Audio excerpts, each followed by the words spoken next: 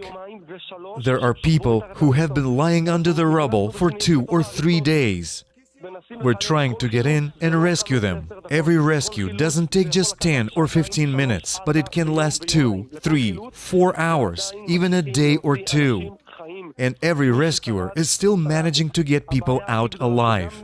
Those who have survived, they arrived here, but their condition is so severe that we do not even know how to continue their treatment. In rooms with ultrasound, MRI, there are 5 persons per room.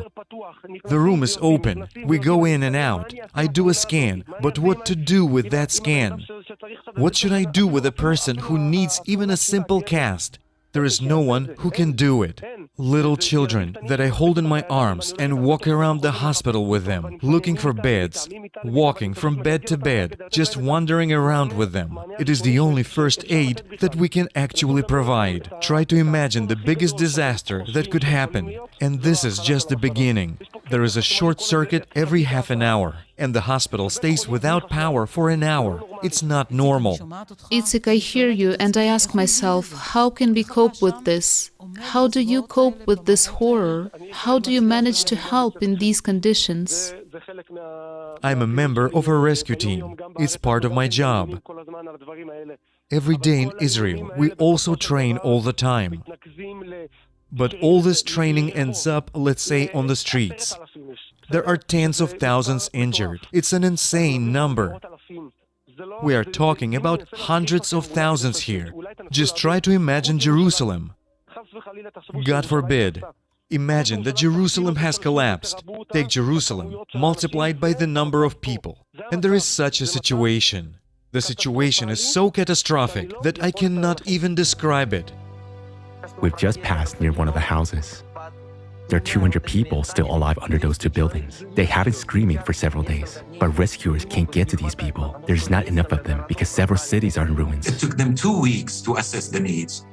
Imagine somebody under the rubble is waiting for NGOs and UN agencies to assess their needs. We know what they need now. What was happening in the towns struck by the earthquake in the days that followed? Well, imagine this, a completely destroyed town, no infrastructure, no working hospitals or clinics, no police, no law and order. There are looters rampaging everywhere. That also happened, unfortunately. There's no water. We couldn't find any bread. Bakeries were closed. Everyone was on their own. There was an elderly couple. We helped them the best we could. I asked them, "Why are you living in the street? Didn't the state give you a tent?" He said, "No, my son. All tents have already been handed out. No one around us here has given us anything. We're waiting." They're looters, there are thieves. A person died in Malatya, they took the ring off his finger. Such things also happen. People are in fear for their lives. Now I'm saying this, and someone is sitting there watching it on TV. Whether it's on TV, on the phone, or on a laptop, it doesn't matter. And for you, it's just an image. It's a movie, but damn it, these are real people. They are just like you.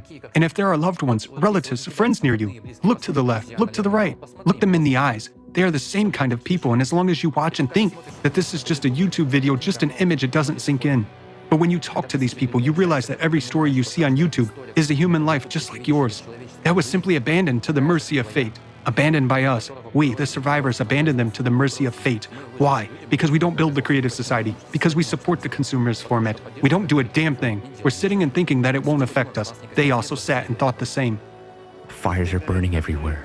People are sitting by the fires. Soldiers are walking around with rifles. They're looters. Houses are destroyed. When the breeze blows, you smell dead bodies, corpses. Someone is having a nervous breakdown. I can't describe to you what's happening here. It's so scary. And Judgment Day will be even scarier. The situation is complicated, but again, we are to blame for this situation. We are to blame for the consumerist format. We are to blame for the fact that we do not take the necessary, quick, and effective actions to prevent this. And we're throwing people into the clutches of this Cerberus, which is just tearing them apart, and people have nowhere to go. There is no refuge for us, except that we fulfill our basic role as humans. They pulled out a baby the other day. 128 hours later, they pulled out a baby out from under the rubble. I saw his innocent face, and it touched me so much. So many people are dying. I wish people would realize this at least a little bit. I wish they would wake up a little and see where the world is heading. I wish they would be united and all this wouldn't be happening. I mean, you know. I'm a bit emotional.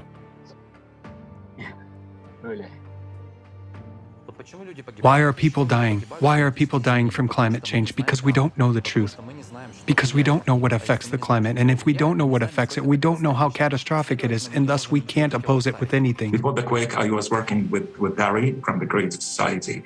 And after the quake, the whole scenery reminded me of the videos and all the facts and truths and all the reports that were published by the Creative Society. What we were speaking about, in theory, we lived in practice. And I hope the whole world will not see what we saw that day. In this earthquake, the Turkish nation lost a great number of people, unfortunately. We are simply obliged to make sure that this does not happen again. And we do have this opportunity. We can save human lives.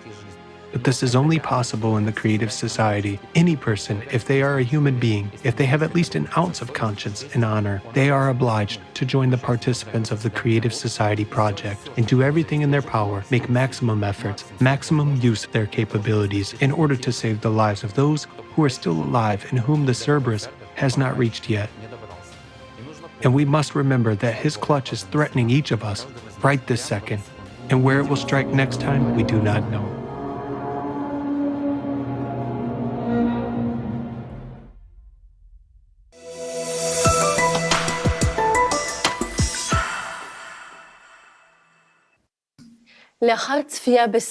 After watching this film, it is difficult to find words to express what one feels.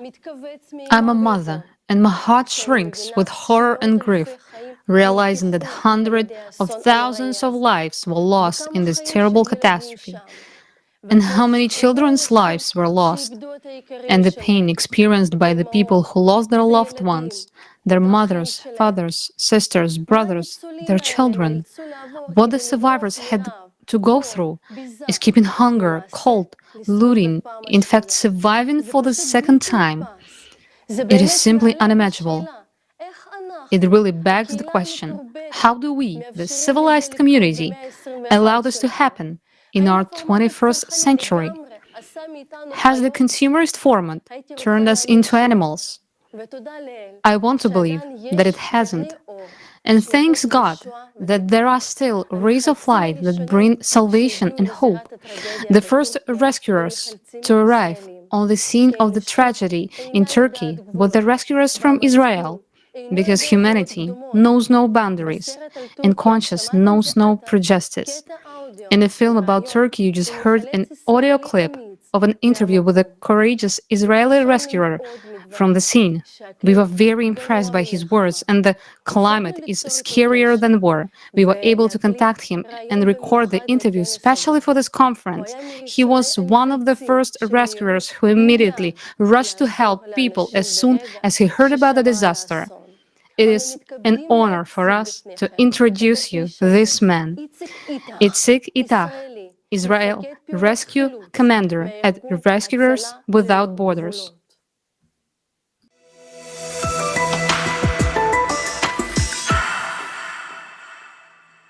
I'm Itzik Itach, CEO of Orca Solar, a company specializing in energy systems, construction, and renovation for over 20 years.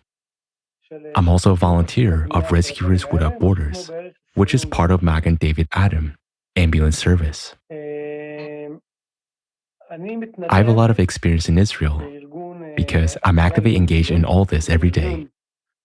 At that moment, I'm online and you can hear radio contact for 24 hours while I'm working. Everything goes on as usual. I'm living it every day. Sometimes people look at me and say, "How do you live like this?" It comes in here.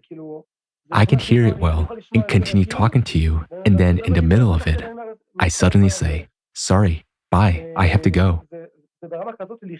It's a normal life for me to be in the course of events 24/7.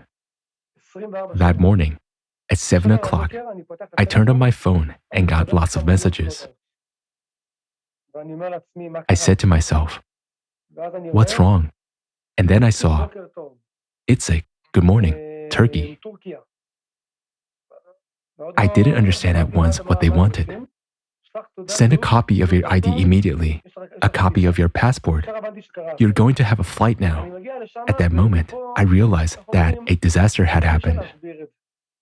I get there, and no one can explain anything. Where are we going? Who is going? Nobody knows. Even the army doesn't know where they're going. We were the first team to fly out to help. On February 6th, we arrived in Turkey, landed there. Even before landing, there was some debate about how to get there. There were rumors that Turkey didn't like Jews and didn't want Israelis. Fake news began to emerge. Turkey says it doesn't want Israelis. If you go there, it's dangerous for Israelis. All this is fake news. But everyone hesitates. The army is debating whether to go or not. We're debating whether to go or not. ZAKA, an Israeli community organization, Disaster Victim Identification, is also debating whether to go or not. Itzik, we're not going. That's what the official organizations say. I am discussing this with a CEO. We sit together for 2 minutes. Itzik, we have come to the conclusion that we're not paying attention to anyone and just going. It's going to be a mess. Itzik, go there. You will be able to handle it. Don't even ask me how, but we arrived there and they welcomed us with open arms. Who are you? I answered and said that there was a debate about going as an Israeli or as a part of a French organization. With a French organization, I'm an international volunteer. No one can tell me anything. If I go as an Israeli, we don't want Israel because there was fake news. I was the only one who said I would wear my uniform, where everything is in Hebrew, with a huge symbol of Magen David Adam, National Rescue Organization for Pre-Hospital Emergency Medical Services and Blood Services, with a huge symbol of the State of Israel. When we arrive in Turkey, a policewoman runs up to me and says something. I answer in Arabic too, as I understand this language too. Where are you going? Who are you? We've come from Israel. I say it straight as it is. She asks me, where are you going? Now, I don't know where. She says to me, what does it mean you don't know where? Okay, fine, come with me. Give me your passports. I was sure she would send us back to Israel because it was also half Turkish, half Arabic, half English, something like that. We were absolutely sure, and I even told my friend about it, that she would send us back to the country. Then she tells us, you have a flight from here. You'll fly from here to Idi Amin. Don't ask me where it is, what place it is. We don't know anything. With a police escort, she took people off the flight as the flight was overcrowded. There were no seats. She saw us to the plane, handed over all our belongings, and we flew to Idi Amin, escorted by police officers. At first, there were 4 of us, me, a paramedic, a doctor, and another nurse. And then more people joined. 3 more people were waiting for us on the spot. And from there, we started to recruit more people who already knew us. Now, for you to understand the quantities of people in the streets, I can't even estimate their number. You only hear cries, only moans and sirens. Somebody was lying here, another there. It's not even possible to describe it. You're just trying to distance yourself, because if you give in to the stress, we'll be in trouble. So we said to ourselves, what can we do? Let's go there. Let's go to that place where the injured are arriving, no matter how much a person thinks or imagines. By the way, A week before the disaster, I was supposed to carry out a large-scale training in Israel on these very issues, bringing a big number of demo bodies, a big number. We're saying that these preparations were to take place in Israel, but no disaster like this has ever happened there. It was only meant to simulate rescue operations and carry bodies to a certain location. This training was canceled at the very last moment. It just teaches us that even if this training had been successful and all the trainings I took part in, none of them can truly prepare you for real life situations because it's like heaven and earth. That's why I'm saying that to understand this case, try to adjust your perception a bit. Take the biggest city you know, the biggest one, okay? Multiply it by 2, 3, 4. How can you cope with that? Not a chance. You can cope in a few weeks, but the first 2 weeks, the first week, the first days, when it's most critical, you can't do anything except ask, how can I help? No technology, and I mean it, no technology helps at all. The disaster that happened in Miami, I was there too, with a collapsed building. The army came with equipment, and it was one building. They came with equipment and did a simulation of how the building collapsed and where people were standing, according to the survey. Then they told us that probably the person would be 2 meters away from point X, so they dug and found him. How long did it take them? A week. One building. Can you use this technology on 10,000 buildings? No, you can't. So there's no technology. There is only motivation and the urge to figure out what I can do for this and what I know. After all, what happened in Turkey, even if they thought they were prepared, they weren't prepared because it came to them in the middle of the night when they were asleep. So you cannot do anything. But there's no politics in healthcare, as well as in saving lives. I went there because I'm not interested in politics. I came to help and give what we could. We brought so much that the situation in the hospital stabilized. We finished, and then we told ourselves that we could go. Thank you very much. In the first 24 hours, there was chaos. I remember a woman coming up to me, to my tent, and asking, "Do you have a nappy for my baby?" You won't believe me. I don't know where you came to me from. But I just got a box of nappies. I don't know from where, really. I said, "Take it." I bring her a pack of nappies. Then she puts her hand in her pocket and pulls out money for me. I say to her, "I don't understand. What's the money for? What am I going to do with money? There's no money. Money doesn't matter. A shekel, like a bucket of bitter wine and sour pickles. And even if someone brought me money, I wouldn't take it. People begged for food. Just bring me something small to eat. Take what I have, because I have nothing else to give." A woman told me she was suffering from Crohn's disease and couldn't eat solid food. "My dear, what can I bring you? Shall I grind it for you with my hands? I have nothing to give you." Provisions began to arrive only a few days later. That's why people couldn't endure it. And coming to hospital alive, they were taken away dead. Right in front of my eyes.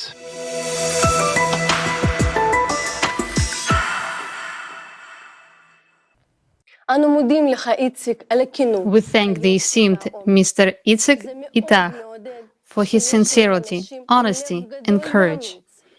It is very encouraging that there are people with big and brave hearts today. He was at the forefront of providing aid to the affected people in Turkey, and he is not alone. These heroes, they are among us in our country. This story was hard to listen to, but we need to know what is really going on. Thanks to our fearless rescuer, you and I have learned the truth.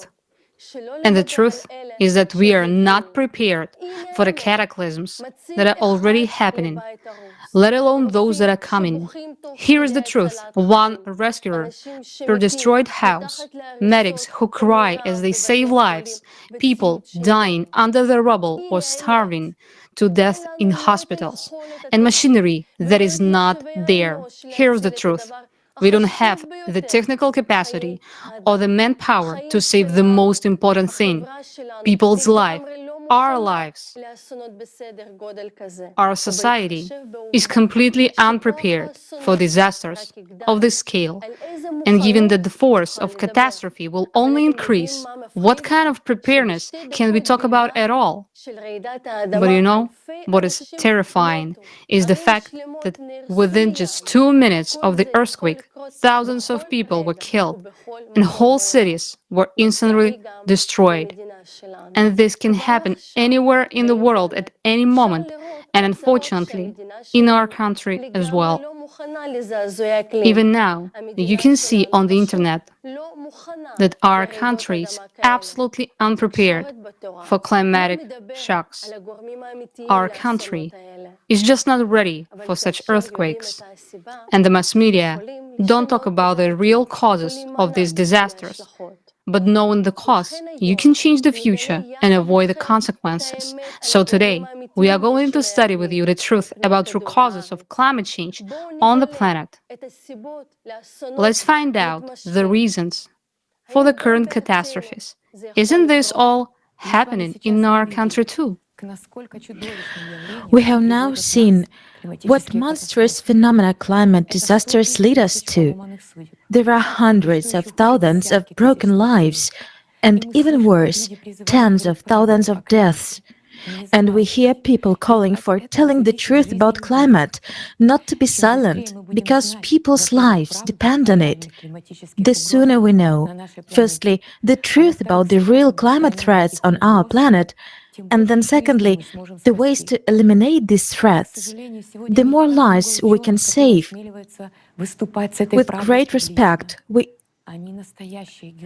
unfortunately, there are some scientists who are not ready to speak about it, but there are scientists who are ready to speak about this.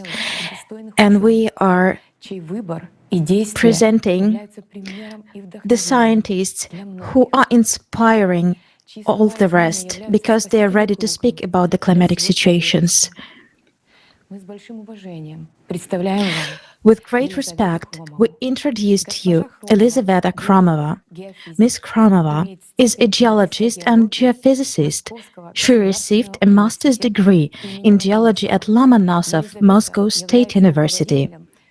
Elizaveta is the head of the Department of Information and Analytical Support of Climate Change on the Creative Society project. Elizaveta leads global monitoring of natural disasters occurring on our planet, analysis of seismic and volcanic activity, as well as the comprehensive study of the changes in Earth geodynamics and geophysics.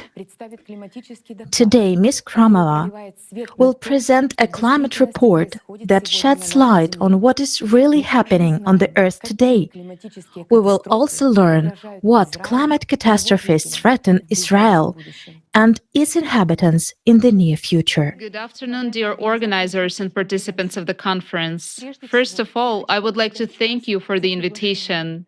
It is a great honor for me to be here and present to you the results of the work of the large team of the scientific community of the Creative Society Project, which includes not only scientists from different fields of science, but also experts and independent researchers from different countries who strive to provide society with reliable information about the processes occurring on Earth.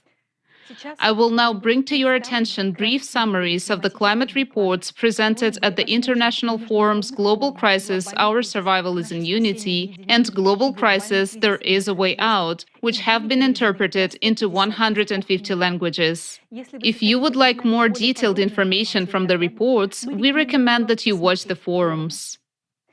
These interdisciplinary reports are the results of long-term research that has been conducted since 1996 by hundreds of scientists and thousands of volunteers of the Creative Society Project. These studies have been dedicated to a comprehensive interdisciplinary research on the causes of climate change and geodynamic catastrophes occurring on our planet these days. Now, we will share the key findings of these studies and provide a global forecast of future climate disasters both for Israel and the rest of the world. Today, you will also hear about the solution that the creative society can provide in the current climate collapse situation. We have just witnessed the devastating consequences of a terrible tragedy in Turkey and Syria. This should serve as a reminder that the frequency of such earthquakes will only increase in the future. Such catastrophes will very soon become the reality of our tomorrow. At the forum Global Crisis, Our Survival is in Unity, which took place on November 12, 2022, we presented a mathematical model showing the exponential growth in the number of natural disasters, primarily earthquakes. Even then, before the tragedy in Turkey and Syria, it was known that the number and intensity of earthquakes would increase, and we warned about it. We regret to admit that our mathematical model has been confirmed. One of the main objectives of our conference is to prevent disasters like the ones that occurred in Turkey and Syria and to save human lives. In order to achieve this goal, first, it is necessary to change the vector of our society from the consumerist to the creative one. Today, we will discuss how this can be done. In addition, we need to carefully examine the real causes of climate change.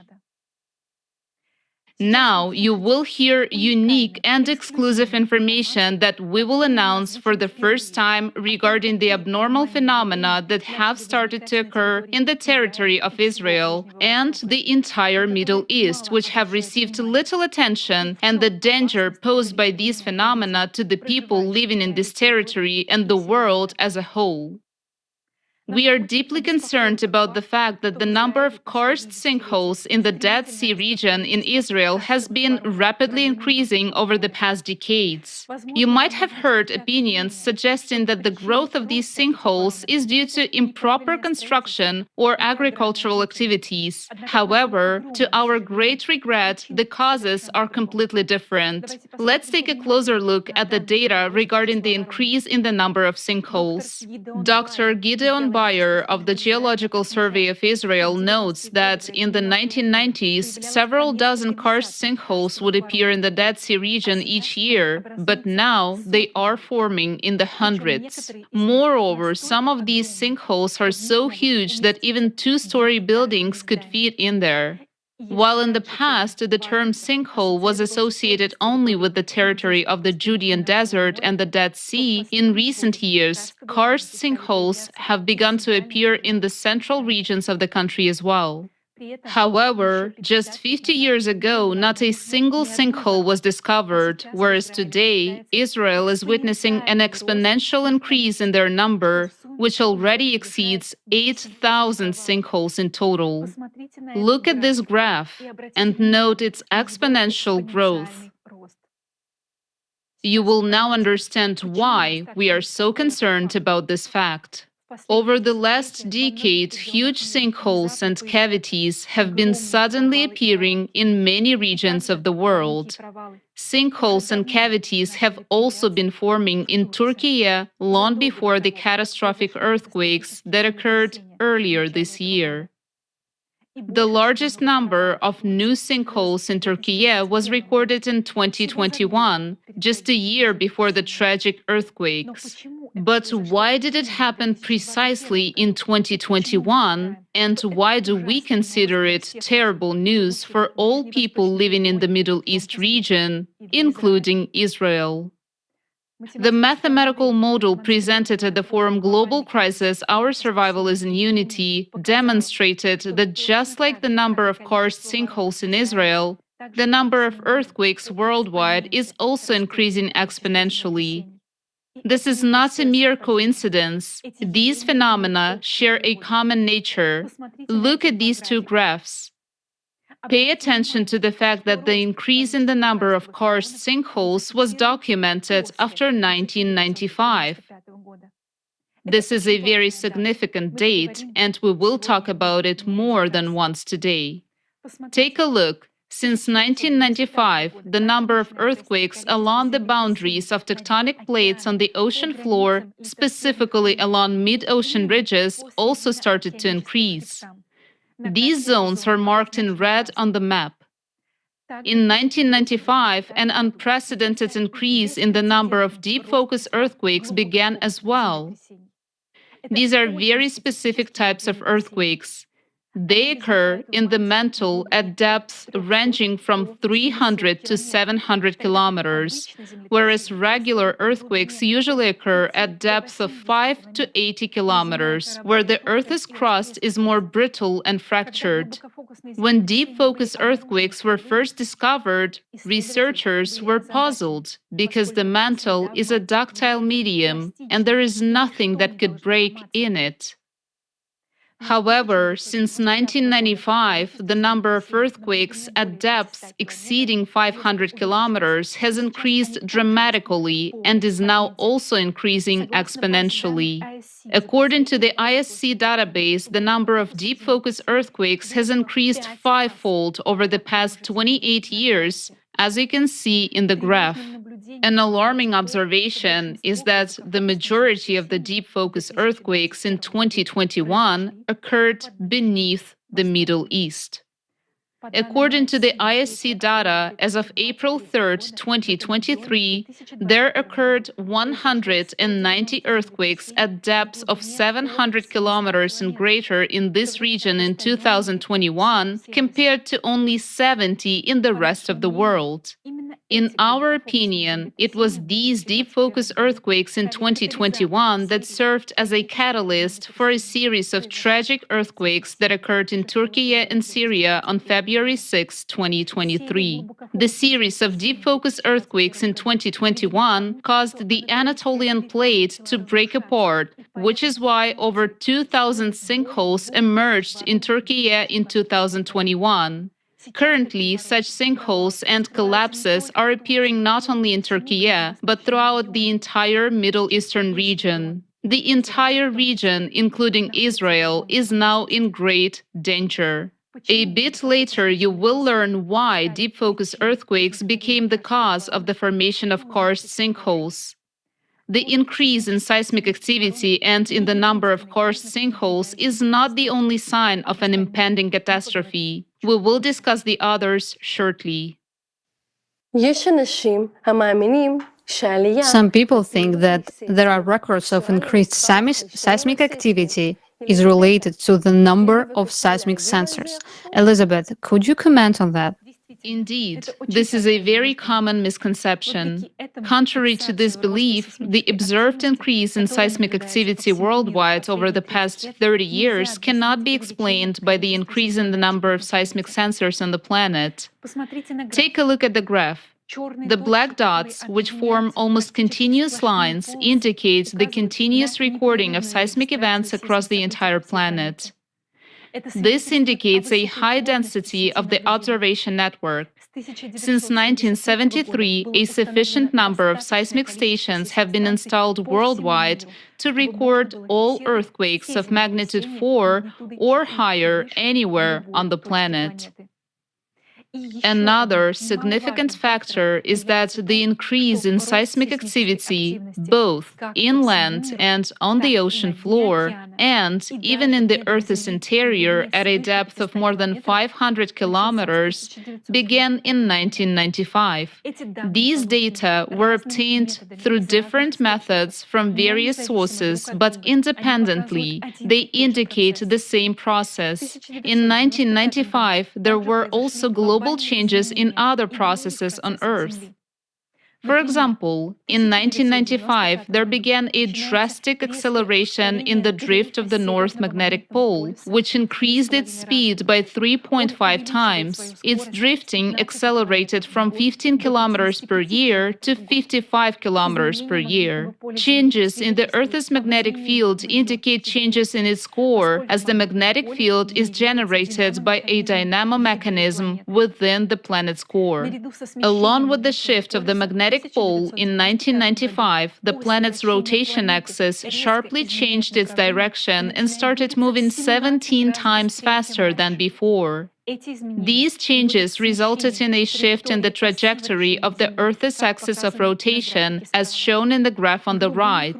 The blue circles represent the previous rotation prior to 1995, while the orange circles represent the new trajectory, indicating the shift in the planet's axis of rotation.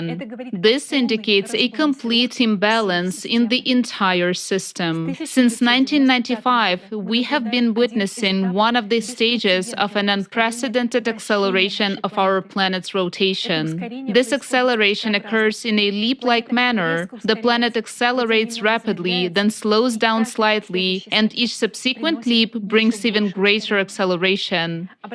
Pay attention to the yellow lines on the chart. These are trend lines that illustrate the decreasing lengths of a day. What does this indicate? It indicates that our planet is spinning faster and faster. So we see that in 1995, the following abrupt changes began to occur. Changes in the Earth's magnetic field, acceleration of the planet's rotation, a shift in the trajectory of its axis of rotation, and an increase in the number of earthquakes and karst sinkholes around the world, including in Israel. What could be the cause of all these changes? Only some global processes can have such a significant impact on our planet. Changes in the magnetic field indicate that all these anomalous processes are caused by the changes in the planet's core, as it is the Earth's core that generates the magnetic field. Additionally, the core is the center of the planet's mass, and therefore the changes in the position of the core can also alter the Earth's axis of rotation and its speed. In other words, in 1995, radical changes began to occur in the core of our planet. But what could have such a profound influence on the Earth's core? Thorough examination of geological data has shown that 12,000 years ago, our planet also experienced similar catastrophic changes that we are witnessing today. What happens every 12,000 years on our planet? Find out in the next video.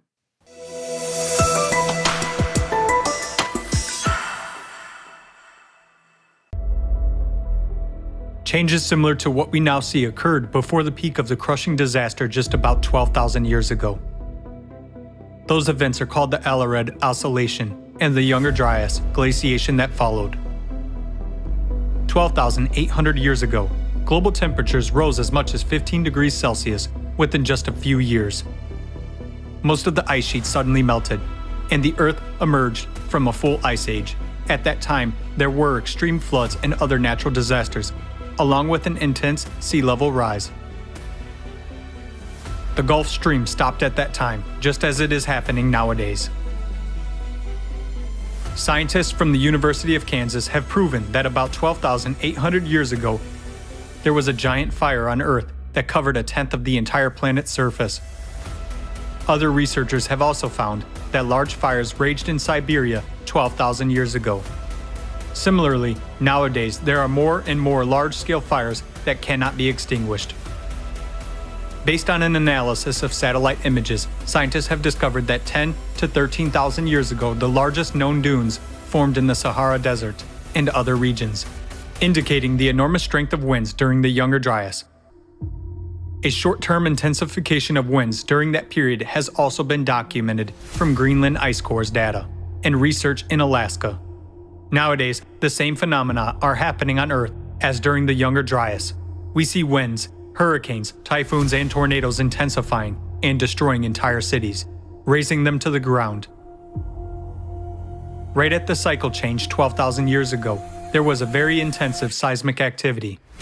This is indicated by radiocarbon data, as well as paleographic reconstructions of the Younger Dryas. During the same time period, more than 12,000 years ago, as well as now, there was a drastic weakening of the magnetic field and a pole shift, which was called the Gothenburg excursion. The reason for all these abrupt changes was an abnormal magmatic activity caused by changes in the core. This was expressed in large-scale volcanic eruptions that scientists recorded in the Younger Dryas by dust and traces of acid rains and glacial cores, Analysis of sediments found in Hall's Cave points to volcanic eruptions that caused a volcanic winter about 13,000 years ago, and glaciation across the globe. After the sudden warming in the Younger Dryas, an equally abrupt cooling occurred. This event caused a mass extinction of megafauna. Thousands of frozen mammoths and other mammals were found in the ice on the northern slopes of Siberia. There happened a drastic decline in the human population, including extinction of the Cro-Magnon. All of those catastrophic events occurred within just a few decades. The same catastrophic events occurred on the planet not only 12,000 years ago, but also earlier.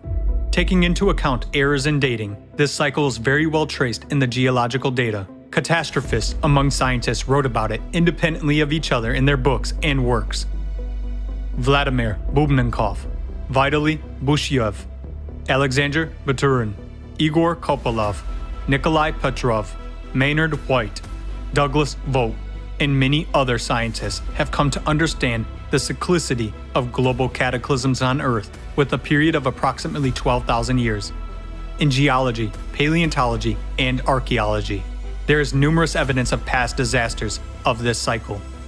Each of these catastrophic events was characterized not only by abrupt changes in the climate situation, but also by complete geodynamic restructuring, weakening and excursion of the magnetic field, widespread disastrous volcanic eruptions, tectonic restructuring, atmospheric temperature variations by 10 to 15 degrees, and changes in the world's ocean levels by 20 to 50 meters, followed by large-scale glaciations.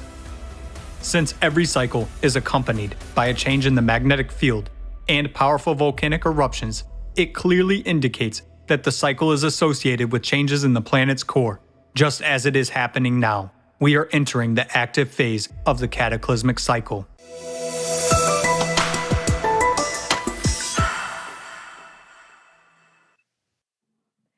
Let's make brief conclusions from the video. Analysis of geological data for the past 100,000 years shows that abrupt drifts of the magnetic poles occur with a periodicity of 12,000 years. According to geological data, during the same periods, there was a noticeable weakening of the Earth's magnetic field by 8-10 times. Modern studies show that the situation is repeating itself at present. The Earth's magnetic field is weakening 10 times faster than in the past century. Furthermore, analysis of the composition of ice cores indicates an anomalous increase in volcanic activity approximately every 12,000 years. The graph shows the occurrence of such eruptions, with each circle's size corresponding to the scale of the eruption. Note the larger red circles, which indicate more catastrophic eruptions, repeating approximately every 24,000 years. Supervolcano eruptions during each 12,000-year cycle led to the destruction of virtually all life on the planet. As archaeological research confirms, entire Homo sapiens species died out during these catastrophic eruptions. In addition, it is worth noting that every 12,000 years, there is also a sudden climate change, with average temperatures on the planet shifting by 10-15 degrees Celsius. These periods are usually accompanied by catastrophic floods and natural disasters. We are now seeing a critical increase in climate disasters on Earth and critical changes in the planet's core. At the same time, we know that the last time such changes in the core occurred 12,000 years ago. Due to the inaccuracy of the age determination methods, traces of cyclical catastrophes in the geological past of the planet have vague temporal boundaries, and the further in time, the greater the error, which can reach thousands of years. However, cyclical cataclysms occur exactly every 12,000 years. Unfortunately, we are in the next such 12,000-year cycle, which overlaps with a more catastrophic 24,000-year cycle. So, we are in for a worst-case scenario. Interdisciplinary scientific research into the causes of climate change also includes the study of eschatology, that is, the description of the end times and their harbingers in the scriptures.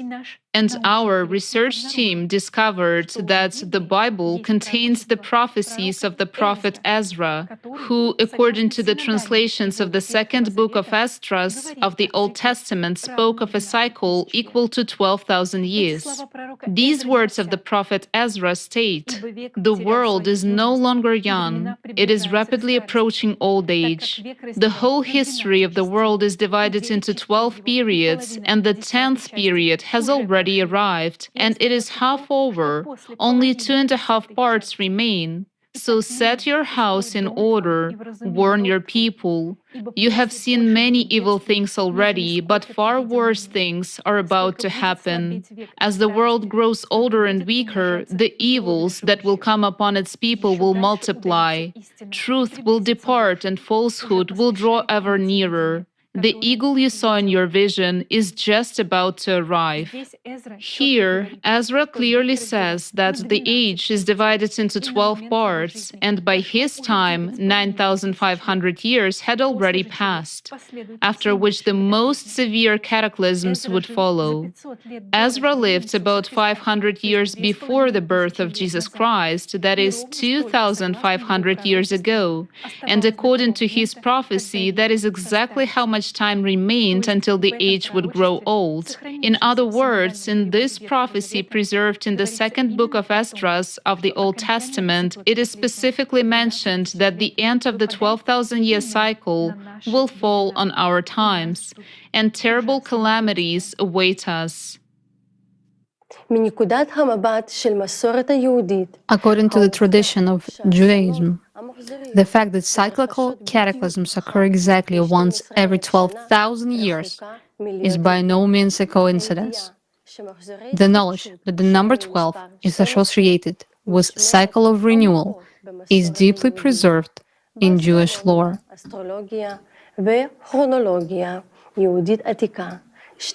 In ancient Jewish astronomy, astrology, and chronology, 12 is the prime number that symbolizes space and time. 12 is considered to be the number of the chosen ones. Also, in Judaism, the number 12 is closely related to the organization of the cosmos and signifies the stages of renewal and the cycle of change. Moreover, we find the number of 12 in many significant and important aspects of the Jewish traditions.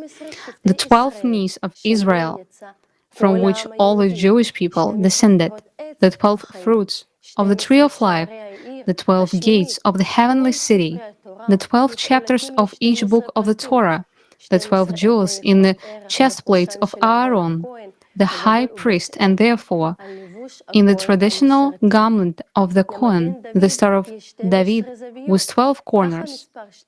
Thus, the number 12 goes through our entire tradition, as if not letting us forget that once every 12,000 years, our humanity faces a fateful choice, the outcome of which affects our entire future. After all, the 12,000-year cycle can be either the fall and end of the planet or salvation for humanity. This salvation could be the creative society, but we'll talk about that a little later. As we return to the signs of a growing disaster both worldwide and in Israel, we would like to draw your attention to another prophecy that is coming true right before our eyes. One of the signs of the last days, according to the biblical prophecy, is that there will be life in the Dead Sea in Israel. In the book of Ezekiel, chapter 47, it says,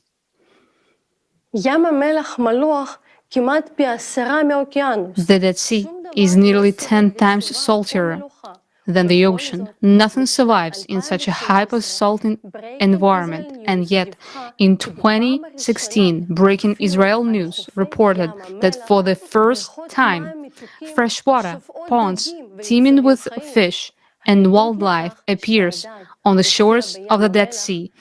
Proof that fish have been appeared in the Dead Sea came from pictures taken by Israeli photographer Noam Bedayin.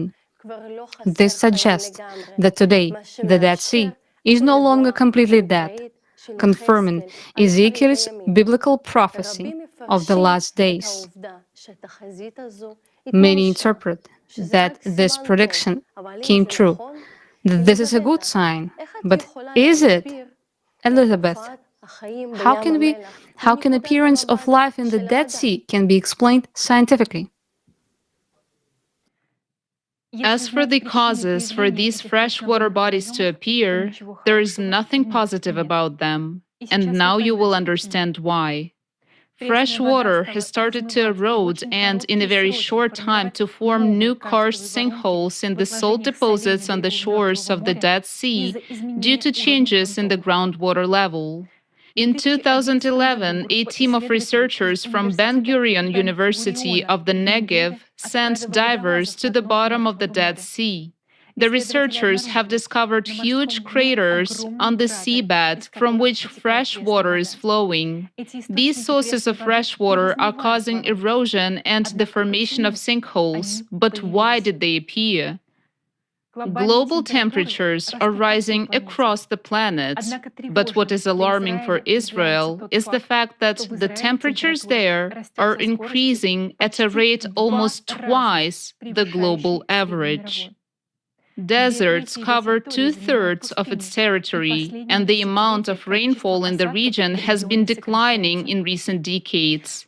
We have noticed that the Middle East region, which has been experiencing the most severe droughts and heating in recent decades, coincides with the area where the highest number of deep focus earthquakes occurred in 2021.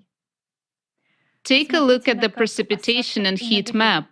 Now we will overlay the deep focus earthquake map on it, and we see how accurately they align. This is not a coincidence, because it was the deep focus earthquakes that triggered the disasters in Turkey and Syria. At the forum Global Crisis, There Is a Way Out, we extensively described how cavitation explosions in magma cause deep focus earthquakes, so we're not going to dwell on them now. The increase in the number of cavitation explosions is caused by magma being heated from the core and the ascent and movement of this molten magma inside the relatively cooler mantle. This occurs because the destabilization, the imbalance of the core, accelerates the rotation of the Earth, increases its centrifugal force, and pushes the magma further away from the center towards the surface. What signs indicate the magma ascent? The magma ascent causes increased volcanic activity and the heating of glaciers and oceans from the bottom up. In 1995, in addition to all other geodynamic anomalies, intensive melting of glaciers in Antarctica and Greenland from the bottom up began, particularly in those regions where mantle plumes are located beneath the Earth's crust. Furthermore, after 1995, there began an anomalous heating of deep waters, and more temperature anomalies appeared on the surface. In 1995, atmospheric humidity also started rising, which in turn led to an increase in the number and severity of floods and anomalous atmospheric phenomena. Over the last decades, during volcanic eruptions in various regions of the world, hotter and more liquid lava begins to emerge from greater depth. Due to the rise of magma from the Earth's interior, internal heat builds up in many regions of the world, changing the regime of underground water, forming new faults and sinkholes, and causing fires along the faults as well as flash floods. As magma rises, it exerts greater pressure on the Earth's crust, causing seismic activity and opening up new fault zones. This allows water to escape from the surface into the depth of the Earth, causing lakes and rivers to dry up, even though the precipitation and flooding increase. All of this indicates the release of excess energy from the Earth's interior as a result of explosive processes in magma. Therefore, the massive formation of new sinkholes in Israel, droughts, and atmospheric warming are the result of magma ascent, just like the tragic earthquakes in Turkey and Syria this year. What is the cause of this 12,000-year cycle? What is affecting the core? Thanks to satellite research, science has been studying other planets for the past 50 years, and it is now quite evident that climatic changes and increase in geodynamic anomalies are occurring on all the planets of the solar system. We have examined all types of interactions and physical forces known at this stage of scientific development and have come to the conclusion that this is a completely new type of external cosmic impact affecting the cores of all the planets in the solar system. At the forum Global Crisis, There is a Way Out, we provided a detailed overview of our research, and the final hour of the forum was dedicated to the innovative hypotheses of the beyond quantum level, which gives an understanding of the forces affecting the core of our planet. We present a video that showcases the processes occurring on other planets of the solar system in recent decades, indicating changes in their cores.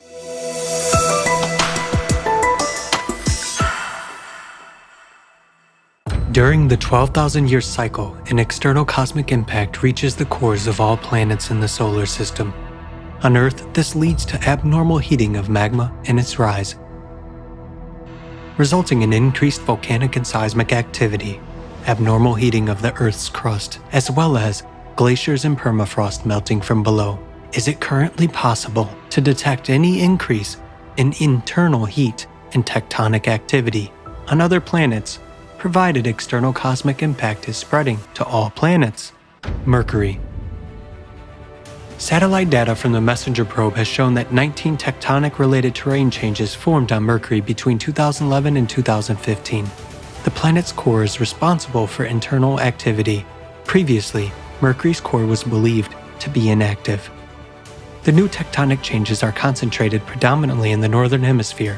What's notable is that the core of Mercury has now shifted in the same direction, according to scientists' assumptions. So where's the extra energy that intensifies tectonic activity on the planet coming from now? Venus. Recently, there has been an increase in volcanic activity on Venus, similar to what is currently observed on Earth, Mars, and Jupiter's moon Io.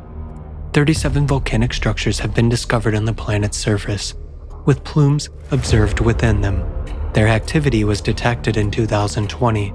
The researchers draw an analogy with Earth's mantle plumes that form chains of volcanic islands like Hawaii or the Canaries. As it can be seen on the map of Venus, these volcanic structures are mainly concentrated in the southern hemisphere of the planet, indicating an asymmetrical rise of magma in the planet's interior. The increased volcanic activity on the planet is also confirmed by numerous other independent studies. What has caused the recent rise of magma and plume activity on Venus? Why is this happening in sync with the increase in volcanic activity on other planets? There is also a sign of internal heating on Venus, manifested through accelerating winds. Data from the Venus Express orbiter showed that wind speeds on Venus have increased from 186 miles per hour to 249 miles per hour between 2006 and 2012. These days, similar dramatic signs of warming atmospheres are being observed on many other planets in the solar system. Mars. In 2018, the south pole of Mars experienced an unprecedented warming event. Areas of liquid water 20 kilometers in diameter were found under the ice cap. In other words, the ice on Mars is now melting from below, just like on Earth. As the geothermal heat from the planet's interior increases, the glaciers on Mars, like those in Antarctica, Greenland, and permafrost on Earth, are also melting from the bottom up. In another part of the planet, the Elysium region, there is a sharp increase in endogenous activity, meaning internal activity. Between 2019 and 2020, the rise of magma triggered 465 Marsquakes in the area, and in 2021, a seismic event was recorded that was 5 times more powerful than any previous one. And in May 2022, a huge mantle plume was detected in this region, causing an even more record-breaking Marsquake. As we can see, seismic activity is now increasing on Mars, much like it is Earth. It is worth noting the similarities between the processes on Mars and Earth. When the Earth's core shifted along its axis of displacement, two heating zones initially formed, one in western Siberia and the other in western Antarctica. Similarly, we have observed two zones on Mars, one near Elysium and the other at the South Pole. This indicates that Mars' core shifted in the same way as on Earth during the 12,000-year cycle. The recent processes on the terrestrial planets point to an increase in the activity of their interior. Mercury, Venus, Earth, and Mars are experiencing a simultaneous increase in volcanic and tectonic activity, with a sharp rise of magma creating zones of anomalous heat. Jupiter. On gas planets, the function of a core is performed by a denser accumulation of gas within the planet. The high temperature of Jupiter's atmosphere is mainly provided by its internal heat. In 2001, scientists discovered that since the Voyager probe's exploration in the 1980s, Jupiter's internal heating had increased by 37%. Moreover, this heating is greater than the energy received from the sun. It is known that internal heat fuels storms and turbulence on gas planets, increasing wind speed. Hence, the sharp increase in Jupiter's internal heat has resulted in the intensification of these atmospheric phenomena. When the Hubble was launched in 1990, no cyclones or thunderstorms were detected on Jupiter. But over the last decade, storms have become increasingly active and intensified. We can see them on images of the planet as spots. Red spots are the hottest areas.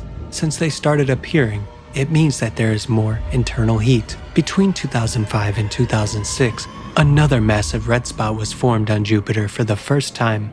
The already existing huge anticyclone, the Great Red Spot in the southern hemisphere, has shrunk and rounded, indicating an increase in wind speed. It has increased by 8% between 2009 and 2020. All of this indicates that additional energy is emerging in the depths of the gas giant that causes powerful internal heating. Where could this energy come from? Planet satellites also react to external space impact with an increase in endogenous activity.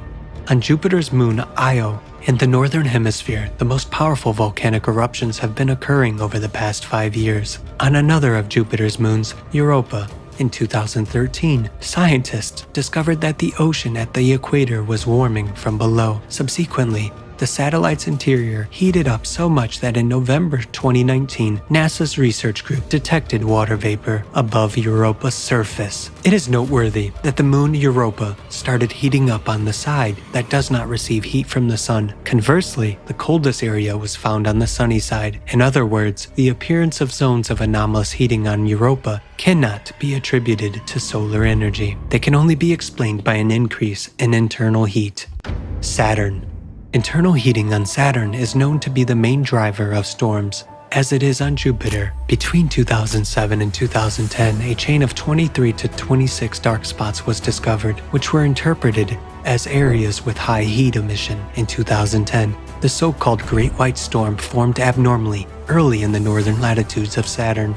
It became the largest and most intense storm observed in the planet's northern latitudes. A record temperature spike of 150 degrees Fahrenheit above normal was registered in the vicinity of this storm. Subsequently, the processes in Saturn's atmosphere became more intense. In 2018, scientists discovered a series of storms of an entirely new type, also near the North Pole. Previously, the storms of such intensity had never been observed on the gas giant before. We see that Saturn's heating from the interior is increasing, which contributes to the intensification of storms on the planet. Enceladus. Saturn's moon is covered with an ice shell, beneath which lies an ocean, and directly beneath the ocean is the planet's core. Unexpectedly for specialists, the interior of Enceladus has a very high geothermal heat, much higher than all known sources of heat on the planet. When they measured the internal thermal power of Enceladus, it was 15.8 gigawatts, which is an order of magnitude greater than all known sources of heat on the planet. This is 2.6 times the power of all the hot springs in Yellowstone. In 2005, near the south pole of Enceladus, where the sun does not shine, a spacecraft detected a new thermal anomaly, which had not previously previously been observed. In this area, jets of steam composed of methane, propane, and molecular nitrogen were found to be escaping. In this steam, composition indicates the increasing hydrothermal activity which has emerged at the core ocean boundary. In other words, Enceladus is also heating up from the inside. Where did the additional energy for heating Enceladus come from?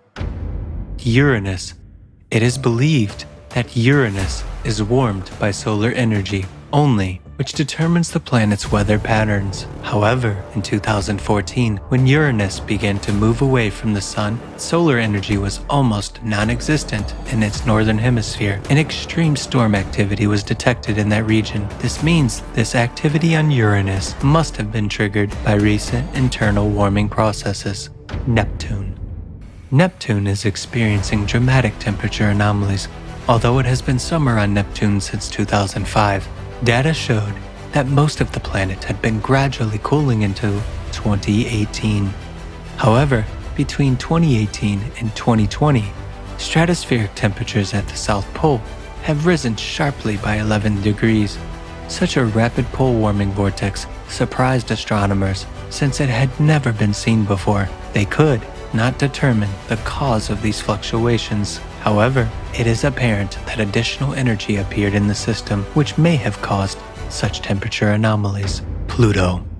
Pluto and its moon Charon are the smallest and farthest objects from the Sun. They have been considered inactive as they cannot store internal heat due to their size. In 2015, a 1,000 kilometers long, that is 620 miles long, field of large cryovolcanoes was discovered on Pluto, spewing ice and ammonia. Planetary scientists were astonished by this discovery, as cryovolcanism requires a mechanism of the planet's internal heating. Heating from the Sun is excluded due to Pluto's distance from it. Researchers were unable to explain the activity observed on the planet with the help of traditional heat loss models. We are clearly seeing internal activity on the surface of Pluto and Charon. Something is ripping apart their ice crust. That is, we can see that the planet and its moon have recently begun to heat up from the inside. What could be adding energy to this heating of the interior of Pluto and Charon? Conclusion. So what is currently affecting the interiors of all the planets in the solar system? It is an external source of additional energy that enters the cores of the planets every 12,000 years. This excess energy in the core is converted into heat. Magma heats up, producing zones of increased heating. There's growth of seismic and volcanic activity, strengthening storms and other anomalies. Moreover, they are often localized in certain areas of the planet and do not depend on solar energy. What you have seen now is but a small part of all the facts that indicate that the heating in the interiors is synchronously increasing both on the terrestrial planets and gas giants and their moons. All these anomalies have only appeared in recent decades, when the number and strength of disasters from the Earth's interior began to increase. In just 5 to 7 years, we will see all these processes on other planets increasing tenfold, if we ourselves remain to live on our planet.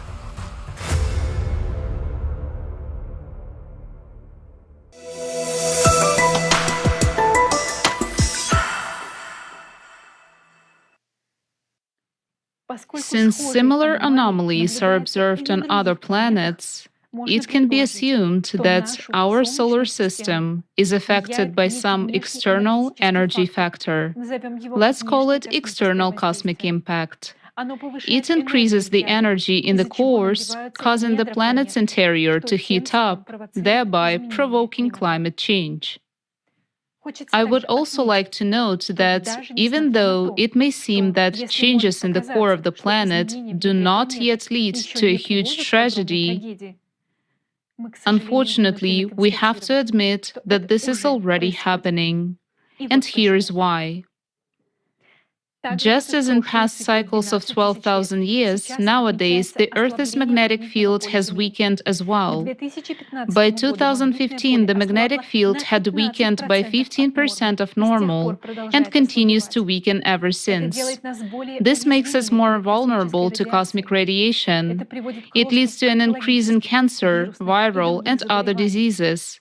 Magnetic field anomalies affect our bodies through the blood, which contains iron, and through the nervous system, which transmits electrical signals. Therefore, the cardiovascular and central nervous systems are particularly sensitive to changes in the magnetic field. During magnetic storms, there is an increase in the number of heart attacks, strokes, and deaths by 2 to 3 times. Changes in the magnetic field lead to the clumping of erythrocytes and increase in blood coagulation, which increases the risk of thrombosis. It can also cause disruptions in the body's circadian rhythms, impaired melatonin production, anxiety, depressive states, and suicide. In recent years, heart diseases, cancer, and mental disorders have also been increasing throughout the world due to the weakening of the magnetic field. What's particularly terrifying is the phenomenon of sudden death emerging among young and healthy people without any explainable organic damage, and it is becoming increasingly common.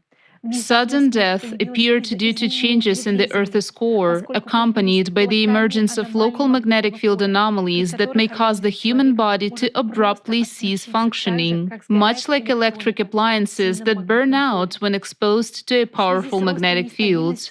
Due to the increasing instability of the core, this type of anomaly is occurring more and more frequently and poses a serious threat. Moreover, a number of atypical magnetic field anomalies are already causing such phenomena as clear sky turbulence, posing serious risks to air travel and leading to airplane crashes, as well as threatening atmospheric overturns and sudden local temperature changes. For more information, watch the forum Global Crisis, There is a Way Out. Let's go back to the progression of earthquakes. It shows what a terrible catastrophe awaits all of humanity. Look at the progression for yourself. Seismic activity is increasing so fast that it is shocking. Each subsequent stage is characterized by a threefold increase in the number of earthquakes. If your income as entrepreneurs grew in the same progression, you would be the richest person on the planet. But unfortunately, this is the progression of our end. This progression promises a catastrophe that will lead to the end of all life on Earth. To learn when and how this catastrophe will occur, let's watch the excerpt from the forum Global Crisis, Our Survival is in Unity.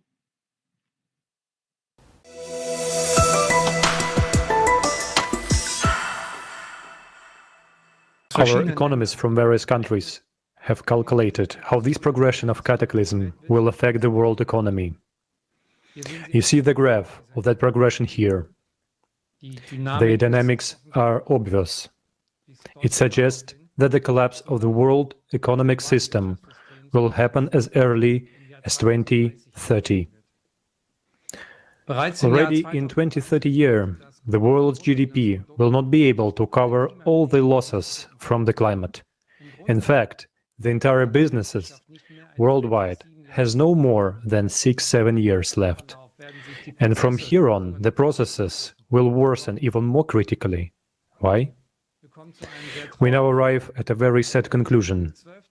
If we had lived in a 20,000-year cycle, we would have lived through this as a civilization and continued our existence, albeit with great losses. But we are in a 24,000-year cycle.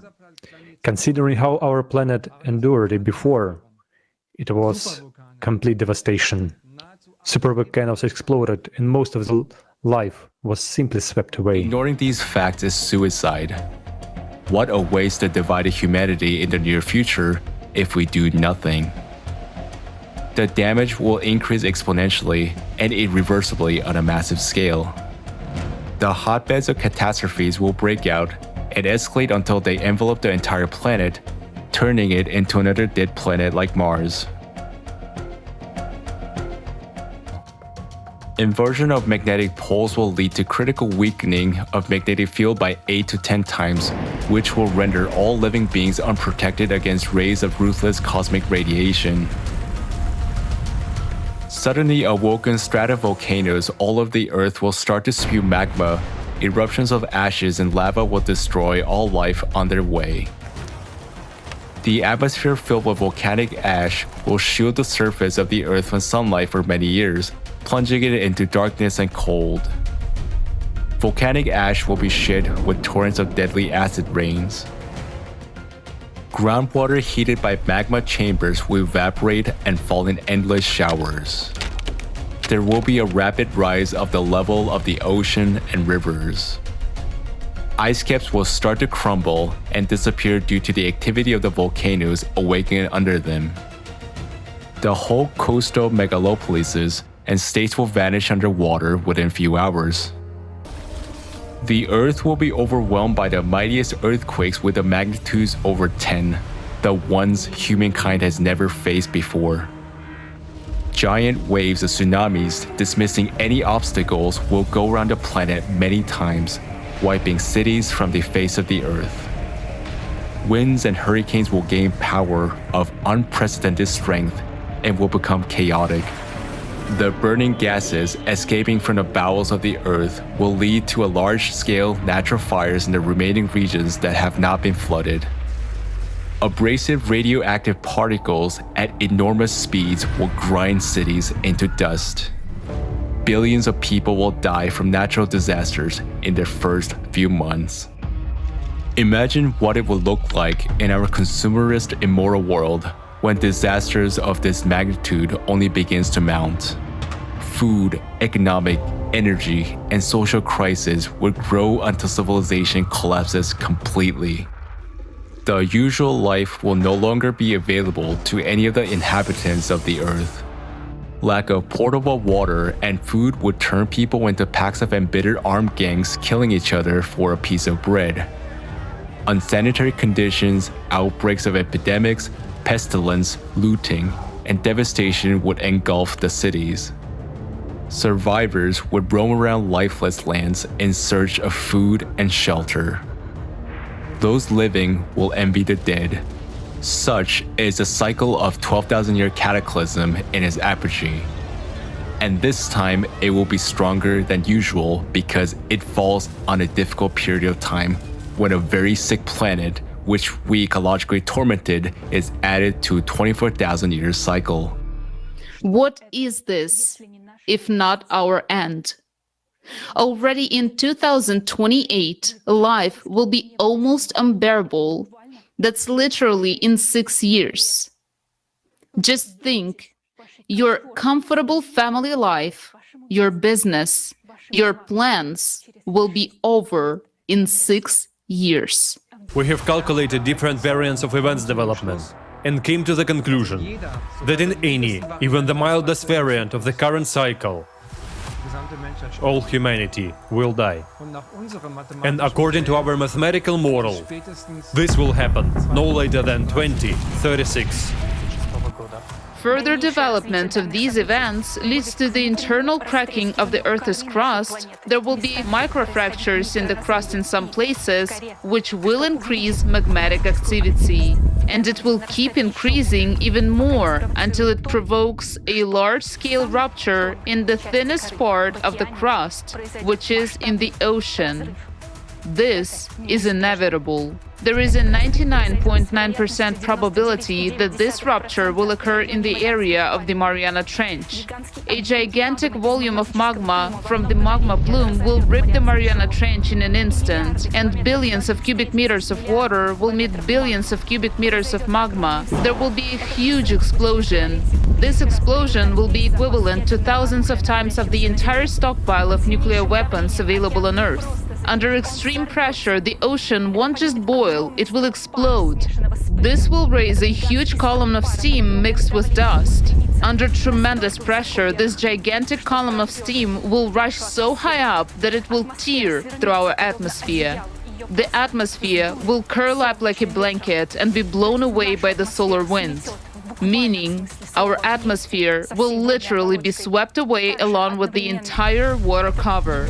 Also, at the same time, this gigantic explosion will cause a powerful hydraulic impact directed inside our planet. There will be a very powerful blast wave directed into the center of the planet, into magma, which will spread tangentially, and this will provoke additional cavitation processes. This will lead to an abrupt expansion of magma in all directions by a factor of 10. That is, there will be 10 times more magma. This will literally tear the planet from the inside. With such an impact, magma will behave like a gaseous substance. All volcanoes, cracks, fractures, all boundaries of lithospheric plates will burst and erupt simultaneously. The Earth will be flooded with lava flows, just as it happened on Mars. Naturally, due to the impact, the inner core will bounce away and the motion of the outer core will stop. Our planet will die. But we, humans, will no longer be threatened by this, because as a consequence of these events, we, as humanity, will already cease to exist completely.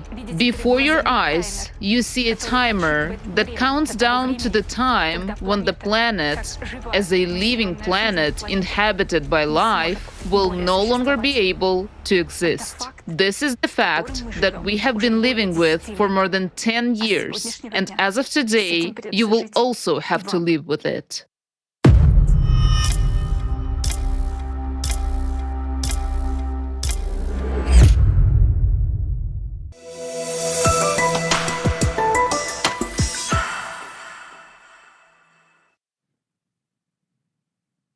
So now, you can imagine what awaits our planet if humanity continues to remain inactive in the face of the imminent threat. The end of all life awaits us already by 2036.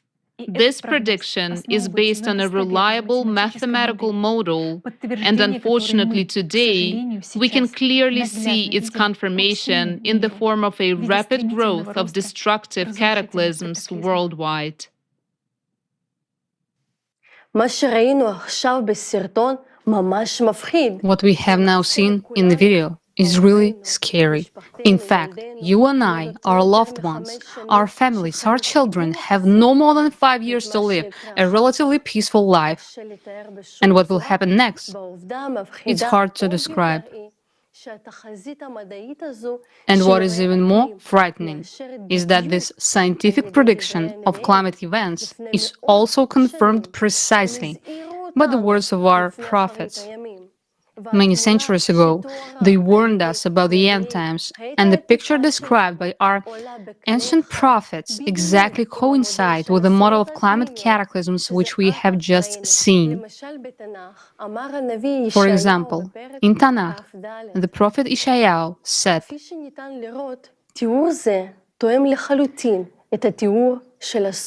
"As you can see, this description fully fits the description of the terrible catastrophe that may occur in 2036 due to a hydraulic impact when our Earth will lose its atmosphere and the Moon will either fall to the Earth or will be thrown back to the Sun." The prophet Malachi also said in the 3rd chapter,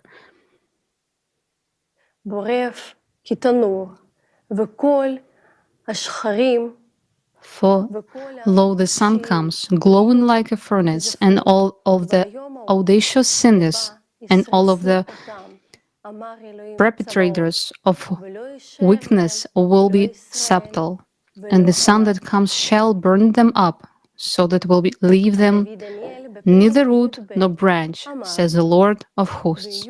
And the prophet Daniel also said, "And it will be a time of distress that never was since a nation existed until that time." These words clearly indicate that such a disaster have never before been experienced by our Earth, which is also consistent with the results of the mathematical model that was presented at the forum Global Crisis, Our Survival is in Unity.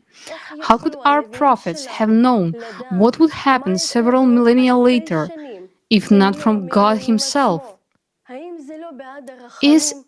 Is it not a mercy for us that we were warned of these terrible events by our prophets, that so we could change this scenario?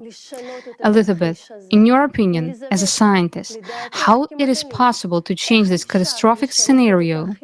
What is needed to be done?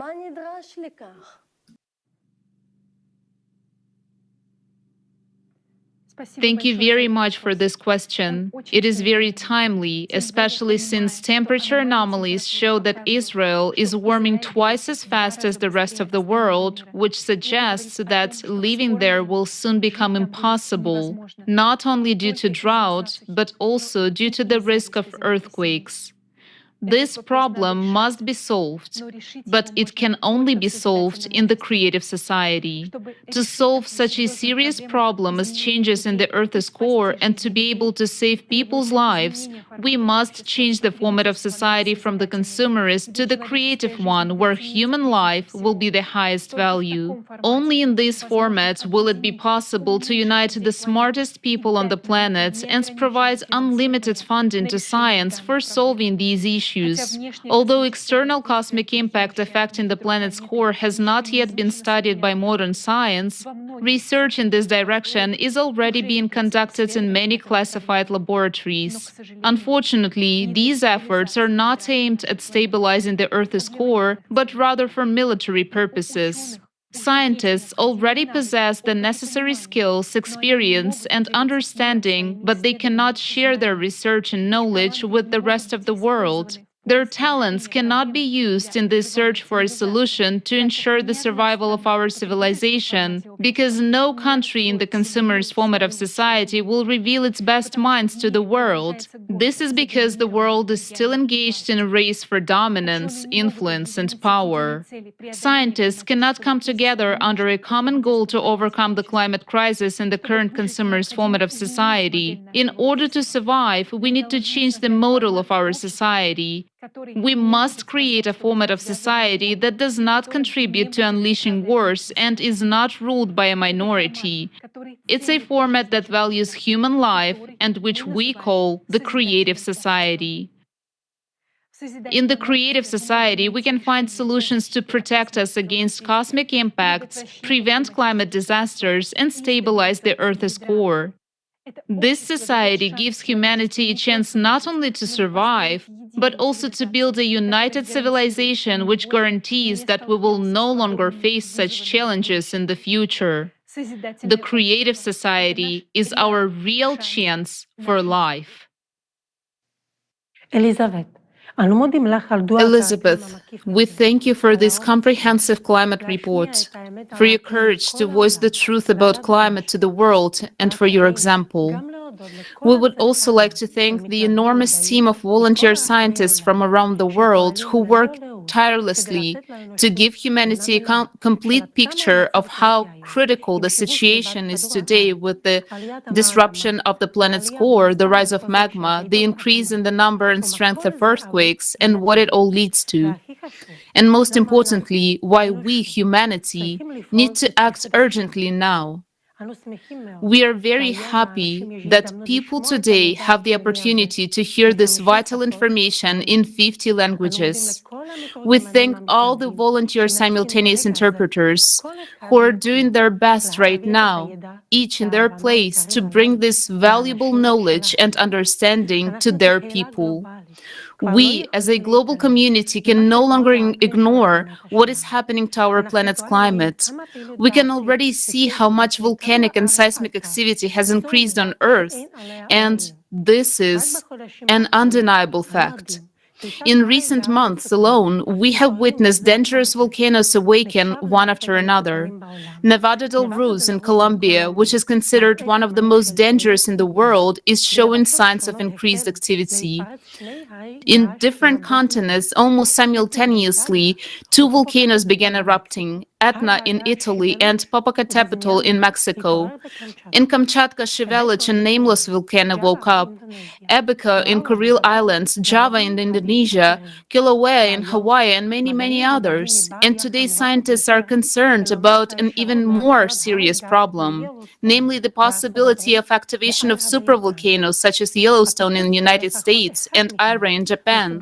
The explosion of just one of them can wipe out all humanity from the face of the earth and plunge our planet into volcanic winter for many years. By a chain reaction, other volcanoes can also be activated.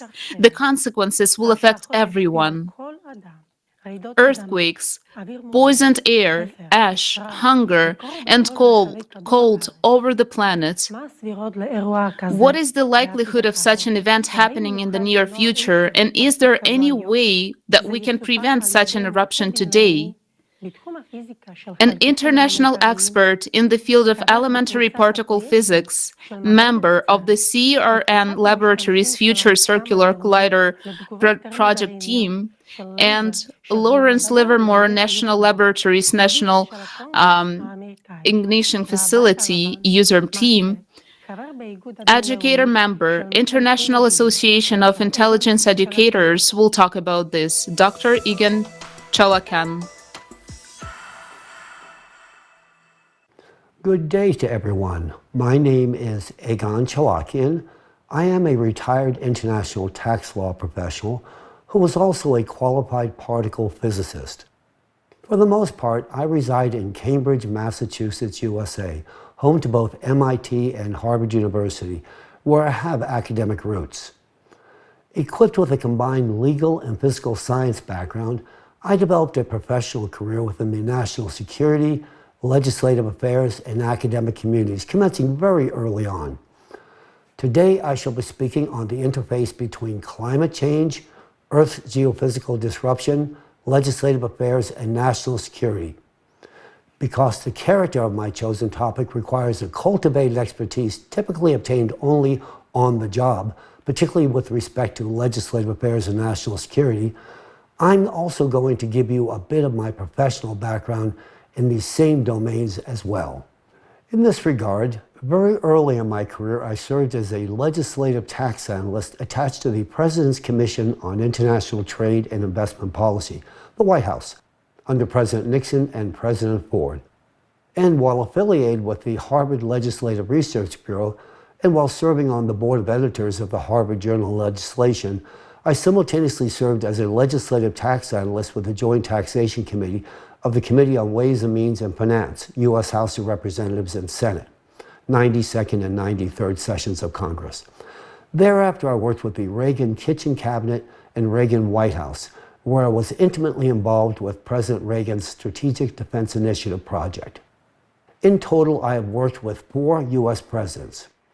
While I am, in fact, based in Cambridge, Massachusetts, the lion's share of my current professional activities do in fact take place on Capitol Hill, Washington, D.C., where I have recently commenced a specialized legislative affairs practice centered on climate change and national security-related matters.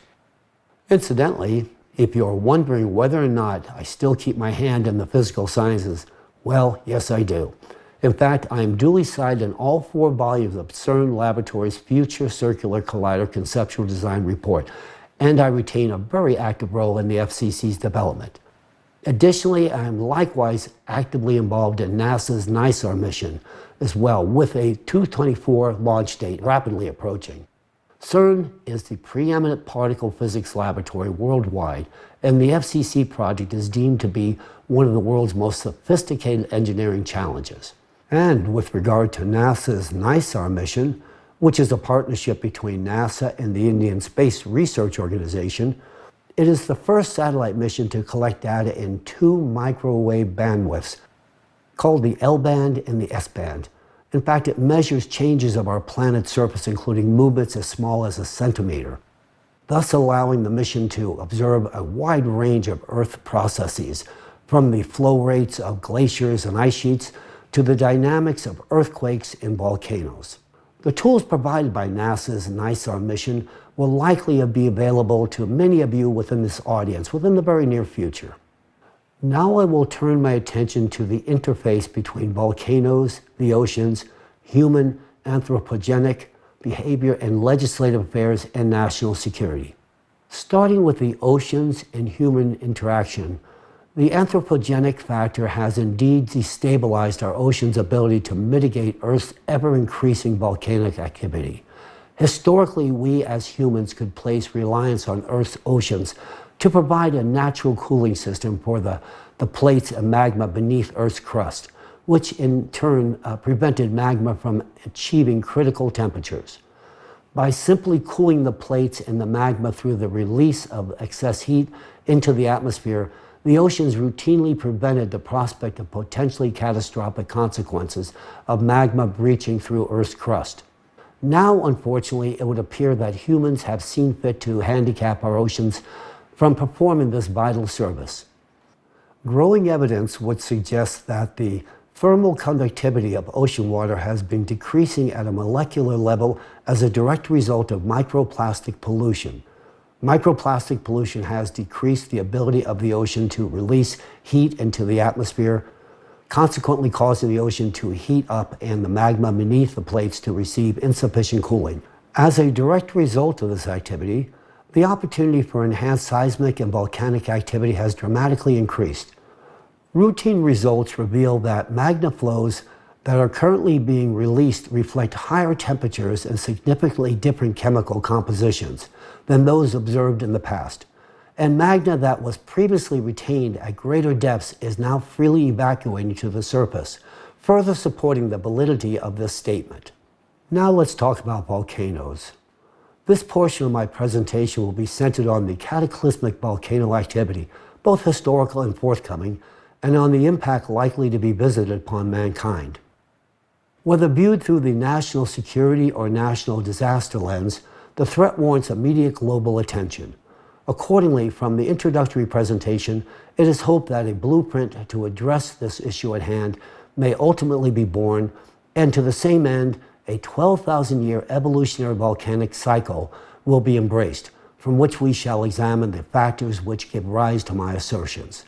My choice to employ a 12,000-year cyclical barometer was drawn from traditional geological interrogation, which included an empirical examination of ice core data, sedimentary deposits, glacial traces, paleomagnetic research, and archaeological excavation datings. The enhanced frequency of extraordinary geophysical events indicates pronounced instability in the Earth's core. This same instability will consequently manifest itself in the form of intense heat and subsequent magma, as witnessed just a few weeks back. The seismic events unfolding before us today should not be overlooked or discounted. Earthquakes realized in Turkey and Syria, compounded by a succession of volcanic eruptions and subordinated activity, ought to provide ample warning of imminent danger at our doorsteps. Should an earthquake occur in a geospecific region of China or elsewhere on the planet that produces a force magnitude similar to that recently visited upon Turkey, such an extraordinary event could actually trigger volcanic activity as far away as Yellowstone caldera, located in North America. Volcanic networks are indeed incestuous in all respects. If this were to happen, the consequences could be devastating, potentially resulting in a consequential eruption of the Yellowstone supervolcano. Moreover, such a catastrophic incident could also activate an interconnected network of volcanoes worldwide. In this lattermost scenario, the fate of mankind would likely be at stake. Volcanoes erupt when mandatory conditions are met. Currently, an increase in magnetic activity is observed on the Earth's interior, and this will ultimately bring about enhanced volcanic activity from both volcanoes and supervolcanoes alike. As magma escapes to the surface, even if external impact on the Earth's core were fully arrested, the presence of inertia would suggest that the eruptions would persist. This inspires the inevitable question as to whether or not volcanic eruptions could be controlled, regulated, or even precluded by man. Can we actually diffuse volcanic eruptions? The eruption of a volcano is instigated by the ascent of magma and the buildup of pressure within the conduit of the volcano. Upon reaching the surface, the magma is discharged as a result of degassing. The process of eruption is also accompanied by a series of small earthquakes that cause the surrounding plates to shift, which can influence the upward movement of the magma. In fact, volcanoes function as a remediating mechanism for our planet, with the goal of stabilizing magmatic outflows. What about earthquakes? Earthquakes are not a mere consequence of plate destruction, but rather a fundamental mechanism of natural remediation, a protective mechanism for our planet. A series of earthquakes within the Earth's crust indicates that the crust of our planet itself compensates for an increase in pressure of magma in the trough, thereby averting volcanic eruptions.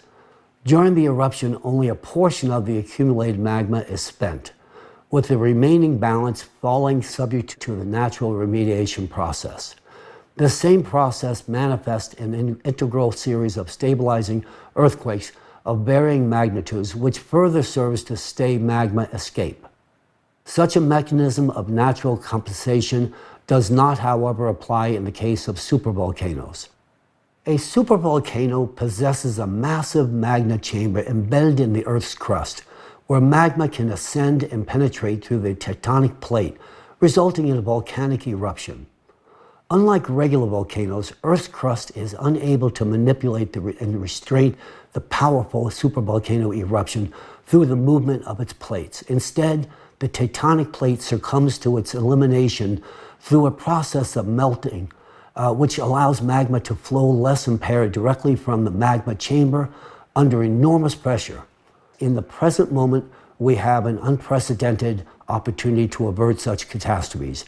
These are not fanciful theories, but rather fundamental principles that are being implemented today. We have acquired the knowledge of how to properly degas and unload volcanoes. By implementing a controlled preemptive degassing strategy, we conceivably could harness the potential of alienating the buildup of pressure in supervolcanoes, thus preventing magma from burning through the Earth's crust, and thereby averting the catastrophic consequences of a supervolcanic eruption. To properly perform degassing measures and activate the compensatory mechanisms already in place, it would be necessary to control both the plates and the pressure of magma in order to regulate closure of the trough. By carefully controlling the processes, we could release the growing pathological tension in the areas most influencing the lithospheric plates, thereby reducing the frequency of earthquakes and volcanic eruptions. In other words, the process of earthquakes can be influenced and possibly regulated. In closing, we can prevent the catastrophic eruptions of a supervolcano. However, this can only be achieved after we stop the external impact on the core, which takes place every 12,000-year cycle. This is an undeniable fact. If we fail to take corrective action or improperly conduct degassing, the excess energy will intensify the cavitation process of magma and lead to a sharp expansion of magma pressure, which the crust would not be able to withstand. In such a case, our planet may well face the same fate as Phaethon, a catastrophic explosion that would transform it into an asteroid belt. The issue at hand is not just a matter of national security, but rather a supranational one that should capture the attention of intelligence agencies and governments worldwide. It is critical that we act with urgency, as the consequences of inaction would be catastrophic. In fact, we should have acted yesterday. And this is the reason that I stand before you today, delivering this message with the utmost seriousness and urgency. The paradox of the current consumerist format lies in the fact that despite our understanding and solution to the problem, we are unable to implement them in practice, because executing the degassing process effectively requires a globally coordinated effort that involves the territories of different countries. However, in a world where everything starting from private enterprises to the states themselves is divided and focused on defending their own interest, such efforts are unfortunately seen as a potential threat to national security. Reaching agreement on these issues at the international level can take decades, and this is concerning, given the urgency, especially when these challenges should have been resolved yesterday. The second factor that hinders progressing towards these goals in the current consumerist society is the lack of financial resources allocated to such activities. Despite claims of enough funding, the reality is that there are insufficient investments in these areas. While funds are directed towards wars and conflicts, no funds are allocated to provide for pressing human needs because the consumerist society places no value on human life. Therefore, I assert with confidence that if we persist in the consumerist model of international relations, we are bound to fail. The terms of the game are such that even if we possess a solution, we are not able to execute it. We people are the root cause of all crises. Nevertheless, regardless of our past mistakes, we can always stop and do things in a different way. However, given the current state of affairs, any small delay in addressing the climate threats will result in irreversible consequences. Soon we will no longer be able to do anything against the climate, and all of us understand this perfectly well. In light of the dire climate situation, I have come before you today to discuss a possible solution. I believe that the only way to overcome our current crisis is to transform our society from a consumerist format of society to a creative society. The model of the creative society instills in us three key conditions that will enable us to combat climate change. First and foremost, in the creative society, human life is considered paramount, and thus its preservation and protection are prioritized above all else. Secondly, the creative society operates as a single economic space that is both open and transparent, which means there are neither wars nor geopolitical conflicts, nor hidden agendas. This will allow us to execute a global degassing strategy.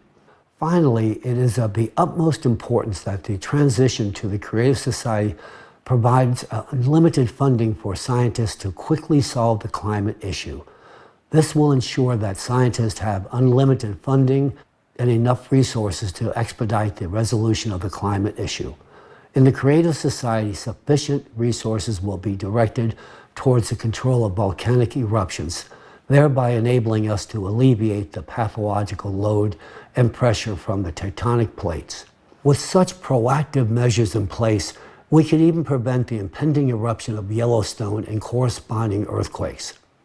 This is not far-fetched, this is a realistic goal, and we are actively working towards achieving it. In addition, not only will we be able to forecast powerful earthquakes such as the recent ones in Turkey and in Syria, for example, but also be able to prevent them. Through the implementation on such measures, we could achieve a stabilization on the planet's geodynamic processes. Of course, this will only be possible once we have stopped the external impact. I am confident that we will discover the necessary solution, but it is extremely crucial that we initiate this work in the near future. Please note that control over geodynamic processes will have a nearly instantaneous impact on the atmosphere, culminating in the control of typhoons, floods, anomalous precipitation, and other cataclysms as well. We envision a future where humans can control climate, including natural disasters. Creative society truly opens up an opportunity to create a world in which cataclysms can be prevented and every person's life safeguarded. This prospect has been the subject of my thoughts and aspirations for a very long time. Therefore, when I was in Washington and encountered the presentation on the creative society, I immediately realized that it is precisely what we need. I recognize that the creative society is our way out, and thankfully we have such a way. This is something that can enable scientists to act without constraint, stop an external impact, save our planet, and protect human life. That, to me, is the most significant aspect. I know how to solve this problem. I hold the keys to the future in my hands. But as of now, I lack the opportunity to utilize them. This opportunity can only be provided through creative society. Only through the establishment of a creative society can we actually unlock the true potential to implement the solutions to prevent climate catastrophes and secure the safety and well-being of every individual. Ladies and gentlemen, thank you. I appreciate the opportunity to speak before you this day. Thank you so much. Have a good day.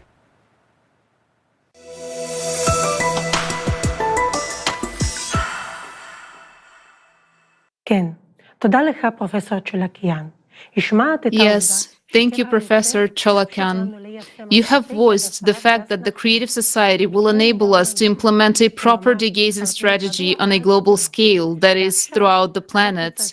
And now we need to ensure sufficient funding for scientists to research and solve the problem of climate as soon as possible. If we unite the scientific potential, we will be able to stop the external impact on the core of our planet and stabilize geodynamic processes. We will be able to prevent typhoons, earthquakes, abnormal precipitation, and other natural disasters. In short, we will be able to control the climate, but only in the creative society. Today, climate change is the threat to the existence of the entire humanity.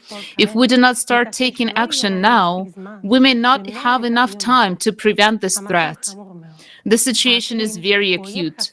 Climate is a faceless and ruthless enemy that recognizes no borders or nationalities. It doesn't care about your social status or your wealth. You cannot bribe it. Your high fences will not stop it from destroying you. To save ourselves, we need to unite the whole world, all the people, the entire scientific potential. And our people have the greatest scientific potential. We, Jewish people, are one of the smartest people in the world. Although we make up only 0.2% of world's population, more than 25% of Nobel Prize winners are Jewish. Our people are also the winners of the Turing Award, the most prestigious prize in computer science, the Fields Medal, awarded by the International Congress of Mathematicians, and many other prestigious awards. The achievements of Israeli scientists have greatly contributed to the strengthening of Israel's international status. Our country is considered a high-tech superpower, attracting the attention of major international companies which open their research centers here and invest in startups in various industries. There are more than 70 venture capital funds operating in Israel. Every year, $12 billion, or 4.7% of GDP, is spent on innovation development, which is one of the highest rates in the world. 300 major international companies have innovation centers in Israel. Among them, Intel, Google, Microsoft, Facebook, SAP, IBM, Oracle, Dell, Cisco Systems. Israeli science has contributed significantly to improving the quality of life of billions of people around the world. Israel is one of the top 10 nations in space exploration. But despite all these achievements, Israel will not be able to save itself and survive alone in the conditions of the rapidly changing climate. It is impossible to solve this problem within one country. Even if Israel chooses the path of building the creative society, all of Israel's most advanced technology will not protect it if neighboring countries remain in the consumerist format. Despite our rich scientific potential, our nation, like the whole of humanity, is on the brink. We have enormous potential, but now we're channeling it into the existing consumerist format, a world that is crumbling before our eyes. So there is an urgent need to channel our minds and our intellectual potential to bring people together to deal with the climate issue. It is up to us, the Jewish people, to set an example of unity and to unite the entire world community. We can do this because our people are all over the world. We rule the world. Look, our people are everywhere. Even if the president of some country is not a representative of the Jewish people, his advisor is our person. There is not much time left, but we know how to get the things done. We need to unite, to make the most of our potential, relying on the richest resources of the Jewish people, which are our intellect and experience. Since we have this potential, we must apply it for survival of the people of Israel and the survival of all humankind. We need change. And if we can't change something, it is better to change it for the better and to change the format of society to the creative one, to a format where everyone's life will be valued and secured, to a format where each person's life will be worthy and prosperous.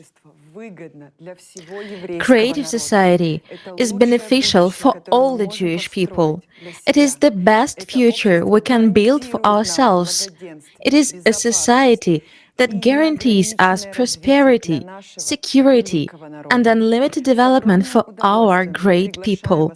With a great pleasure, we invite you to watch a video about the wonderful prospect of the Creative Society and all the various benefits and bonuses of the Creative Society for you personally and for every person in the world.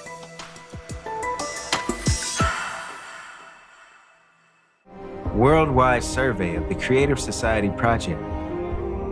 What kind of society does every person dream of living in? Tens of millions of people surveyed in 180 countries, hundreds of thousands of hours of video footage, terabytes of data, more than 15 million hours of personal time of Creative Society Project participants from around the world, all to show how people from around the world want to live. Only in the Creative Society, all people's desires for a comfortable, safe, and happy life will be guaranteed 100%. All of this is laid out in the 8 pillars of the Creative Society, which is the foundation of your happy future. Watch this video and you will understand why the Creative Society is exactly what you want. First pillar, human life.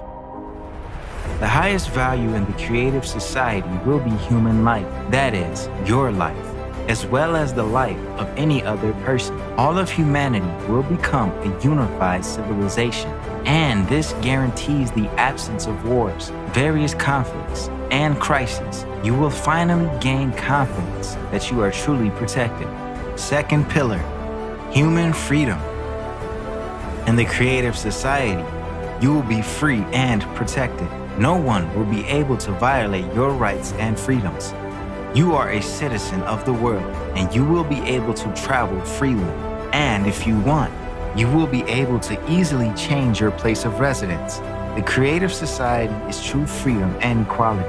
In the Creative Society, there will be no need to fight for the rights of minorities because there will be no one superior or inferior. Everyone will have one highest status, the status of a human being. There can be no one and nothing on earth superior to a human, their freedom and rights. Third pillar, human safety. The Creative Society guarantees your safety. The economy of the Creative Society ensures the absence of crises and inflation for every person. You will be protected and have all the comforts of living. During the transition period to the Creative Society, you will be provided with free housing of a minimum of 60 square meters per person in private ownership, and you will not have to pay for utilities. Every home will be equipped with an FFG, fuel-free generator, that will provide you and your family with free and unlimited energy. Moreover, in that same transition period, every month you will receive a universal basic income equivalent to $10,000 as of today, without having to pay any taxes. You will only need to decide how to spend your money. You might as well start thinking about this now. Do you think you will pay off all your debts first? But they will be written off. Do you think you will spend this money on healthcare or education? You will have the best education and healthcare free of charge, available to you 24/7. In the Creative Society, your safety will be the top priority, and all technologies will be directed towards improving your quality of life. Each household will be equipped with a matter replicator, providing you with your favorite clothing, food, and other necessary items. Thanks to the health capsule, you will forget about illnesses forever, and you will always be healthy. Isn't this what you've been dreaming of your whole life? But that's not all yet. Fourth pillar, transparency and openness of information for all. In the Creative Society, The media will belong exclusively to the society. The media will serve the interests of the people and reflect information truthfully, openly, and honestly. Additionally, you will be able to receive accurate information about the movement and distribution of public funds at any time. Money owed by the public is, first and foremost, your money, and you should know how it is spent and for what purposes. Fifth pillar, the creative ideology. You will no longer have your mind manipulated, nor be frightened with imaginary enemies. We will not be pushed to confront each other and be divided into us versus them anymore, because in the creative society, any propaganda of violence, inhumanity, and segregation will be prohibited. The creative society will establish all the conditions for the development and education of a human with a capital H. Our children will be raised on the principles of humaneness, kindness, friendship, and mutual respect. These particular qualities will form the basis of relationships between people in the creative society. Sixth pillar, development of personality. In the creative society, you will be able to study wherever you want and train to become whatever you want, and it will all be absolutely free of charge. Education in the creative society will unlock your individual potential by 100%. You will be provided with a program specifically tailored to maximize your intellectual abilities. Any educational process will be interesting and engaging. You will have access to cutting-edge technologies in education and development. You can study anywhere in the world at any time that suits you. In the creative society, the world of knowledge is open for you. Seventh pillar, justice and equality. If you decide to work, you will be able to choose a profession that brings you joy. There will be a 4-day work week with a 4-hour workday. Moreover, you will have 2 fully paid vacations per year. Every job will have a decent compensation. The pay for identical positions, specialties, and professions will be the same worldwide. Furthermore, justice and equality will ensure that there will be no more private monopoly and irrational use of resources. All natural resources will belong to all people, including you. Eighth pillar, self-governing society. In the creative society, for the first time in human history, a unified, all-human civilization will be created. All power will belong to all people, to you. People know what they want and how they want to live. All socially important issues will be decided by people themselves on an open online platform. Specialists will be responsible for implementation of the tasks assigned to them. They will be appointed and controlled by people themselves. Since all processes will be transparent, corruption and dictatorship will be impossible in the creative society.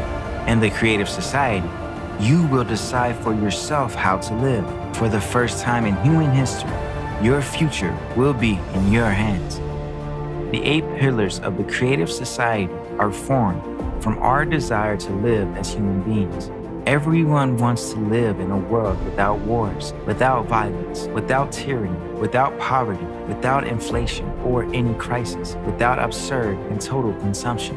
If you want peace, security, confidence, free and high-quality healthcare and education, freedom of movement around the world, a universal basic income, access to free energy, then the creative society will fulfill all your dreams. All of this can easily be achieved in the coming years. How to do this? Just tell this to as many people as possible, to everyone. Your dream world is separated from you by your neighbors and everyone around you who don't know about the creative society yet. Do you want the creative society to come as soon as possible? Act. Tell everyone about the creative society. For the first time in human history, your future is in your hands.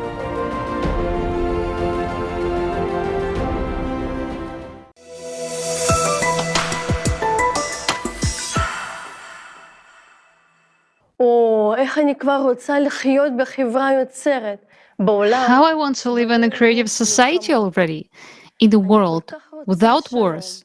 I want peace so much. No one is safe now, and anywhere, at any time, a war could begin. when you don't want it and don't expect it. But in the creative society, it will be different. The highest value will be life of each person. It will be beautiful, safe world for us and our children. Yes, Jews want peace more than everyone else.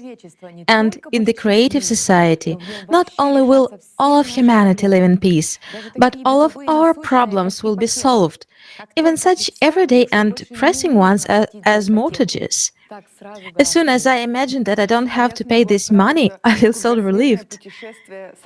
And I will be able to go on a trip around the world with the whole family. And my children, while traveling with me, will be fascinated with the interactive way of learning. To be honest, I myself have long wanted to learn a new profession. Olga, what would you like to do in the creative society? I'm a professional musician, but I have a family and responsibilities, and now I have to do something completely different. But I would love to go back to playing the cello. After watching the video, the question may arise: how realistic is it to implement in life? And also, where will we get money for all that? One might think that this is such a distant future that our generation won't live to see it. In fact, this is not the case.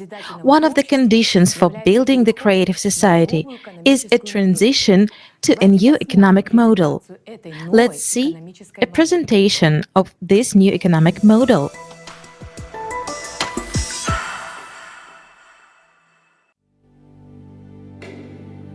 In the transition period to the creative society, each person will have universal basic income equivalent to $10,000 US, free housing at least 650 square feet per person, free healthcare of the highest quality, free education for a lifetime, safety in every part of the world, work 4 hours a day, 4 days a week, paid vacation for 2 months a year, equally high salaries across the world, no taxes for individuals, small and medium-sized businesses, fixed prices on all goods.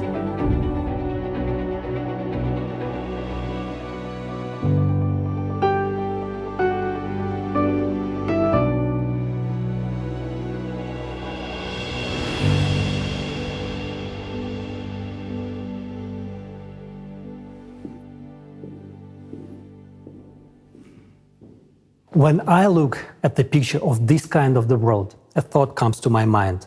This is incredible. This is incredibly cool. And yes, I want this kind of life.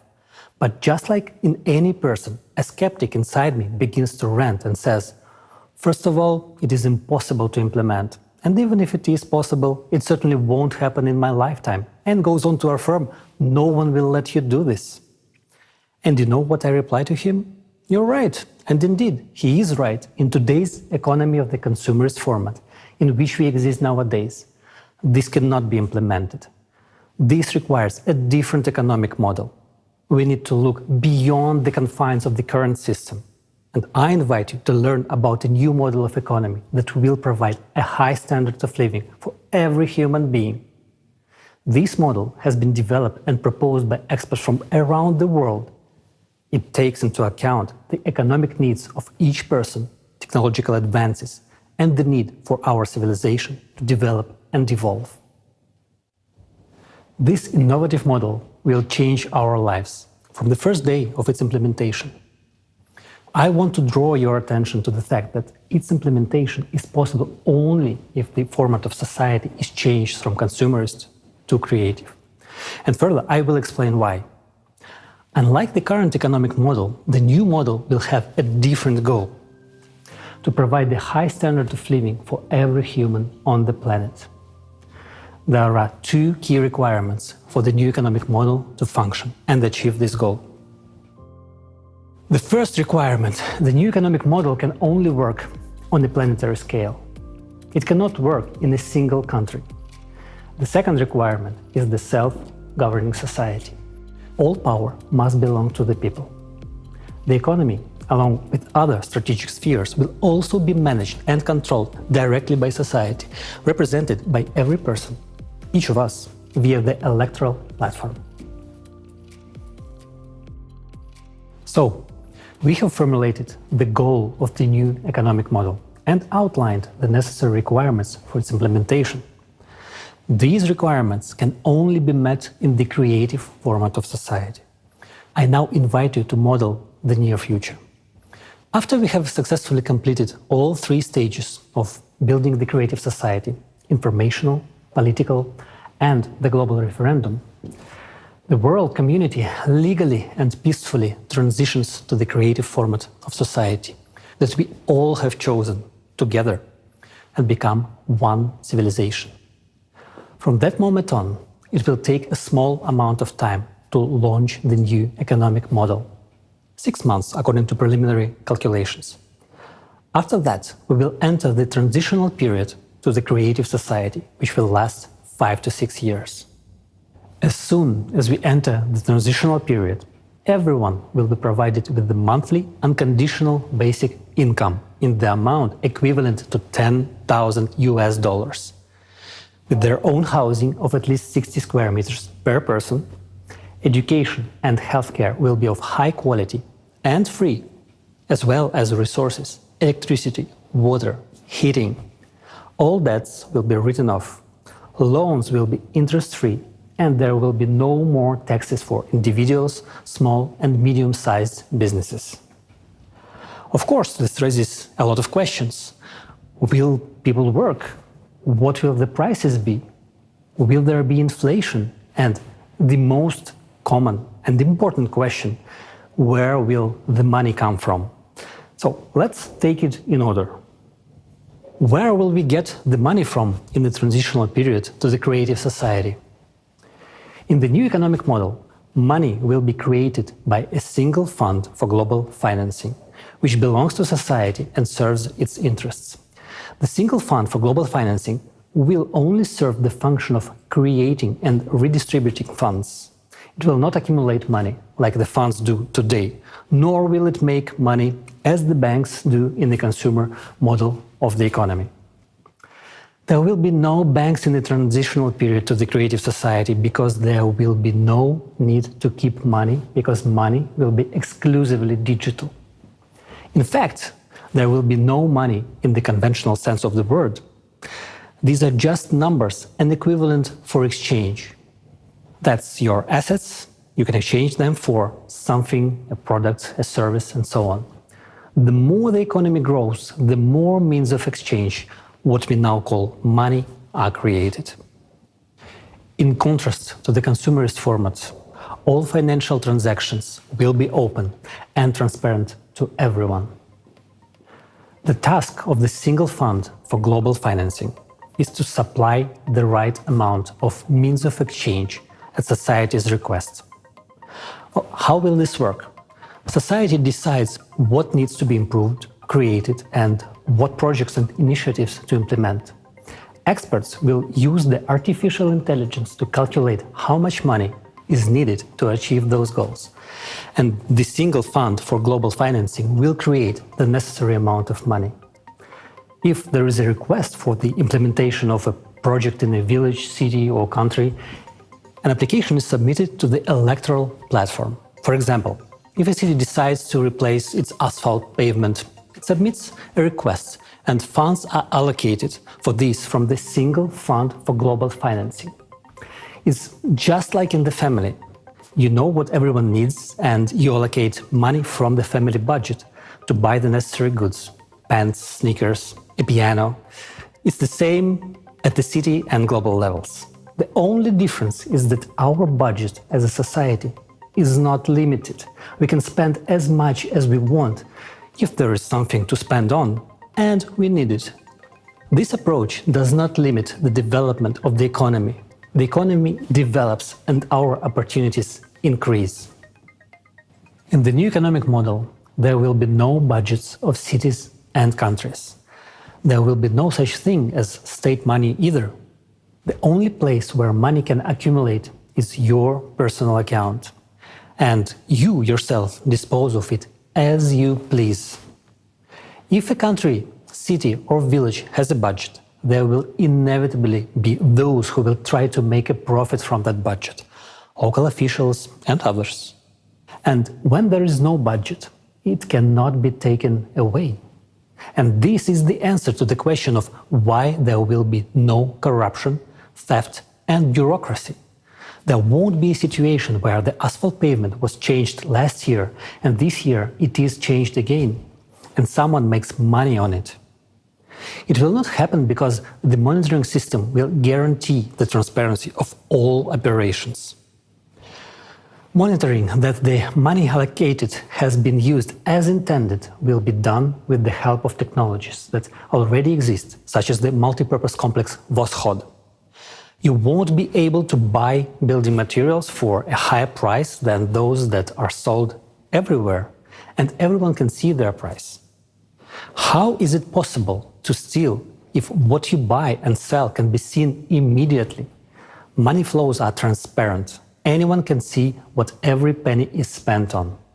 Now, in the consumerist format, this information is hidden. But in the transitional period to the creative society, it will be available to everyone. You can see exactly how money has been spent in any part of the world, regardless of where you are, because society's money is your money. For the convenience of transactions and complete transparency, a new single monetary unit will be introduced, which can be used anywhere in the world. It will belong to society and be created by the single fund for global financing. It will be digital. It will not be possible to seize or freeze it, and it will not lose value. You cannot lose digital money. It cannot be stolen, and its flows are completely transparent. From the first day of the transitional period to the creative society, an exchange of existing currencies for the new monetary unit will take place. All savings, capitals and assets of people and enterprises will be converted into it. Why will the single currency be digital? Because firstly, it guarantees the transparency of all financial transactions. And secondly, with modern technology, there is no need for paper money or documents. Digital money is both environmentally friendly and convenient. A person doesn't need to carry a wallet, a passport or a plane ticket. No chips or third-party devices are needed. A person can be identified by retina or a fingerprint. All this information will be stored in a single database that would be under the control of society as a whole, rather than individual countries or special services, as it is today, where everything is fragmented. This high-tech approach would simply eliminate any illegal activity.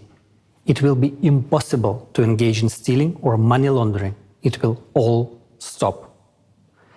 In the creative society, a person has nothing to fear or hide. They are absolutely open and free. Everything starts with a clean slate. The key mechanism of the new economic model will be a limitation of wealth, which is the limit of maximum wealth per family that we will set as a society. At the present time, the recommended amount is $10 million, and it is confirmed by recent research. This is the total amount, including all movable and immovable property, all the assets and liabilities of each family member.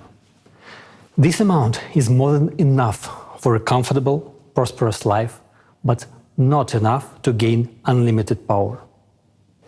When a person's wealth goes over the set limit, the excess funds simply disappear. They are not credited to anyone's account and are essentially written off. We are used to thinking in terms of the economy of the consumerist format, but here you have to understand that this is a different form of settlement, not the usual banking form. Therefore, money is not accumulated. When society needs money, the single fund for global financing simply allocates the necessary amount, which goes into circulation. Society is financed without limitations for as much as required for its needs.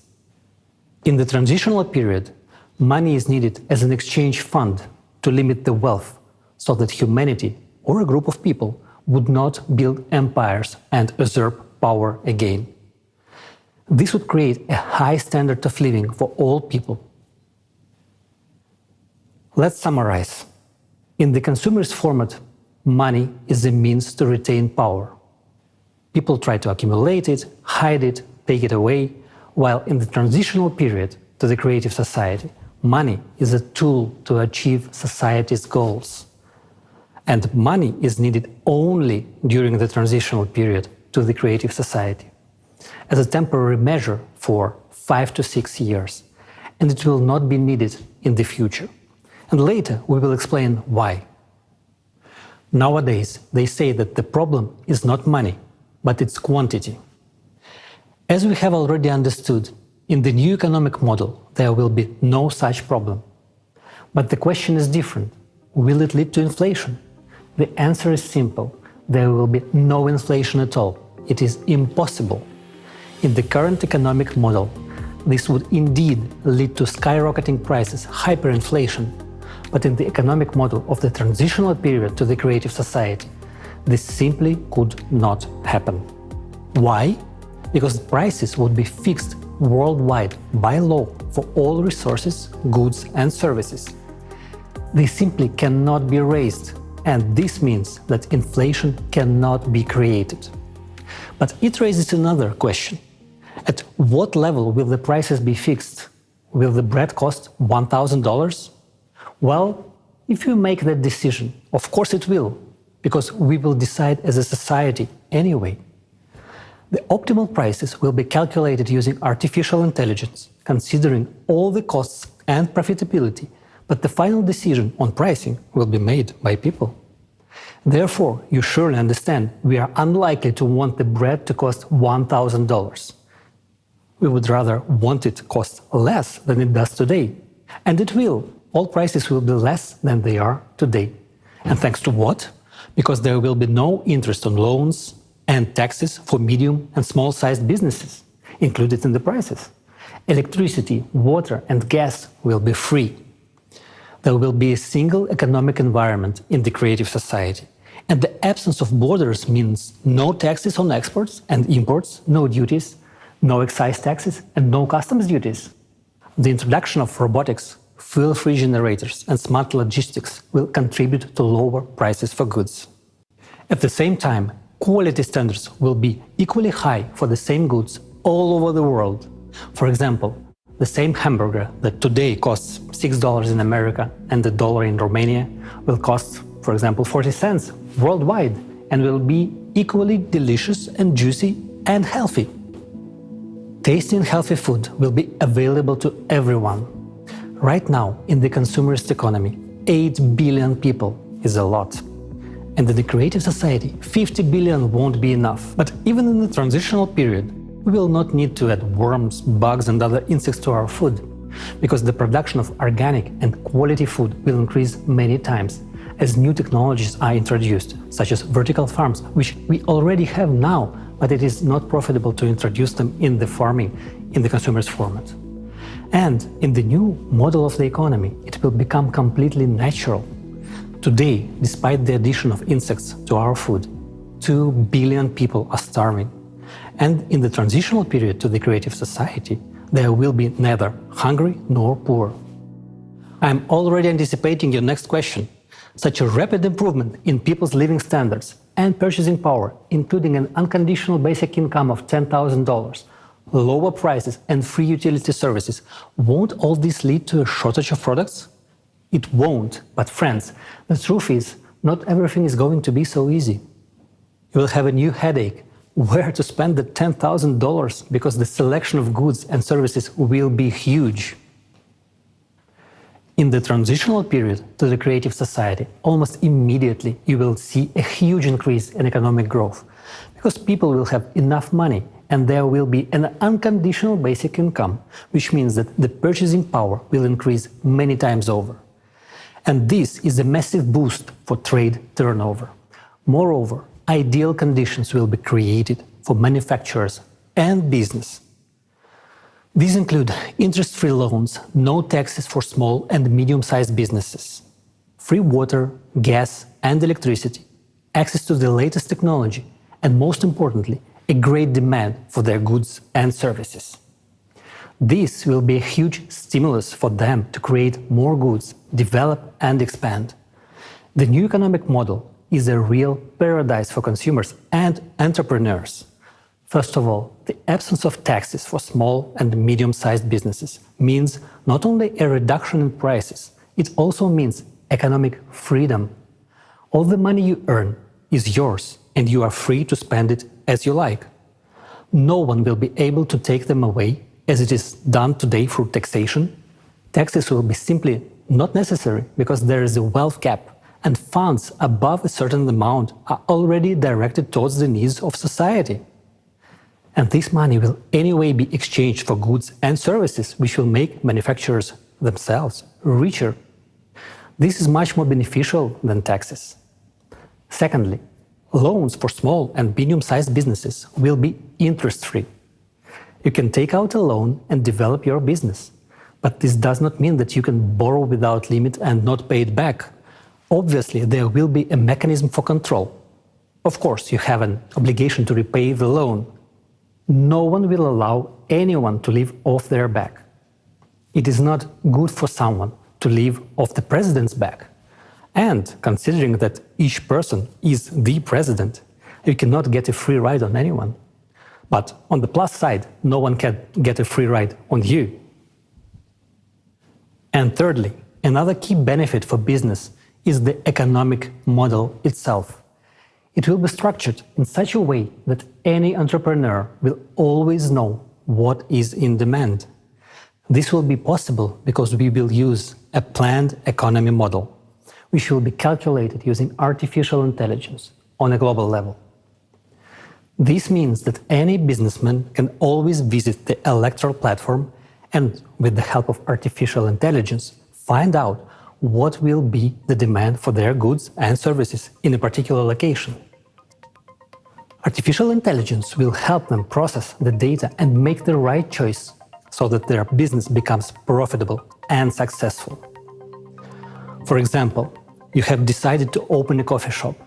You can go to the electoral platform and see how many coffee shops are in your area, how busy they are, and if there are already 2 half-empty coffee shops, it would be foolish to open a third one.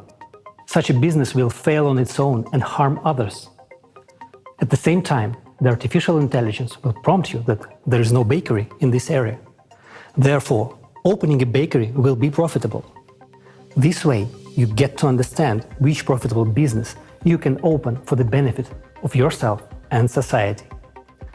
Moreover, when starting a business, the same artificial intelligence will offer you options for premises, purchasing goods at the most favorable price in nearby places to reduce logistics costs. It will connect you with a logistics company, calculate the required loan amount if one is needed, and also calculate the cost of necessary repairs of the premises. Find the companies that will do the repairs at the most advantageous price. Find options for design solutions and propose the necessary employee candidates in the required location. All on a turnkey basis. At the same time, it is you who chooses from the options suggested by AI, and all final decisions are up to you. The same artificial intelligence will calculate how much time it will take from the moment you apply on the electoral platform for your business to start making a profit. Additionally, the AI will calculate the necessary number of employees and help you draft their schedule. This is very useful considering that the work week will be 4 days, 4 hours a day, meaning that in order to cover 12 hours of daily work for that very coffee shop, 3 people per day are needed per shift. Of course, after this, many people will say that everyone will become an entrepreneur. They won't, because running a business requires a certain character, motivation, responsibility, time commitment, and most importantly, organizational skills. For many, and this is the overwhelming majority, it is much easier to go to work 4 hours a day, 4 days a week, receive a good salary in addition to the universal basic income, and enjoy life. rather than continue developing their business and work on it almost 24 hours a day, despite all the help from AI. Even if artificial intelligence does the calculations for you, it's still up to you to do the work. AI will help you launch the business and assist you in the process, but it is you who will run the business. Communicating with customers, overseeing production, the responsibility for all this will be on you, right down to picking out the design, starting from the smallest details in the process of launching the business. There is no getting away from it. You will be engaged 24 hours a day, despite the simplicity and ease of the process. And it is up to you to decide whether to work 4 hours a day, 4 days a week, or to be an entrepreneur. Some people want to earn more, while others are satisfied with their salary and a free, wonderful life. Naturally, all of these conditions, such as no taxes, interest-free loans, understandable demand, etc., will have a positive impact on increasing wages. Wages will need to be increased regularly because companies will need skilled workers to meet the growing demand for goods and services. Since unconditional basic income allows even those who used to be low-income individuals to purchase quality goods, there will be an increase in the number of companies needing employees to meet this demand. For example, let's consider a medium-sized business. A person has an enterprise with 200 to 300 employees and a turnover of several tens of millions of dollars. They don't have to pay taxes. All the money earned belongs to them. And of course, they will raise wages, because competition for specialists in the labor market will be high. While unemployment will inevitably increase in today's world, in the creative society, on the contrary, there will be competition for good workers. They will be needed. And we come to another often asked question. Will people want to work if they already have a comfortable life provided by universal basic income of $10,000? People will still work because a $120,000 universal basic income per year for a person is just an average level of prosperity. Few people want to be in the middle class. People strive to live better. For example, if a person wants a new good car, then to buy it, they will have to live on just their basic income for several years. Wouldn't it be easier to go to work to buy their dream car faster? In this case, a person could earn an additional $5,000 to $10,000 or more per month, and in a year they could save up for their dream car and drive it to the job they love.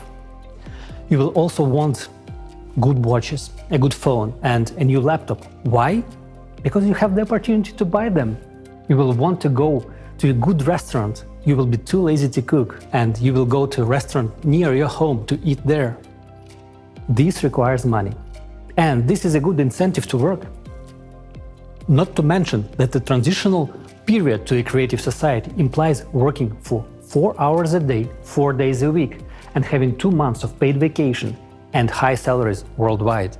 Furthermore, thanks to the implementation of new technologies, boring professions and hard labor will gradually disappear. People will have much more interesting work to do because there will be many new professions that will reveal their potential and talents.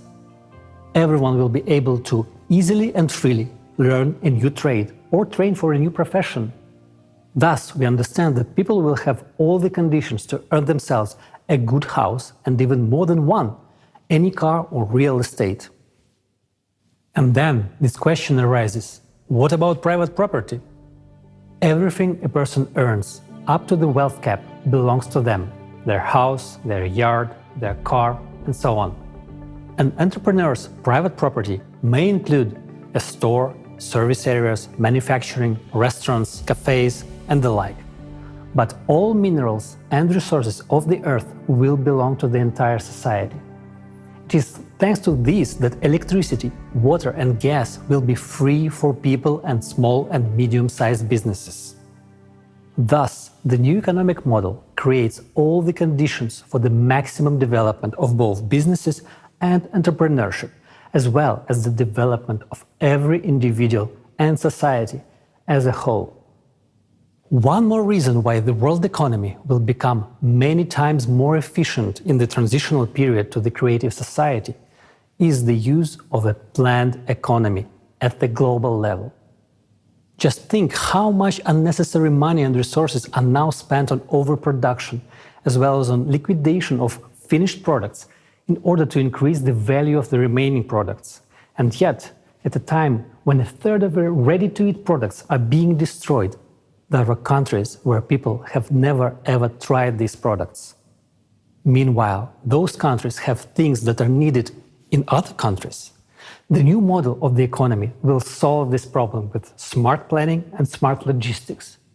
Logistics will be calculated by experts with the help of artificial intelligence in order to efficiently redistribute goods so that everyone will have the opportunity to buy everything they need.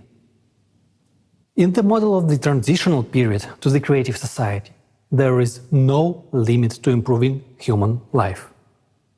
It will be possible and necessary to improve life, but prohibited to make it worse, and it will be fixed at the legislative level. Remember, the highest value in the world will be human life and his benefits. Well, friends, let's sum it up.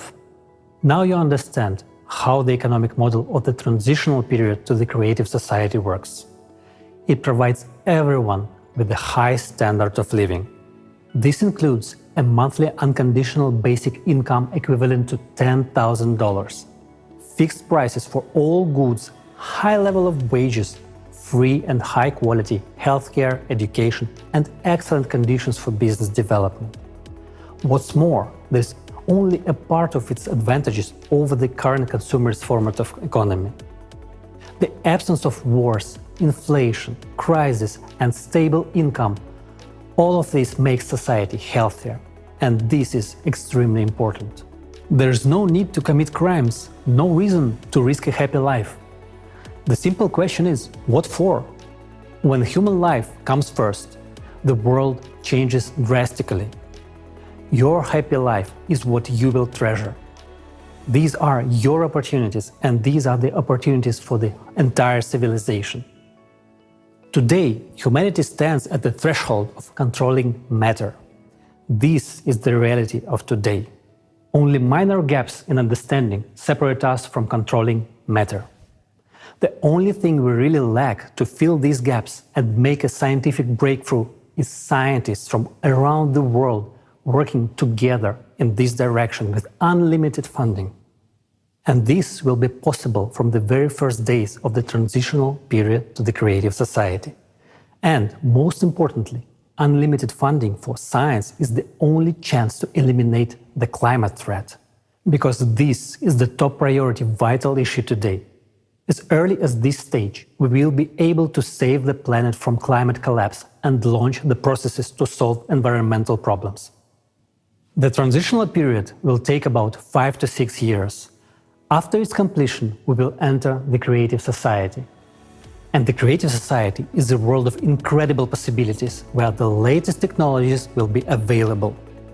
The health capsule will allow everyone to extend their lives beyond the species limit and live in a healthy and young body for at least 1,500 years. The replicator is the technology that will enable us to create anything from the tiniest particles, manipulating matter at the quantum level. These technologies will be in every home. And that's the answer to why we will no longer need money. The creative society solves all our economic problems and opens up a new world of incredible opportunities where you can unlock your true potential. If you want to live in such a world, it is now important to act together with millions of people. You and I are now launching a worldwide demand for the creative society, which will very soon become the main trend of humanity. If each of us takes an active part in this first and most difficult stage of building the creative society, the stage of informing. In one way or another, each of us is suffering in the economic model of the consumerist format. But we are searching for a way out within the familiar paradigm. However, the way out is only in the creative society. Therefore, for those who understand what the way out is, it is important to tell others about it. Creative society will open up perspectives for growth and development of each individual and of society as a whole. This is what will make us free. In the consumerist format, there can be no real freedom for a person. There's always the exploitation of the majority by a few individuals. But even those few individuals are themselves enslaved by this format. Therefore, not a single person has freedom in the consumerist society. It is only in the creative society that the person can attain true freedom.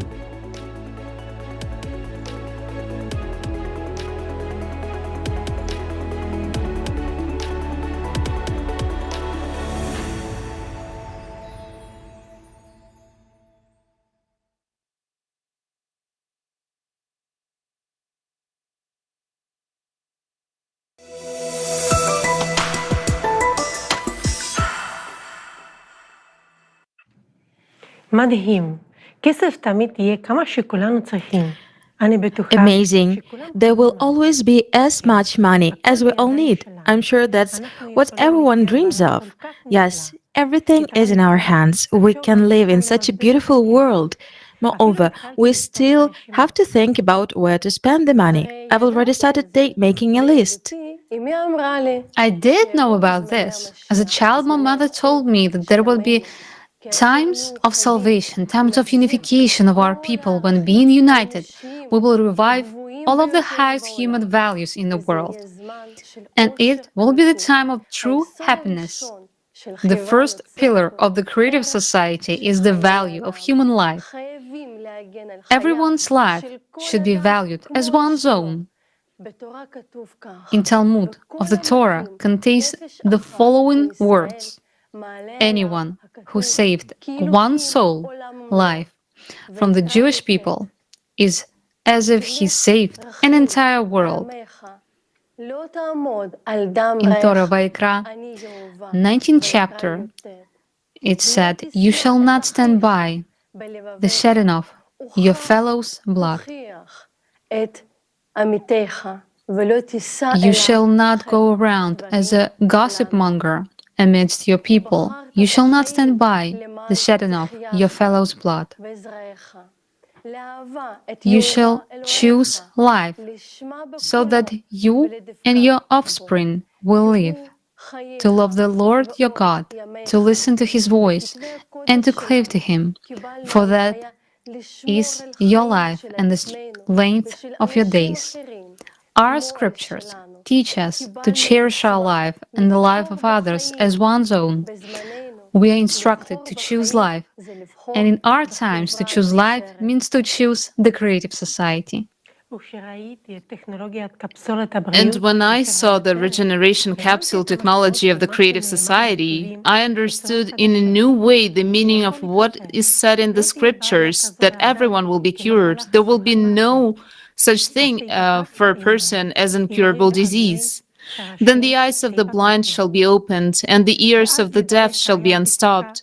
Then the lame shall skip like a hart, and the tongue of the mute shall sing. For waters has broken out in the deserts and streams in the plain. It will be available thanks to the health capsule technology. To understand better what the regeneration capsule is, I suggest watching the film about this capsule and its function.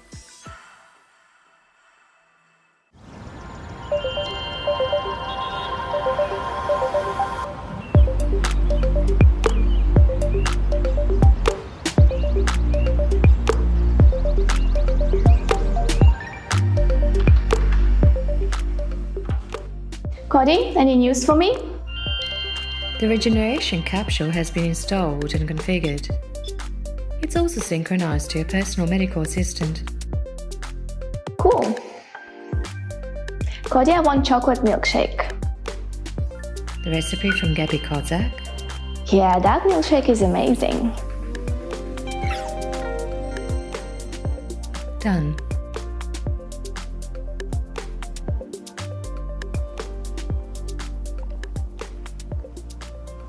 Wow, you are a beauty indeed. I see they implemented all my design suggestions. Wonderful. Greetings! I'm a regeneration capsule, the first generation. Would you like to undergo the body regeneration procedure? Do I have to? When analyzing the data from your personal medical assistant, I discovered that you suffered a fracture at the age of 10. It healed but left a slight dislocation, which deformed your joint, causing pain and potential damage to the joint cartilage if you exercise. The surgery that you had at the age of 16 to remove your appendix left a scar on your skin. Your frequent unbalanced diet has also caused your body to malfunction. I can eliminate all the consequences and restore your body to its perfect condition.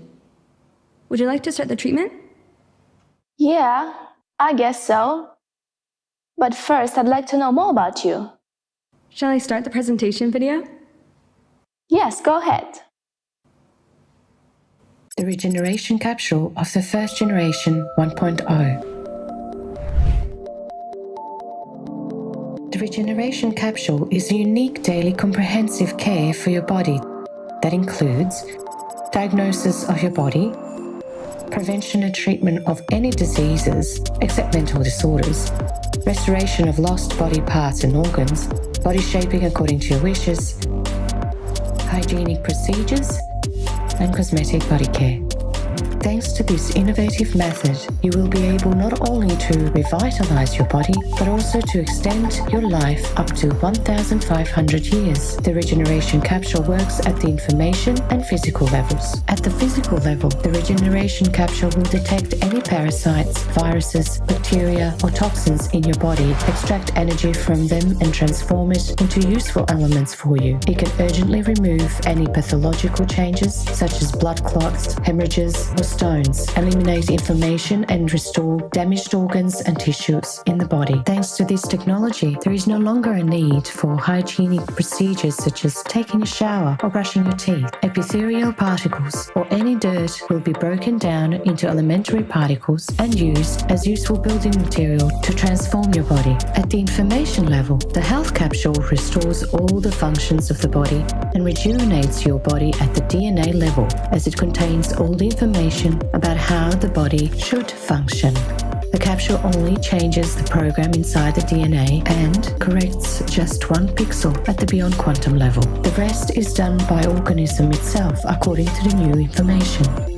In this way, any cell can be reprogrammed. Everything unnecessary is removed and everything necessary is added. Thanks to this technology, you can change your appearance, change your height, weight, body volume, and set a program for the regeneration of limbs and organs. By changing information at the beyond quantum level, you can make a cell, as well as the entire body, rejuvenate and live a long life. Moreover, the whole process takes place at the micro level, completely painless and safe for you. Thanks to the regeneration capsule, any diseased organ can be repaired instantly, and its function will be restored. There is no need to replace your heart with someone else's to make it start beating. It is enough to run the necessary program on the regeneration capsule. Now you can choose any look you want. To transform the entire body, it takes time depending on the scale of anthropometric changes for the body to transform according to the new information in the DNA. Physical transformations in the human body take place over a period of 9 to 14 months. Start the rejuvenation and life-sustaining program in your capsule, and every day you will feel healthier, younger, and stronger until you reach the biological youthful age defined by your program.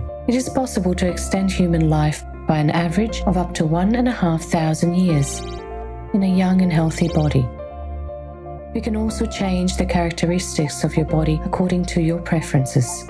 The capsule technology allows you to become an athlete with any body type, muscle tone, and level of training, and maintain this form according to the parameters set by you. You don't need to spend any personal time exercising. Just 30 seconds spent in a capsule in the morning can replace hours of workouts, freeing up time for your personal development. All necessary procedures, including hygiene, are performed simultaneously with the transformation program. The capsule technology is very easy to use and completely safe for everyone. Information about your personal parameters and preferences will be stored in a unified database. When you travel anywhere in the world, you can activate your personal program with any other capsule. All you need to do is to use your individual code, and a perfectly tuned capsule is at your service. The regeneration capsule is an innovative technology that allows you to stay healthy and youthful for many hundreds of years. Forget about any diseases and improve the quality of your life. We wish you a creative use.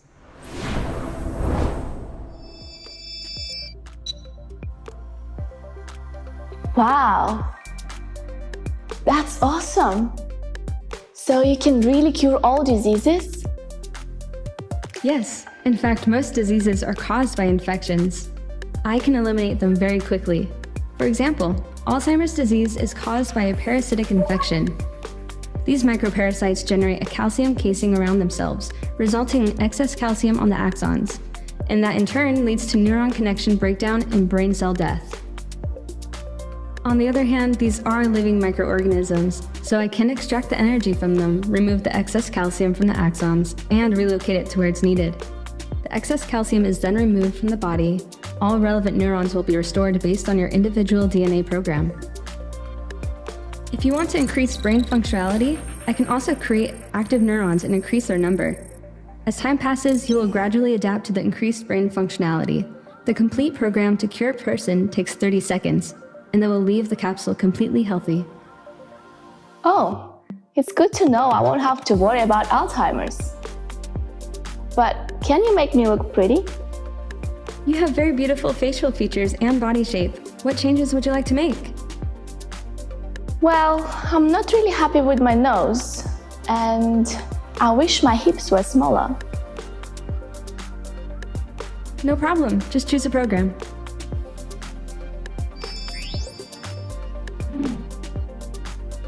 Wow. So I don't have to go to the gym anymore? Only if you like to, for the sake of enjoyment and socializing with other people. I can make external changes to your body without any negative effects on your health. For instance, if you have excess weight, I can dissolve fat inclusions in your tissues and remove any excess fat cells. This will reduce your body weight and volume, all while keeping the process fully under your control. Additionally, I can help increase your muscle mass, allowing you to improve your physical strength and endurance, as well as strengthen your bone tissue and ligaments. All this is possible without compromising your health. This entire body transformation program can be completed in 9 to 14 months. So I don't have to follow any diet anymore? You can eat whatever you enjoy as much as you want. You don't have to follow any diets anymore. I will add whatever is necessary to your body and remove the unnecessary.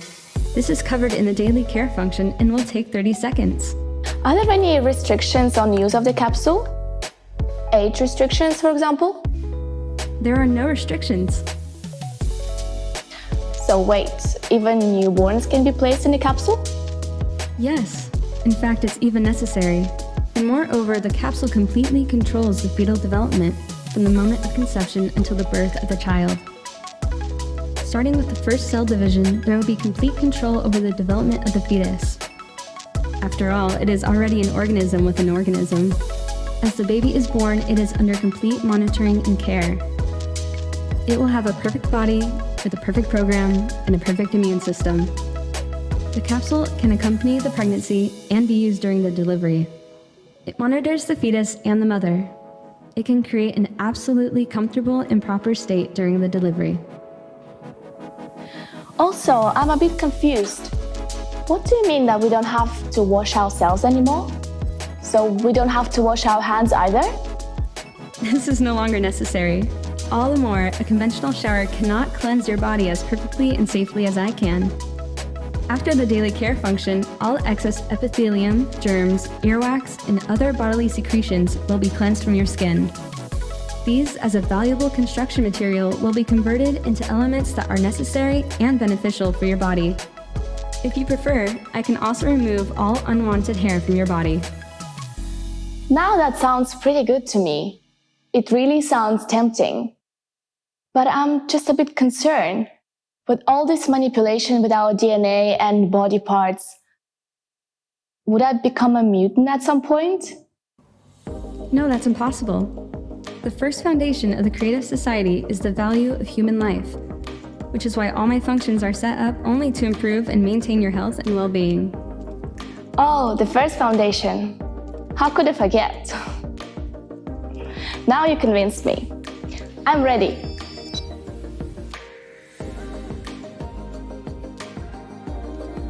Which program do you choose? Daily routine for starters. Should I not breathe and stay still? That will not be necessary. Feel at ease. Let me remind you that all procedures are absolutely painless and safe. Scanning your body now. You have a left middle cerebral artery aneurysm. If not removed, there remains a higher risk of hemorrhagic stroke, restoring the integrity of the vascular wall. The aneurysm has been removed, and there is no longer any risk of stroke. Wow, that was incredible. Did you just remove the risk of a stroke in just a couple of seconds? Yes, ensuring your well-being is my priority. Starting the daily care routine. This will take 30 seconds. Would you like me to turn on your favorite video? Yes, please.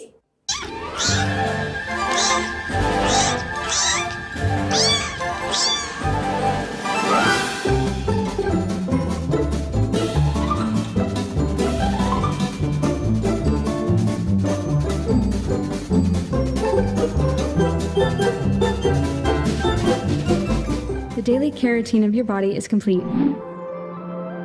What do you mean? 30 seconds are over. Have a great day. Feels better than after a whole day at the spa.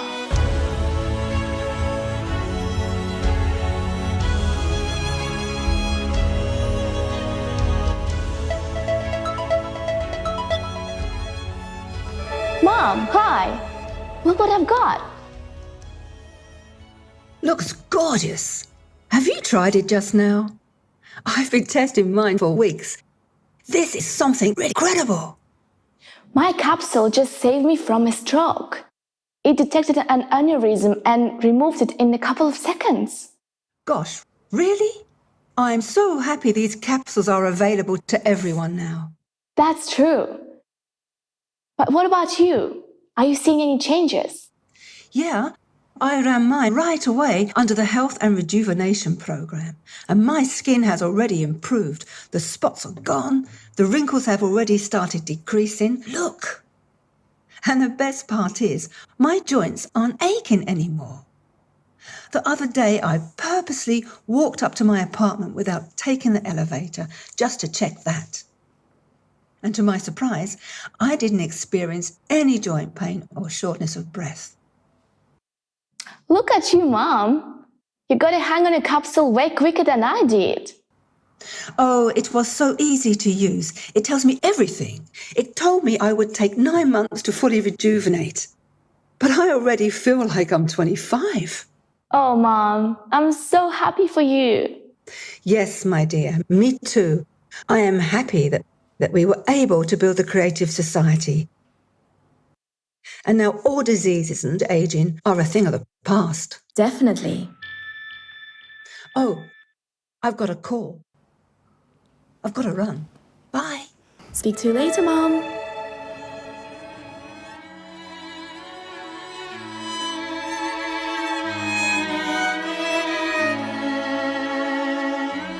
I wonder, what other amazing discoveries will our scientists make? It's breathtaking.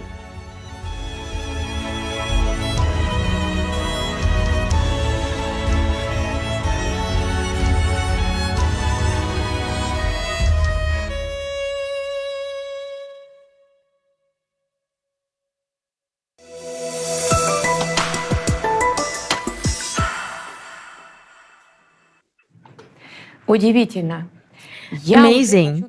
I already want such technology, a regeneration capsule. No need for beauty salons anymore, where we waste a lot of time and money. You can deny yourself nothing. and eat whatever you want. And the best part is that the development of this technology is already underway. Cool capsule. Imagine we won't have any more genetic diseases. So many lives could be saved.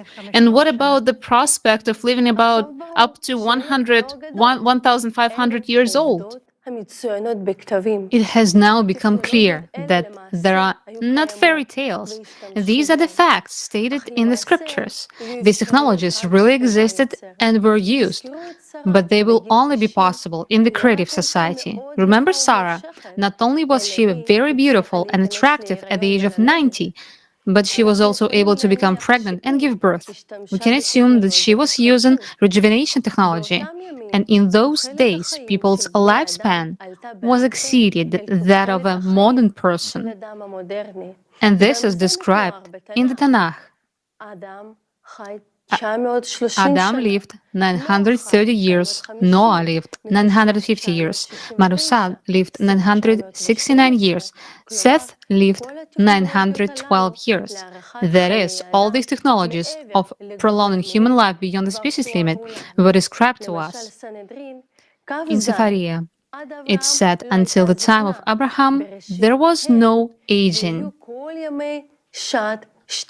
In Torah, it stated, and all of the days of Seth were 912 years, and he died. I will definitely use this kind of technology in the creative society. I imagine meeting my parents, and it will be impossible to tell whether this young couple, my dad and mom, are maybe it's my friends or my parents. Imagine all the grandparents in the world who will be young. The scriptures also describe the times to come, the Messianic era. It is a time of peace and universal brotherhood without crime, war, and poverty. All the descriptions about the Messianic era are exactly the creative society. The technologies that are described in the Tanakh and the Torah will again be given to the creative society, but they will belong to all humankind. Only in the creative society, all the material problems that currently distract and hinder the development of inner talent and self-improvement of a person will be solved. Each of us longs for that time because it will be a pinnacle of justice, an era in which kindness, wisdom, knowledge, and truth prevail. Then the only aspiration of the whole world will be to know the Almighty. As the scriptures say, they shall neither harm nor destroy on all my holy mounds, for the land shall be full of knowledge of the Lord as water covers the seabed. And it is also reflected in the Torah. And it shall be formed from the moon to the new moon, and from Sabbath to Sabbath, that all flesh shall come to prostrate themselves before me, says the Lord. Isaiah 66:23. It will be a time of true freedom and equality with other nations. Isaiah 66:22. For as the new heavens and the new earth that I'm making stand before me, says the Lord, so shall your seed and your name stand. Yes, and in the Torah, it is described as such. In that era, there will be neither famine nor war, neither envy nor competition, for good things will flow in abundance, and all of the delicacies will be freely available as dust. Available as dust? So this is about the replicator. Let's watch together a fragment from the film about this technology. From the Global Crisis, There is a Way Out forum. In the creative society, thanks to such technology as the replicator, each person will have the opportunity to get everything necessary for life. A device the size of a microwave oven can be installed in every home, a household replicator.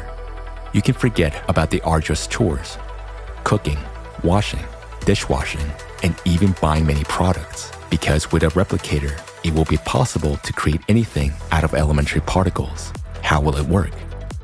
We can say that the replicator will manipulate particles, but in fact, it will manipulate what the particles are made of, that is, snakes. Moreover, in their linear state, each particle contains a few certain types of snakes, which have a strict sequence determined by the information embedded in them. Thus, by replacing one or several snakes or their sequence in a particle at the beyond quantum level. We can create a new particle, and thus a new material object. After all, the difference between a ball and a hamburger is only in the characteristics of the snakes that make up their particles. This is a principle of how the replicator works. In order to create something from particles, we need particles themselves. Where can we get particles from? And in quantity to ensure the creation of different kinds of food and clothing for each person throughout their lives. From the particle recycler. After all, if we know how to create objects out of the tiniest particles, we will know how to disassemble those objects. That's what the recycler will do. It will disassemble your dirty clothes, for example, or dirty dishes into particles. After disassembling the unwanted matter into particles, the recycler will pack them into a nano cartridge, which will then be used in the replicator to create new objects. Naturally, in the cartridge, the particles will be stored in a coiled state of snakes in the form of leptons and quarks. Since snakes in linear state cannot be held, they're constantly in motion, whereas in the form of particles, that is, in the coil state, under special conditions, they can be stored in the cartridge without loss of properties and power infinitely long, up to billions of years. What size should this cartridge be to store such a large number of required particles? About 1 million nano cartridges can be placed in one human hair. 1 centimeter of a nano cartridge can contain about 10 to the 36 quarks. So, 1 centimeter of human hair can store as many particles as to create a great number of material objects about the volume of an entire city. Thus, a cartridge the size of a human hair is able to serve a person for a lifetime and much longer. It seems incredible that such a small size can hold large volumes. In a cartridge, particles will be stored in a compressed, compact manner, not interacting with each other, while there are enormous distances between the particles that make up material objects. The distances between elementary particles in the microworld are similar to the distances between stars and galaxies in the universe, and the reason for this fractality is in the beyond quantum world. Having this knowledge, we will rethink the value of different materials.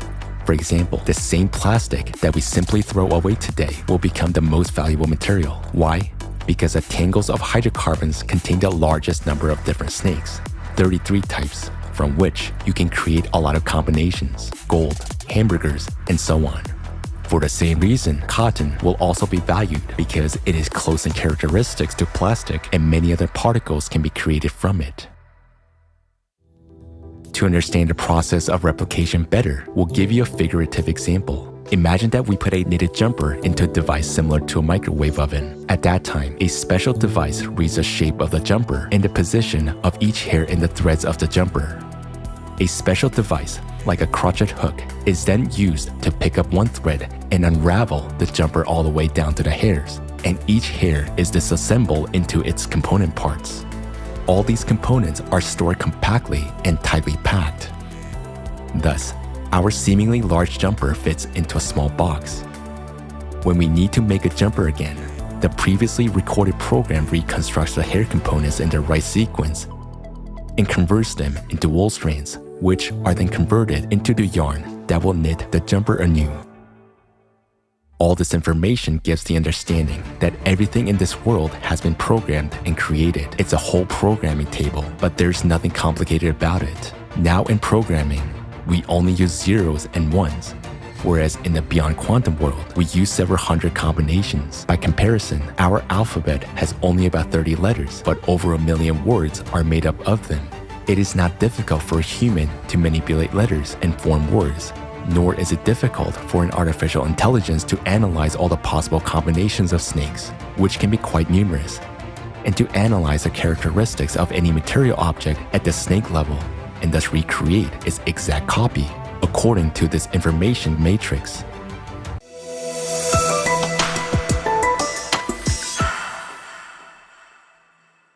Wow, I want one too. I finally won't have to cook, much less do laundry and the cleaning. Today's rubbish will become the most valuable cartridge filler for the replicator, and that way we can recycle all the rubbish on the planet. I now understand how the Jews survived for 40 years in the desert by eating the manna from heaven. The manna from heaven, according to the Tanakh, is the food that God fed Moses and the people during their wandering after the exodus from Egypt. So the Lord said to Moses, "Behold, I'm going to rain down for you bread from heaven, and the people shall go out and gather what is needed for the day, so that I can test them whether or not they will follow my teaching." Tanakh, Torah. The legendary Ark of the Covenant is exactly an analogy of the replicator. It's amazing that back then this technology already existed, so it is real and it is possible. There was also another technology presented at the forum that will be very useful in the creative society. It has been known since ancient times as the Vajra. I suggest watching the fragment about this technology. You will be shocked at what you will learn next. The Eye of God, Vajra. Secondly, guided by the hypothesis presented, humanity will be able to use not 6 but all 32 types of energy as in ancient times. This means that such legendary technologies of ancient times, which we have already mentioned, Vajra and the Eye of God, will become available to us. How do they function, and what opportunities do they open? The Eye of God makes it possible to see and identify a person by their individual neural signal, no matter where they are, while Vajra makes it possible to remotely influence the operation of neurons. In essence, these are two components of a single technology that work with neurons of the brain and the entire human body. During their work, neurons produce a certain radiation, a signal which is yet unknown to science, and which is unique for every person, like a fingerprint or a retina. This is a kind of individual neural code that remains the same from birth throughout life. The kind of energy that Eye of God and Vajra operate with is impossible to shield. Those are signals that instantly reach each other across all galaxies. And the same kind of signals are perceived and emitted by the neurons of the brain, which has already been experimentally proven. This gives the understanding of why we actually need so many neurons and what their true function is. The Eye of God and Vajra technologies, introduced already in the transition period to the creative society, open up many prospects for us. How will they improve our lives? Safety. Thanks to the Eye of God technology, not a single person in the world will go missing or be kidnapped without a trace. Today, millions of children disappear without a trace every year, while the Eye of God is able to locate any person anywhere, anytime, no matter whether they're in a cave or in outer space. Moreover, thanks to the Eye of God and Vajra technologies, any crime will become impossible. A person intending to commit an unlawful act will be instantly identified and immediately held accountable. It's important to note that Vajra cannot read thoughts, but it can read emotions, such as fear or aggression. For example, if aggression is recorded in a group of people and a person close to them experiences fear and the threat of violence, it is evident that this person is in danger and needs help. Immediately, the appropriate measures are taken to ensure that person's safety. All manifestations of aggression will be under control, so your life will always be completely safe. Also, in the creative society, these technologies will be synchronized with an NPC Voskad, which will be able to not only see any perpetrator, but also to identify who they're connected with, see their financial flows, and make decisions to neutralize them. The Eye of God and Vajra will also help in case of emergencies, if a person is in trouble, catastrophe, or injured. Suppose there is a major earthquake, and many people are trapped under rubble. The Eye of God technology will instantly indicate exactly where a living person is, whereas Vajra technology can remotely make changes to their body that will allow them to survive. For example, by interacting with a person's neurons, Vajra will instantly stop their bleeding, eliminate the painful shock, and if necessary, put them into an artificial controlled coma. As processes in the body slow down in a coma, rescuers have more time to get to a person and save them. By the same principle, in case of an accident, Vajra will help a person before the ambulance arrives. And these are just a few striking examples of the use of these technologies to ensure people's safety. There will be no more accidents on the road due to drunk driving. Vajra technology will simply not allow a person under the influence of alcohol or drugs to get behind the wheel.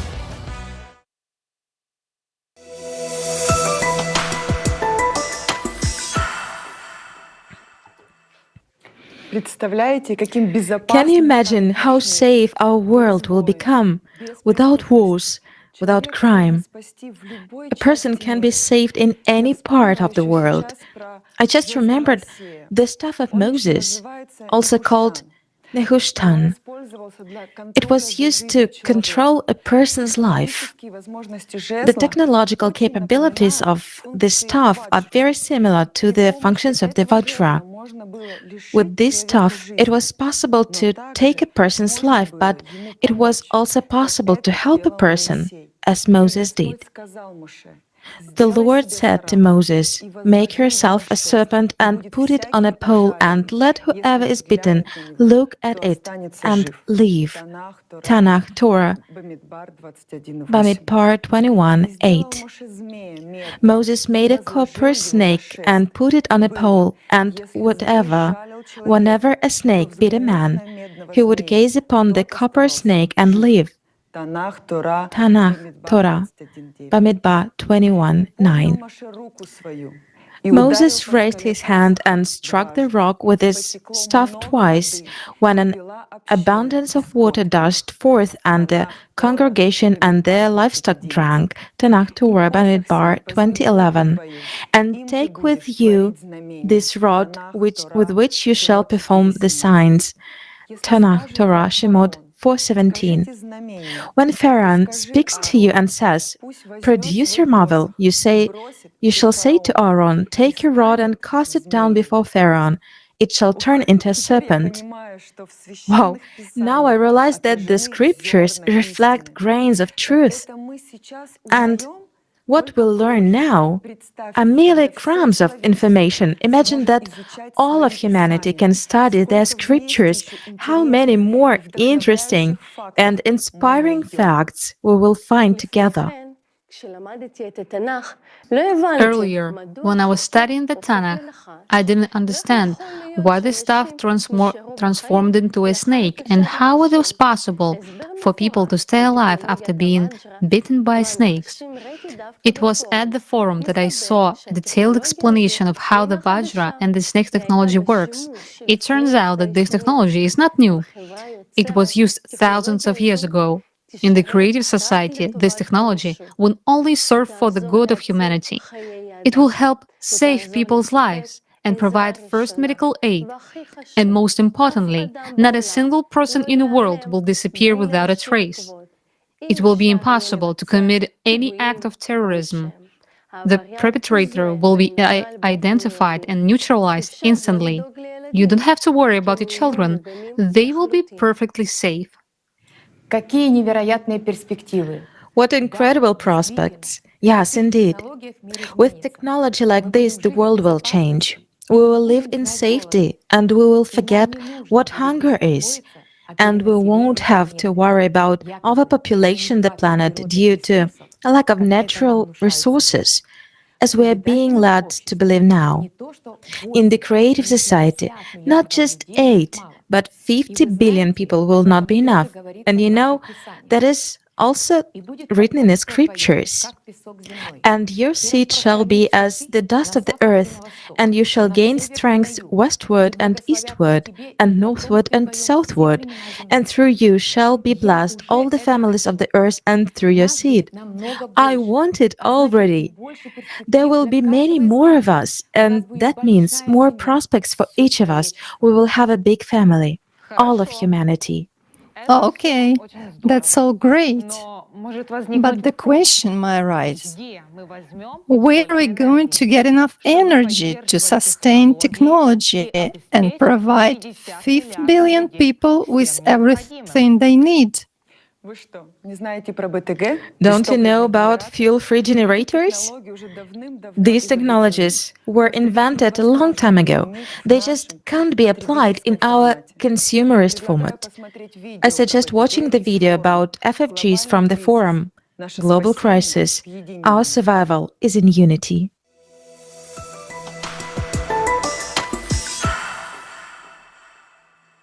Energy is not only a tool of manipulation, but also a tool of political influence. It brings billions of dollars in profits for energy corporations, which will be gone instantly with the implementation of FFGs. Consequently, their power over us, those who buy energy and depend on this resource, will disappear too.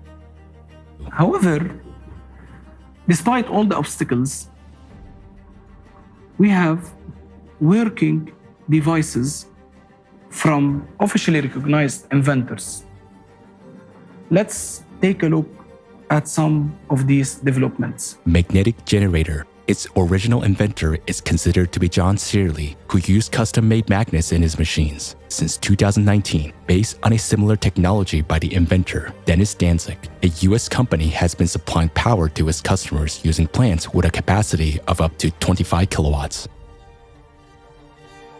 Since 2019, it's no longer science fiction. Only those who are far from science and do not monitor new technologies laugh on FFGs as a fiction.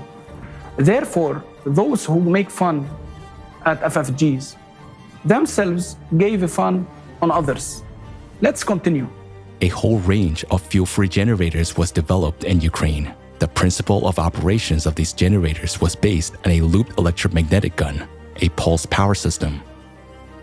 For example, one of the systems produced 25 kilowatt of free energy on a conventional generator with an input of 3 kilowatt. The efficiency is 833%. Gravity generators. In one type of such machines, the pneumohydraulic principle is used. The generator runs on the buoyant force of water according to Archimedes' law. The output of such units depend on their size. The most famous generator of this type is called kinetic power plant. It is also known as Roche generator.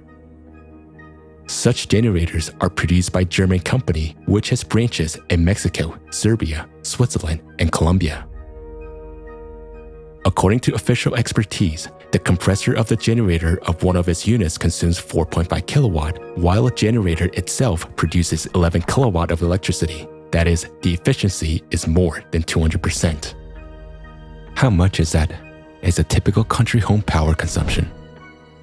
6 kilowatts per hour. Radio wave generators. Their inventor is Maxwell Chikumbutso from Zimbabwe. He is called the African Tesla. A very compact African technology made it possible not only to create a free energy generator, but also to upgrade a car so that it could move without fuel or recharging.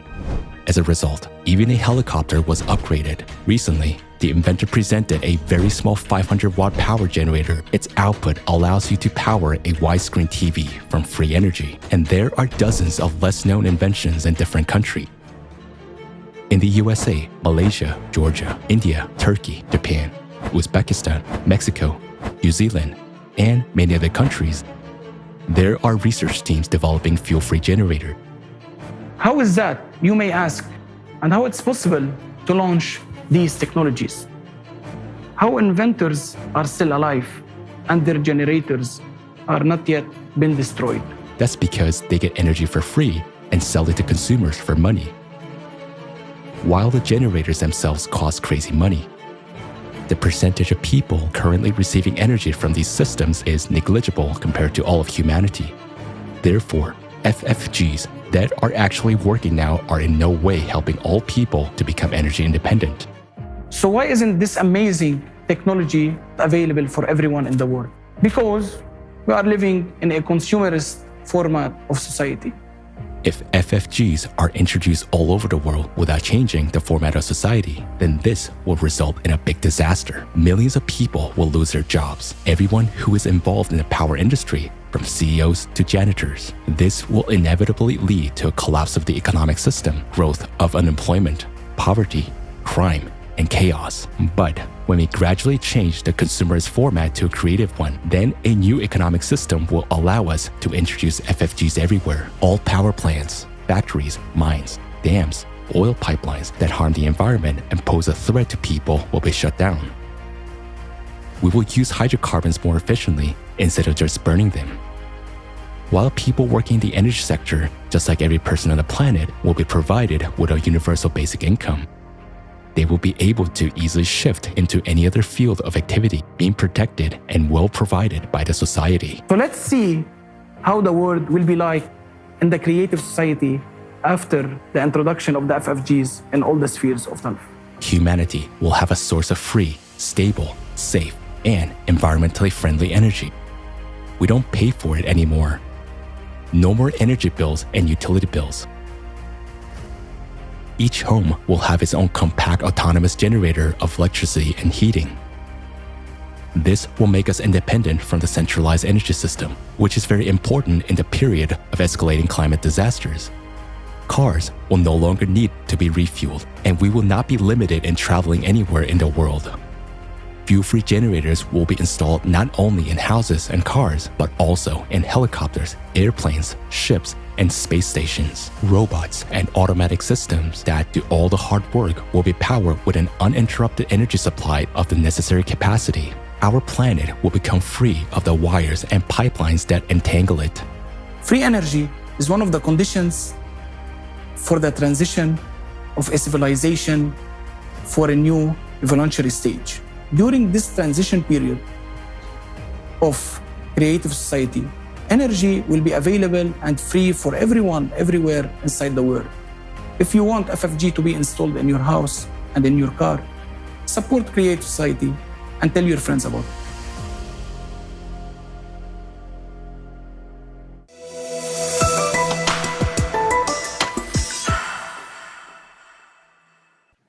The benefits of the creative society are obvious to us, and they are all described in our scriptures. So our task is to implement the precepts of the prophets and tell the world about them. Share this information with all your close ones, acquaintances, neighbors, and friends. We, Jews, can and must be the heroes of our time. Unite ourselves and unite the world around us and build the creative society. You know, everyone who is active in building the creative society will receive a prize, because those who are now performing the most difficult and the hardest stage in forming of all people are the heroes who are saving the world. And these people deserve to receive the Peace Prize. For example, as of today, those people who inform a few people who, let's say, put "I support the Creative Society" stickers on their cars, who talk to their colleagues, friends, and acquaintances everywhere, such active participants will get $1 million as a prize. Those people who inform dozens of people.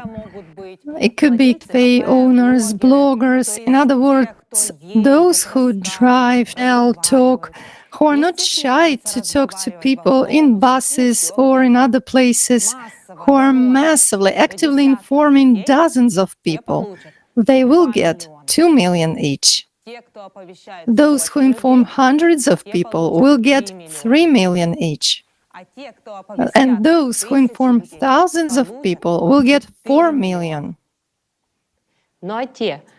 As for those who will be able to reach out to millions of people, those very bloggers, people who address vast audiences, participate in conferences, for example, singers who give concerts and millions of people watch them, they will get 5 million each. As soon as the transition period to the creative society starts, everyone will receive these funds immediately. After all, this money they will receive is the money that goes into economy anyway. Any microeconomist will say that this is a huge infusion of funds that will give a turnover, and we will definitely build a monumental building with an alley of glory that will honor the people who saved all of humanity. For example, a building with 6 floors like this. On the ground floor will be the name of every volunteer of the Creative Society, and on the other floors will be people who helped those volunteers to do something. So the philanthropist will be honored on the 5th floor. On the 5th floor, but on the 6th floor there will be a stele with a sign of the Creative Society on it. And on this stele there will be portraits of those politicians who were the first to openly declare that they support the Creative Society. But in order for this to happen, we really need to spread the word about the Creative Society as quickly as possible. How can we do this?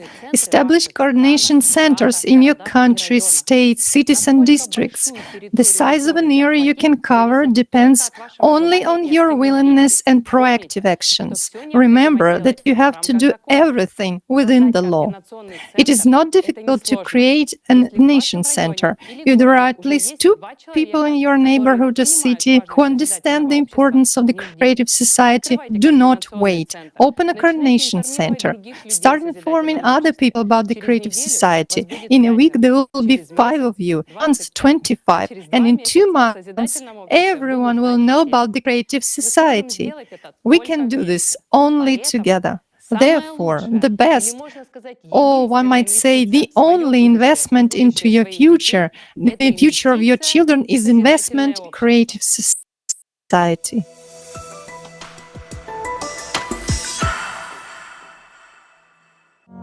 Now that you've learned about the Creative Society and understand that, thanks to its implementation, we can first of all avoid all global climate catastrophes as humanity, and secondly, gain a life beyond our wildest dreams. This is free housing of a pretty decent size, an unconditional basic income of $10,000 a month, plus free healthcare and new technologies that will be available to everyone. You'll be in perfect health and able to extend your life in a young, beautiful body. You'll be guaranteed safety and a peaceful life. Free education anywhere in the world, so you will have the opportunity to maximize your potential. Not to mention a vast array of prospects and possibilities for every single human being. Informational support for the Creative Society format is provided by a volunteer project of the same name, which is being actively implemented by volunteers from more than 180 countries around the world. Now, it's impossible to establish the Creative Society in one single country. It can only be implemented all over the world in a legal and peaceful way. This means that, first of all people in the world must learn about the Creative Society and support it. This will lead to the creation of an electoral demand for its development. Therefore, the first and most important step in building the Creative Society is to share information with everyone about the existence of this format and the immense benefits it provides for every individual. Maximum activity and creativity from everyone are needed in this effort. Where should you start?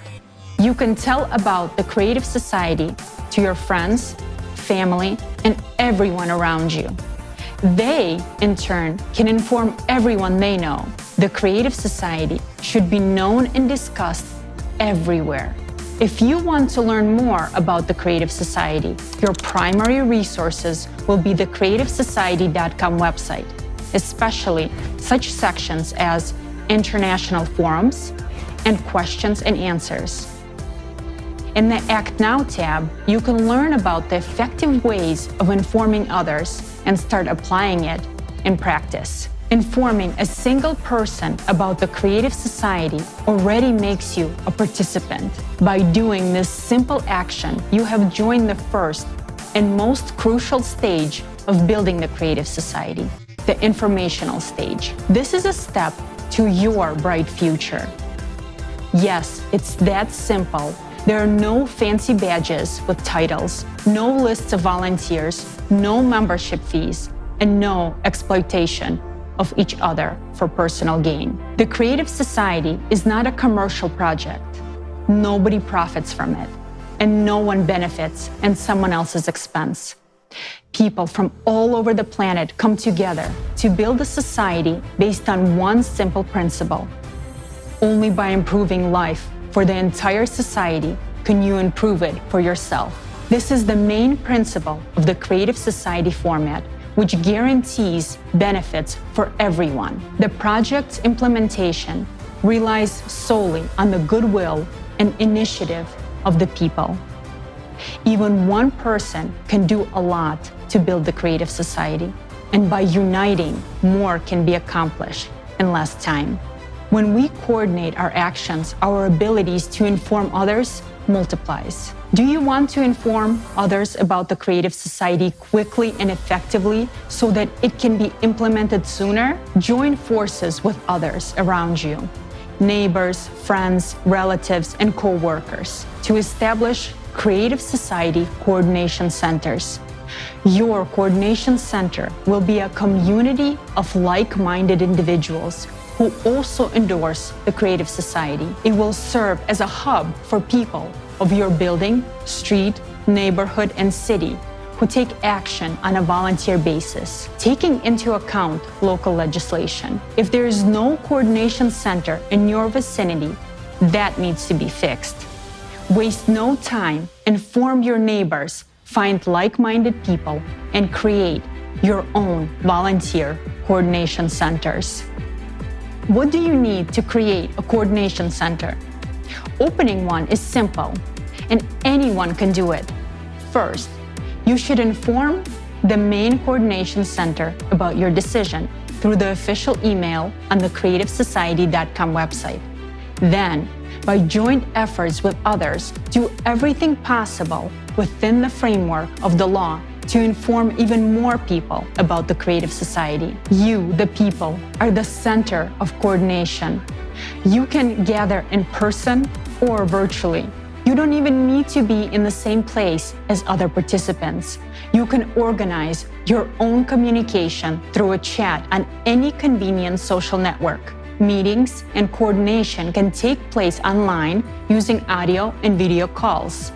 The main thing is the coordination of your actions, which means a joint agreement on how you will organize the information sharing process. If you create a coordination center, it means that you are making a platform where you can communicate, coordinate your actions to inform people about the Creative Society in your region or city, hold conference calls, plan meetings, discuss results, distribute tasks among yourselves, brainstorm, and look for new approaches. If you have any ideas, you can bring it to a general conference call or meeting and discuss it together on how to implement it. For example, together you can print car stickers, put the logo on clothing and products, arrange for advertising in public places, and much more. You can download the designs for free from the creativesociety.com website. By coordinating your efforts, you can inform and engage your immediate surroundings and even entire communities, groups, organizations, districts, cities, internet resources, and local media, telling them about the Creative Society. Don't limit yourself. If you want to, you can inform your entire country and even your neighboring countries. You can organize coordination centers based not only on where you live, but also on your sphere of interests, including various lifestyle communities, sport clubs, business networks, etc. You can also interact with other coordination centers from different cities, countries, and the entire planet, joining in a virtual format of coordination. The Creative Society is a union of all humanity, all organizations, all people, all those who want to live in the Creative Society, and all those who understand the doom of the current consumer format are welcome here. The Creative Society is beneficial to absolutely everyone. How do we know that the first informational stage of building the Creative Society is complete and we can begin the second stage, which is political stage? Imagine that you are walking through a city and you see the logo of the Creative Society everywhere, and all the people around you are talking about the Creative Society. All the social networks are filled with information about the Creative Society. It's becoming mainstream. When your whole city and your entire country know and support the building of the Creative Society, it means that most of the citizens of the country have formed their electoral request to politicians for the formation of the Creative Society. In this way, we move on to the next stage, political. At this stage, we have a new responsibility and task: to vote in our country for those politicians who support the development of the creative society and pledge to introduce the 8 pillars into the country's constitution. In addition, we need to legitimize the electoral platform as the highest body of legislative power. The electoral platform will be how the society will be self-governed. Every person will be able to control and recall politicians and vote for or against specific laws. This resource will be publicly available, transparent, and protected by the most advanced technologies. Through the electoral platform, power is effectively returned to the people. It returns to each and every one of you. Implementing the creative society is an entirely new approach without any revolutions, and everything happens within the legislative framework of each country. Thanks to this, we can peacefully transition from the consumerist to the creative format through an evolutionary path. We can not only save our lives and the lives of all humanity, but also open up opportunities and perspectives that we never even dreamed of. The creative society is a unique format that can solve all modern problems and crises. Never before in the history of humanity has anything like this been attempted. Its implementation depends on each of us. So act now. Do not wait for someone else to make your life better. Act now if you want to live the way you always desired. Act now if you want to live in a free, secure, and prosperous creative society.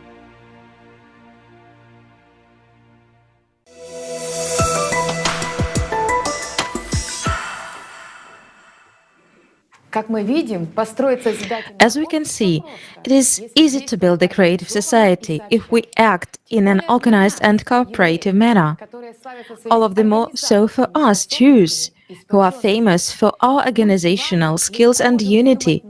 Together, we can easily think of new ways to spread the information about the creative society, especially now that we are fully aware of its benefits to us.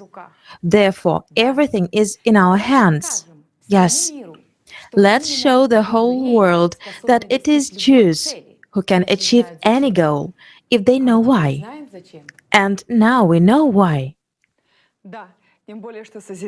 Yes, moreover, the creative society gives all of us another advantage. The creative society opens up for us many unexplored possibilities. Advanced thinking people, those who actively participate in building the creative society, are true heroes. Their deeds will be known to everyone. They will receive respect, recognition, and attention. And as we know, attention is power. But in the consumerist format, where there is a strict hierarchy, it is necessary to make every effort to maintain at least some order. To control and to keep all of this within certain limits, we need a huge power. But here we are talking about not physical power and strength, but about the power of influencing the masses. In order to accumulate this power, various ceremonies and rituals are performed.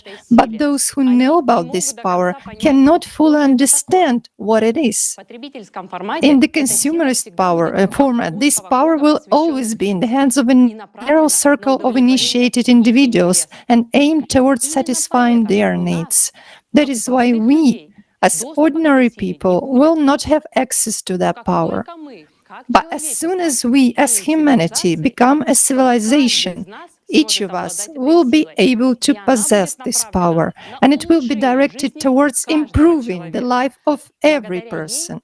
Thanks to this power, we will be able to manipulate matter at the level of elementary particles and get everything we need, as well as control the state of human health. Currently, we operate and manipulate energy, but not real power. We do not know what real power is and what energy is. And our science is a science of observation, but not creation. The only manifestation of power that a human being possesses in the consumerist format is attention. That's the power, that truly has a serious impact on the external environment. It allows not only to change matter, but to create. And this is its major difference from energy. We can carry out various manipulations using energy, but we cannot create. More details on the difference between power and energy we will learn from the video with the participation of esteemed Igor Mikhailovich Danilov, Power and Energy. That energy which will be revealed to us if we build the creative society. It's not even energy, but power. It is the power of transformation. This is really something. Where nowadays, we as a civilization, again, we are not a civilization, as a community, where we are trying to stick our scientific noses in and to study it, right? This is the world of, shall we say, elementary particles, or the micro world.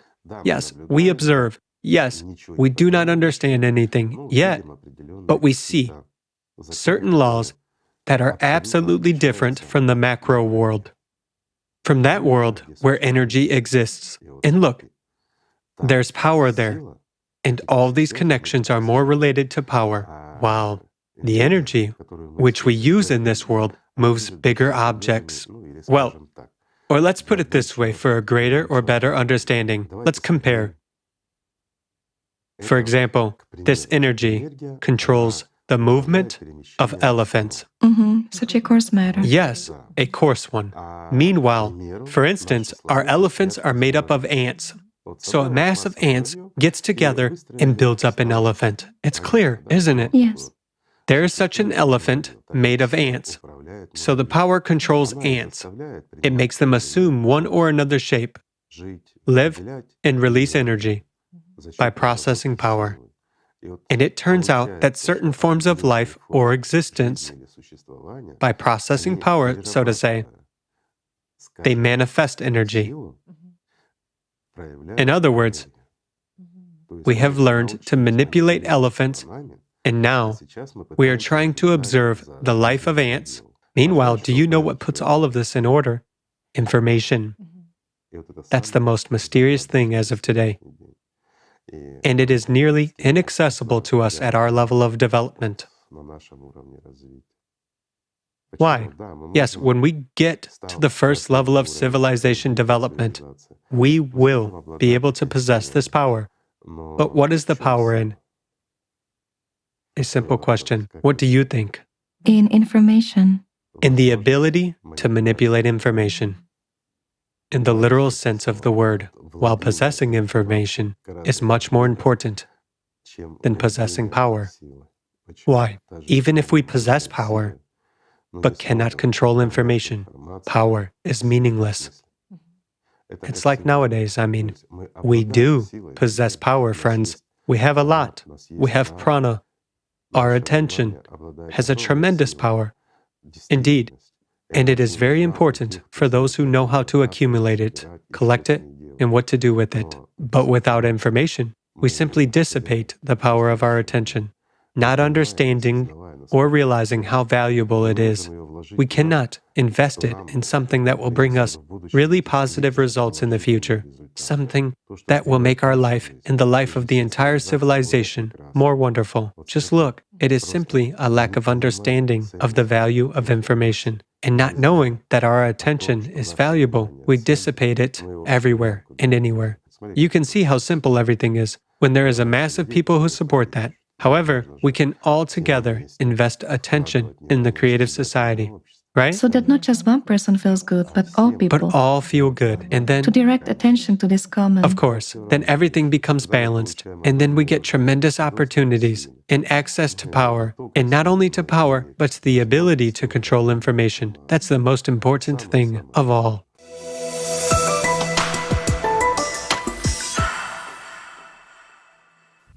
Thank you, Igor Mikhailovich. Yes, indeed, the creative society only the beginning of our rapid development. And if in the creative society we have the ability to manipulate matter, then as we transition to higher levels of civilization, we'll get tremendous opportunities, access to power, and also to an opportunity to control information. And as you said, possessing information is much more important than possessing power. Unfortunately, at this stage, we do not understand the importance of information and do not know how valuable our attention is, so we scatter it wherever we want. However, it is crucial for us right now to invest it in building the creative society. Indeed, attention is a great power. If we channel that power into one goal, we will very quickly get the result which we want. In order for everyone to invest attention in one goal of building the creative society, people should be aware of this goal.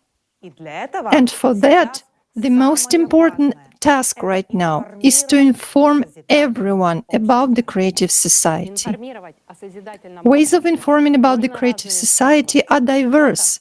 Some people wear clothes with the creative society logo, others inform people in the streets or talk to neighbors and colleagues. Someone spreads information on social media, while someone else writes songs. Now let us listen to a beautiful song about unity, that power which increases our capabilities tenfold. This song was written especially for our conference.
איזה שיר נפלא. This is a beautiful song. Indeed, only together are we stronger. We, Jews, are by the faith scattered all over the world, but we remain united, and that is our advantage.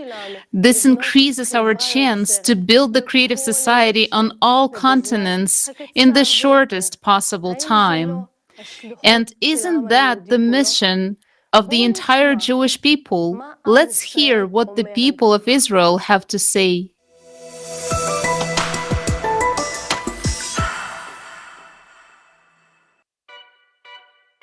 We wonder what Israelis talk, think, and dream about. What kind of world do they want to live in? Do they think the Jewish people have a special mission? We decided to take a little trip around the country, talk to people, and ask them some questions. We started our journey in a small town in the north of the country, Nazareth. What kind of society would you like to live in? And what would you like to change in society? We, the bus drivers, also work with people, with the elderly, and we often have to put up with a lot from them. And we don't get a decent wage, but we live in a very good country. In a wonderful country, and we love it. That's the most important thing.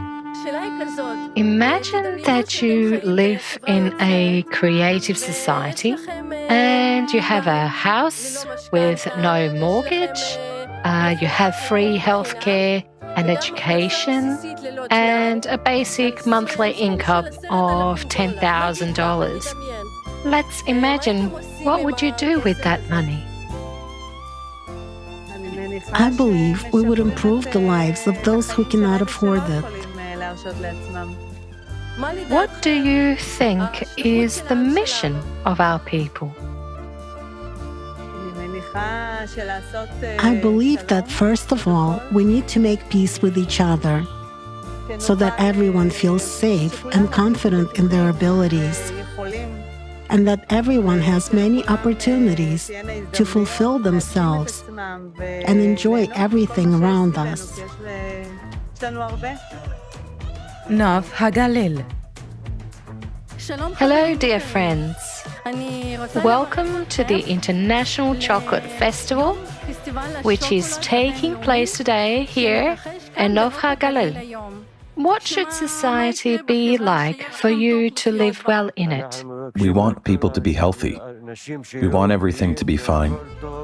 And we want to live together. Tell me, please, what unites all people in the world? Love. Love. Mostly love. What would you like to change and improve in society today? There should be more tolerance, more support. What unites? Love, solidarity. First of all, let's stop looking at politics. That's the first thing. Because there will be no change from there. Let's start to change ourselves from the inside. While being among people, we should change everything. Where do we start? With education, with health, with social and mental change. Paris Hannah Karkur.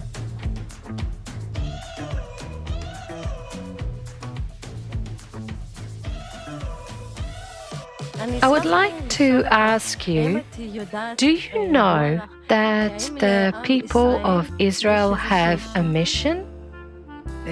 Yes. I think our people are very strong. They're creative people, and they have a lot of useful things for everyone. We need to learn to develop ourselves in everything we know. We took the train to Herzliya and also asked questions. What kind of future do you want for your children? What kind of future? Every mother dreams that her children do not have to join the army, that they live in financial well-being. Of course, health is above all, and the standard of living should be high but not expensive, so that all people can receive proper medical treatment, so that education is not so expensive, and so that you can buy a house. so that people can eat good, healthy food, but not expensive, with God's help. Herzliya.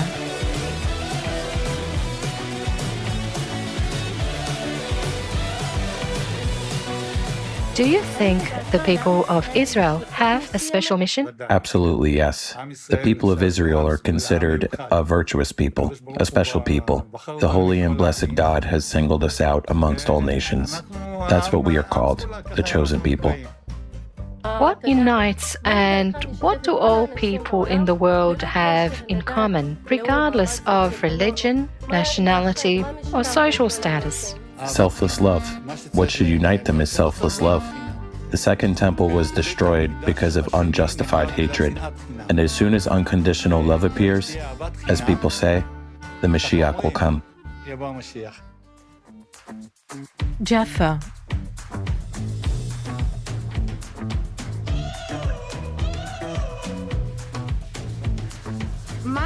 What do you think unites all people in the world, regardless of religion, nationality, social status, or politics?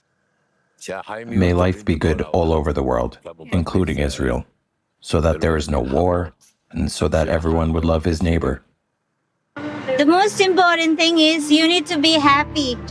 Everything, each and every work you do, it might be a lower class job or a higher class job, you should love it. And the wages you earn, you should live your life on that. And with other people's like friends, other peoples all around the world, love everyone. That's my theory. So love and peace, love everyone. We want the world to have as much Torah and commandments as possible, as much Judaism as possible, because it is believed to purify the world. And now it's time for Mashiach to come. Tel Aviv. What kind of society do you want to live in? In a society of honest people, people who care about each other. This is the society I would like to live in, and I live in it. My society is people. We are not significantly different from each other, but most people are good. What do you think unites all people and what do people have in common? The desire for good, a desire to live, a desire to live together. I think it's the hope of the living, in fact. To get up every morning to live. It is love, unity. This is my opinion of the world itself, of the world as a whole. What do you think unites people all over the world? What unites is probably the whole environment, everything we see, the sea, the trees.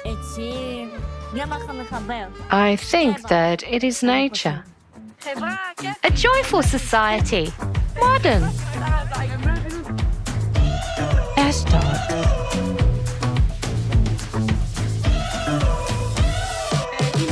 Is there a special mission for the Jewish people? Of course, this is the chosen people. God has chosen them, blessed be He, and we have to be an example, to behave well, and to be good people, so that everyone will say, this is the way God's people should be, blessed be He. I think that the mission of the people of Israel is to be a light for foreigners. Going. In our Torah, there are many things related to morality. As have been already mentioned, we need to spread this around the world. First of all, let's start by going from slander to modesty. I really hope that God will bring everyone back to repentance. This will be with God's help.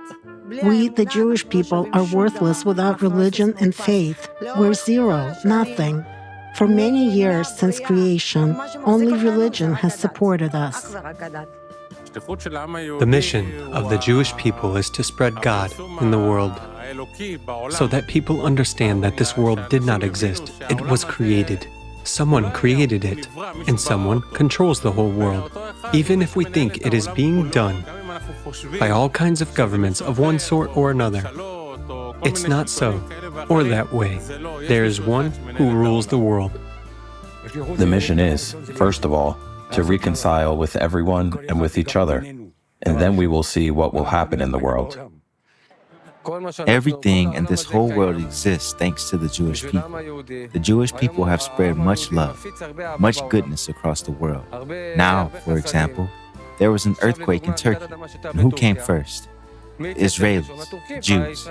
Even if we are not on the best of terms with them, to guarantee peace, we are probably very important in the world. We're here for unity. We believe in God. I think the people of Israel are always eager and able to support each other in difficult times. It is our mission to do good in this world. We know that we are light to others, an example to them, and above all, we should be an example to ourselves and our people. Each person, as an individual, should be an example to his family, his community, and the entire world. Jerusalem is one of the most famous places on the planet. People from all over the world come here with their innermost desires. It's very important that people talk to each other, and that's why we meet in this country. And the only thing we want to show is that all people want to live in peace, regardless of what religion we belong to and what color our skin is.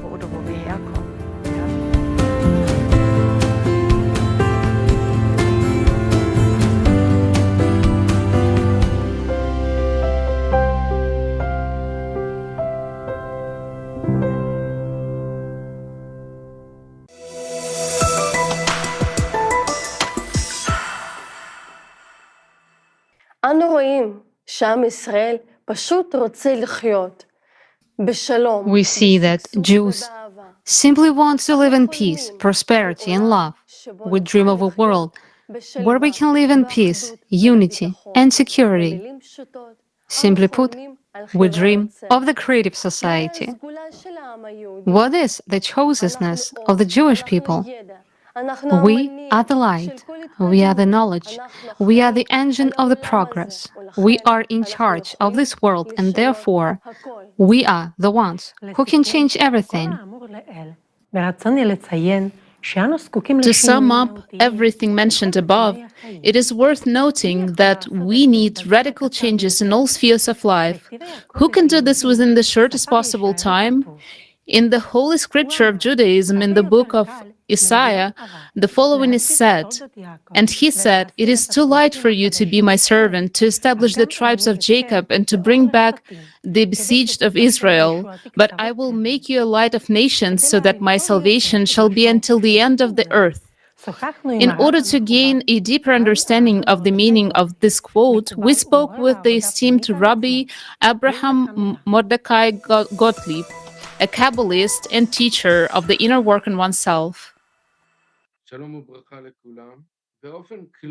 Greetings and welcome all.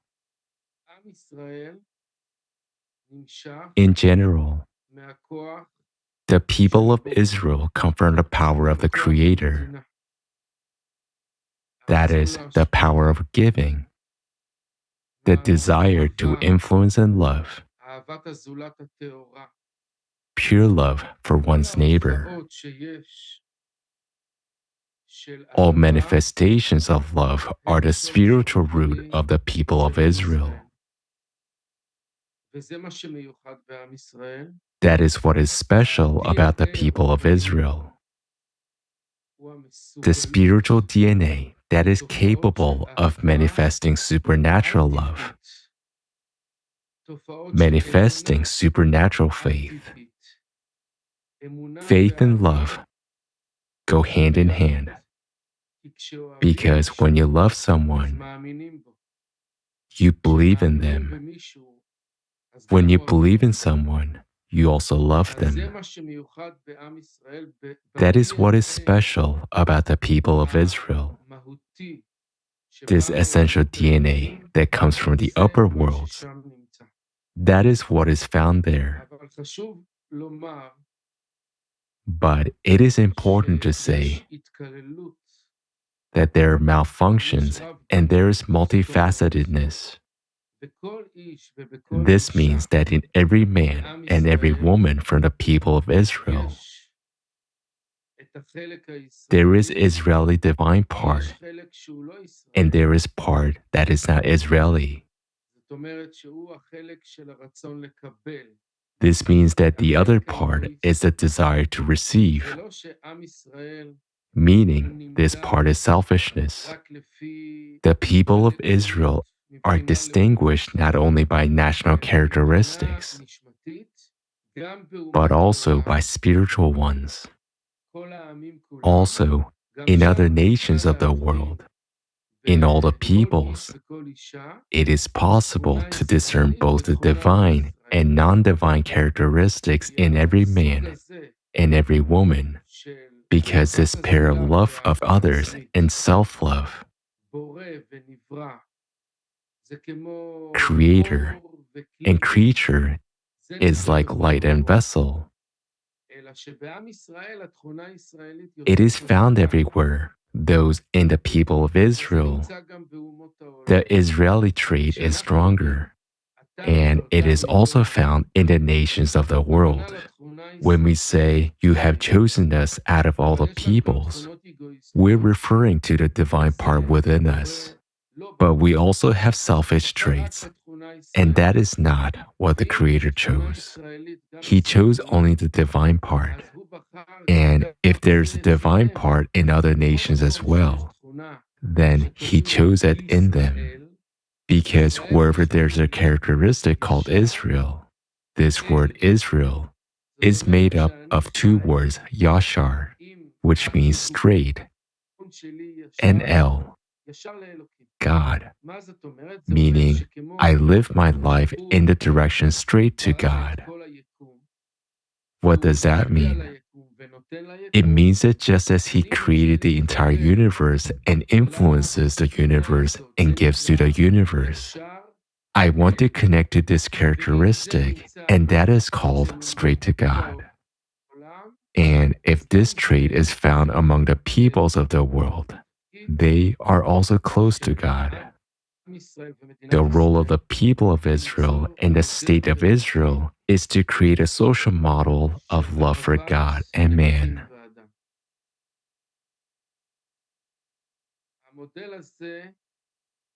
This model is a way of life that has no coercion, no police, no prisons, no courts, no armies, or any form of power.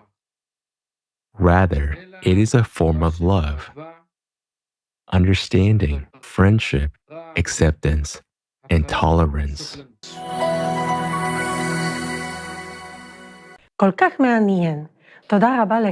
Oh, how interesting. Many thanks to you, esteemed Rabbi Gottlieb, for such valuable information. To create a model of society based on unconditional love for God and for each other, that is the mission of the Jewish people and the state of Israel.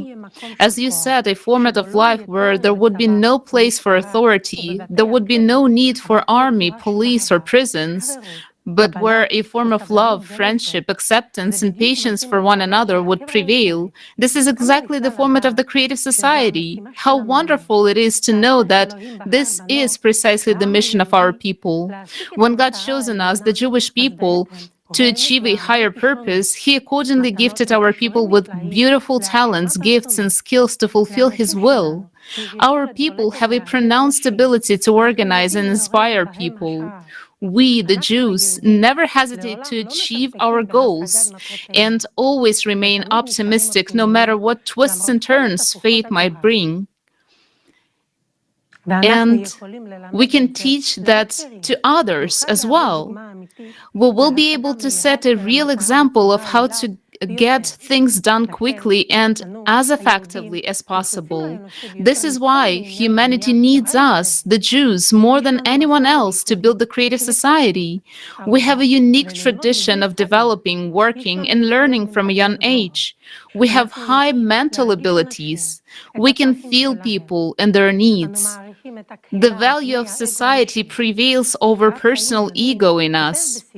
Rabbi Chaim Donin writes in his book To Be a Jew that God ordained the Jews to play a unique role in the history of the world. He commanded them to be an example for all the peoples of the world. Our distinguished guest will tell us more about the mission of the Jewish people. We're pleased to introduce you to the real researcher, a man with a broad outlook and creative approach. Shimon, you have the floor. Hello, everyone. My name is Shimon. I've been doing scripture research for over 20 years, primarily Hebrew scriptures, Kabbalah, Torah, and so on. I'd like to tell you about the mission of the Jewish people as I see it. We are talking about the mission of the Jewish people. The mission means the purpose. I've always said that the religion of the Jewish people is not a religion, it is a mission. What does it mean? How do you spell Yehudi in Hebrew? It's spelled Yod He Vav Dalet Y. But if you replace the letter He with Ayin, it becomes Yehudi. Destiny means mission. The Jews are destined. They have a mission. So it's for a reason that the Jews are said to have a mission.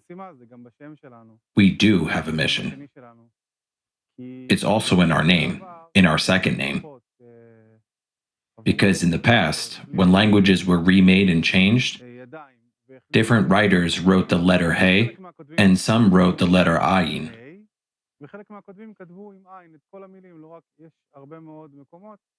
There are also many places where He was replaced by Aleph.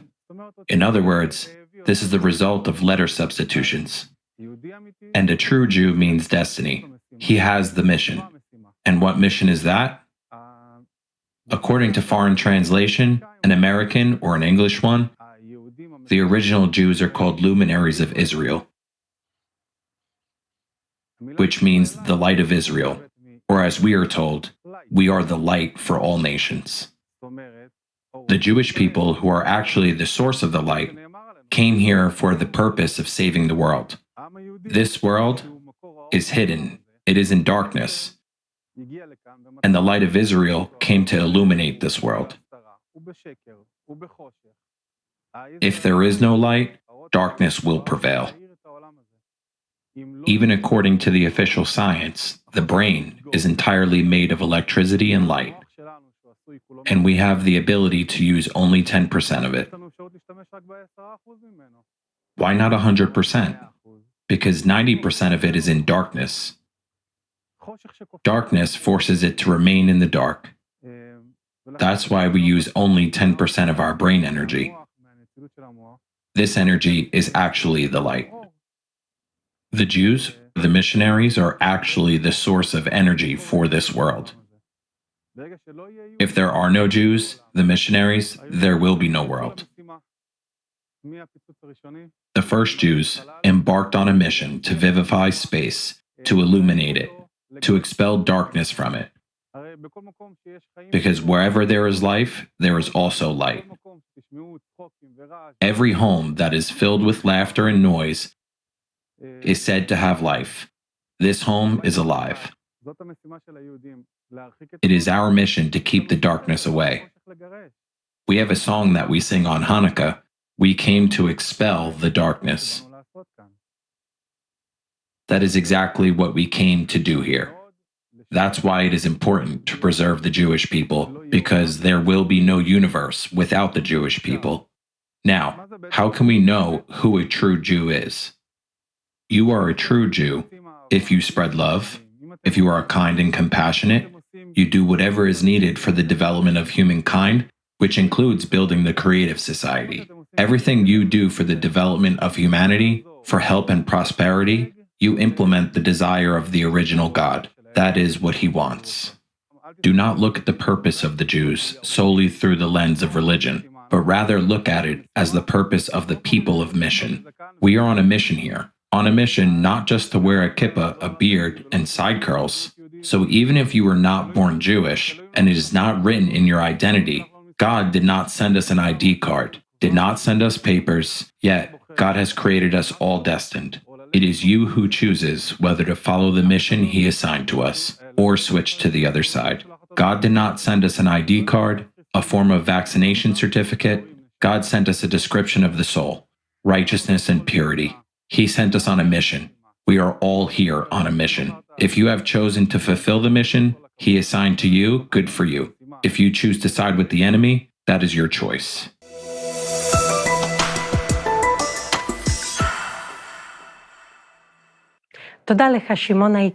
Thank you, esteemed Shimon.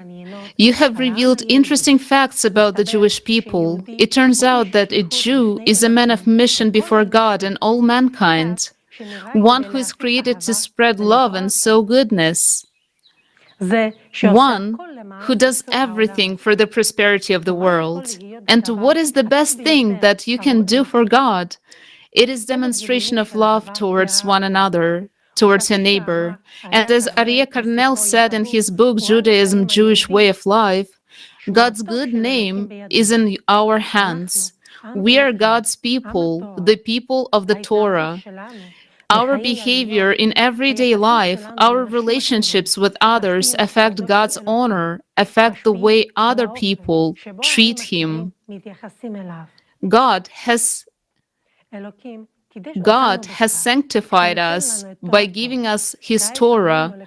Now we must sanctify Him in the eyes of all mankind. A kind human attitude toward each person is one of the conditions for the prosperity of all humanity. Building the creative society begins with such attitudes.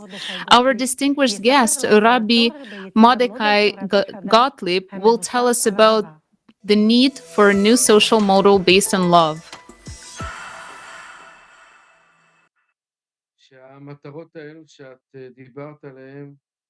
These goals that you talked about integrate and align with the path of the Torah.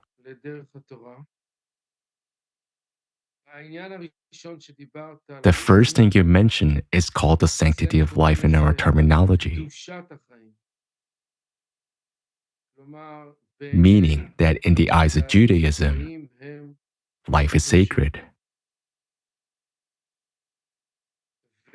According to the wisdom of Kabbalah, there's no doubt that we need to establish here a way of life based on love for one another, without any deceit, any profit motive, any intermediaries or confusion. We need the connection of the religious and the secular, the right and the left, the connection of Ashkenazim and Sephardim, Jews and non-Jews. The Holy Zohar talks about this and calls it 3 lines, the right and the left. That's what we have discussed.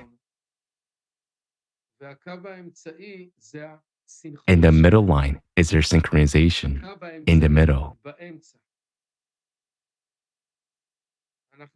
We also see that our body has paired organs, 2 eyes and 2 ears. There are many paired organs. The right side comes from the Creator, and the left side comes from the receiving force, from the created force. We need joint work. We cannot prefer one eye over the other. So we need full joint work on all sides. Joint work is called a middle line. The solution to all these issues, including the problem of global warming, is to connect us all, like the hands and the feet of one body. And as I said before, I can't prefer my right eye over my left eye. It doesn't work that way. We're all part of the same body. In fact, all of humanity is part of one great soul. And if this is a case, we, both Jews and non-Jews, need to cooperate to learn these things and start figuring out how to implement them. This means coming to the middle line, where the middle line ensures that the power of giving is slightly greater than the power of receiving. We should receive it as well. Yet, the power of desire to give should prevail. What happens without this knowledge and without learning the Kabbalah is that the force of receiving dominates on a grain scale. And then we see that the world is being destroyed, with everyone only caring about themselves. I would like to wish everyone a brand new start, meaning to start with a clean slate.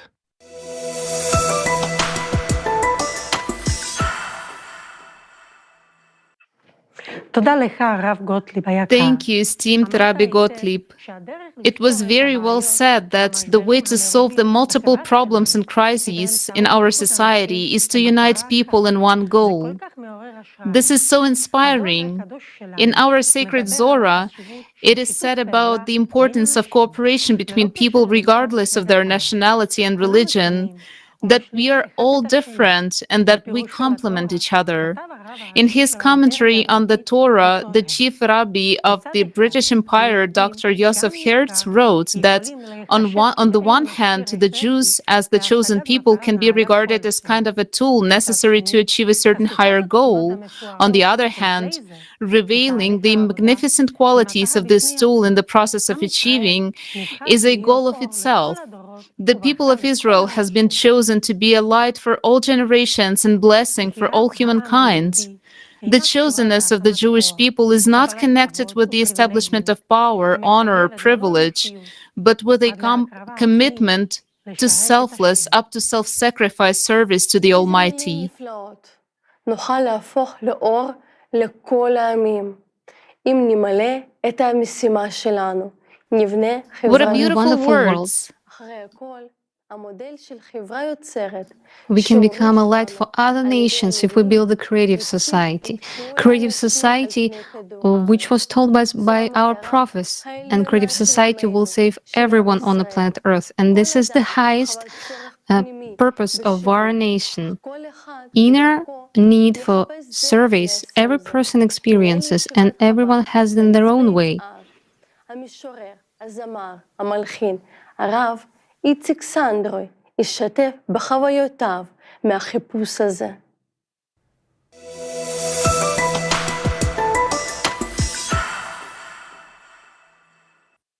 I'm Itzik Sandroy. I grew up in Israel since childhood. Today, I'm 41, and I'm a father of 9 children, and God willing, there will be more in the future. The nation of Israel, in essence, is alive and still exists. I say that the nation of Israel is alive and still exists, since it is alive and exists, so we can truly live by salvation. What is salvation? It is what is embedded in the letter Aleph. What is Aleph? It is God. Aleph is God. In Hebrew, exile, gola, is the same word as salvation, geula, but without Aleph. We take exile and add the Aleph, and then we get the word salvation. What does it mean to add the Aleph? Exactly to bring in this seed, God. This seed is our eyes and the way we look at reality. If I look positively at every Jew in the world, at every non-Jew in the world, at every human being in the world, no matter who they are, if I look at them in a positive way, I bring salvation. So, first of all, it starts with ourselves. We need to see the good in others. And when we see it ourselves and help others to see the good, we create salvation in the whole world. That is actually the process of salvation. So, Maimonides, Rambam, was actually saying that it is thanks to the angels. The children of Israel, meaning the people of Israel, are the chosen people. The Holy One, blessed be He, chose them not so that the chosen people would be occupied with their own existence, as I said at the beginning, but rather live to change the whole world. In other words, the goal of the people of Israel is ultimately to turn the whole world into a different reality. And our role, our mission in the world consists of the mission of each of us. Our mission, as they say in Hasidic, is to discover the sparks that exist everywhere. Actually, what you're saying in the Creative Society project is a beautiful thing, is to know how to look at everyone, at all human beings in the world, because they're human beings. First and foremost, let's look at them as human beings, not judge them by their actions, by what they do, first and foremost, as human beings. When we look at a person as a human being, that is where we can start to fix everything. There's nothing that cannot be fixed. And the role of the people of Israel is not in the sense of segregation. Or we can say that the people of Israel are chosen because they truly have a great mission in this positive perspective to bring the whole world to this place. And the Holy One, blessed be He, chose the people of Israel as He made a great choice, precisely because their souls comes from the highest place that exists. Every Jew, let's take a trough as an example. You take a big trough and put many vials in it, and you pour out a bucket of water, and initially, the water fills everything all together. But then, when you pour all the water into the vials, each vial now separates the water from the rest of it. That means all the water that was initially together is now separated into many vials. What does this mean? It means that initially, the souls were together, but the Holy One, blessed be He, took the souls and divided them into many bodies, into our bodies, each one. I have my own soul, you have your soul, another person has got their soul. Now, we cannot connect together. What separates us? This glass, meaning our body, separates us. One loves this and the other loves that. One believes in this and the other in that. But what can unite us? The soul. Yes, our souls are connected. So how can we connect the souls? By destroying the body? That's not our mission in the world. Break the glass? That's not our mission. So what is our mission then? It is to elevate the soul above the body. After all, the soul is primary and the body is secondary. First of all, I would like to wish everyone, all the viewers, in general the entire people of Israel and the whole world, I want to wish you that with God's help, we will achieve salvation. We don't want to wait for tomorrow. That each and every one of us will experience personal salvation as well as universal salvation.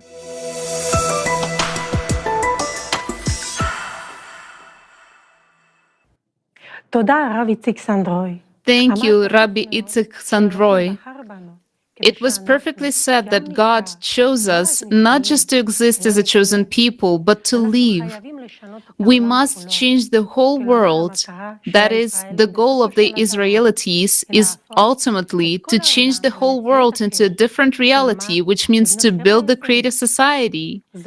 This is the ultimate goal, the highest mission of our people who follow the Torah. Right now, we see the world at the edge of an abyss. These are the very times of which we were warned in the scriptures. These are the times of Mashiach. When crisis has penetrated deeply into all areas of life, we are the people who can initiate the transformation.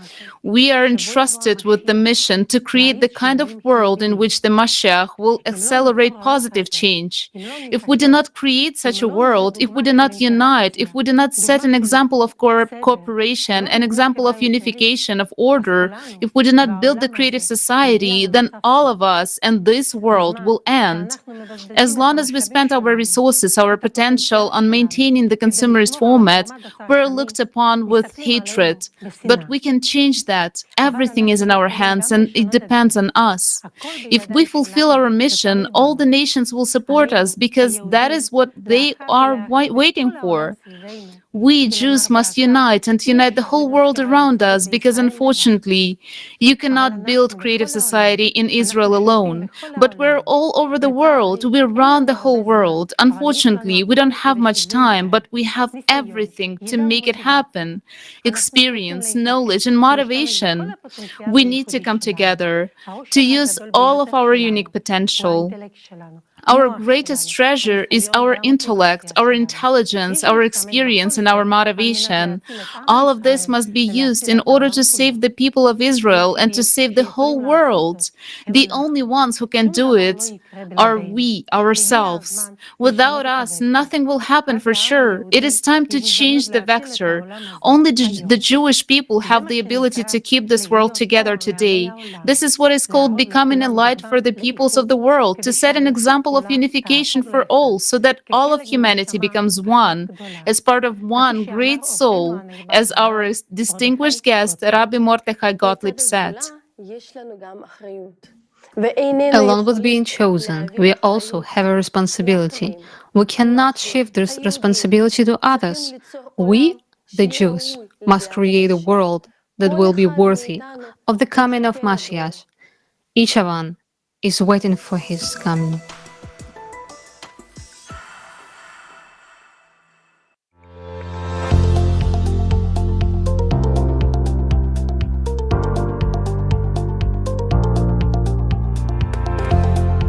It is clear that all these years we have been waiting for him, and today we're waiting for him too. Not that we know exactly what will happen next, but we know it will be good. What are we supposed to do for the Mashiach to come?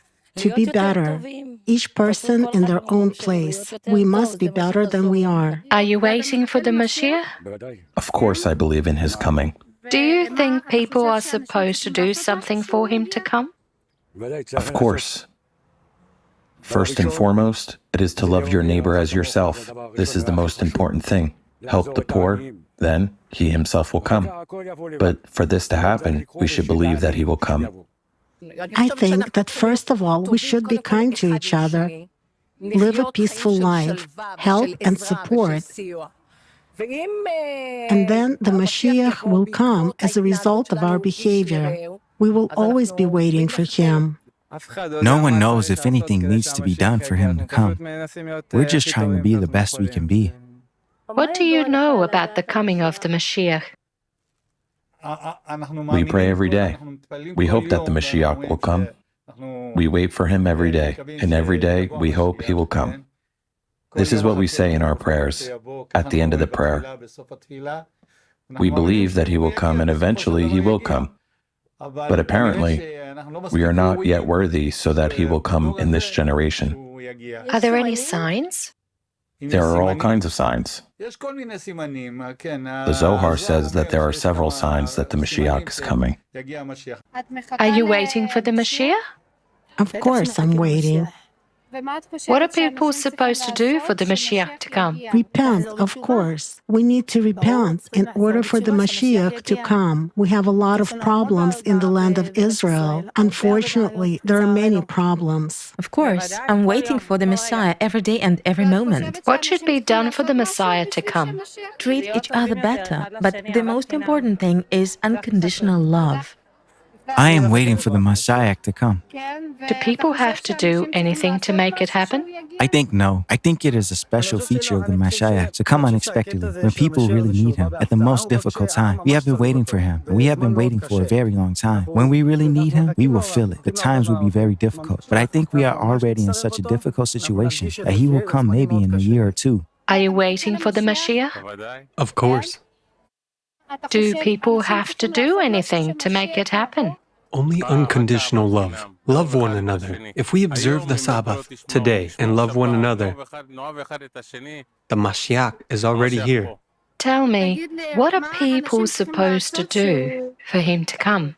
Observe the commandments and practice unconditional love. Everything that is happening now, all those who died in the terrorist attacks, they are all our brothers and sisters. All the rabbis point to unconditional love. You need to practice unconditional love regardless of what is happening in the country, regardless of whether you are right or left. You need to love one another. And then, of course, he will come. The Mashiach is already here with God's help. Tell me, are you waiting for the Mashiach? Of course, sure. What does it mean, are you waiting? The Mashiach is already here. He just has to reveal himself.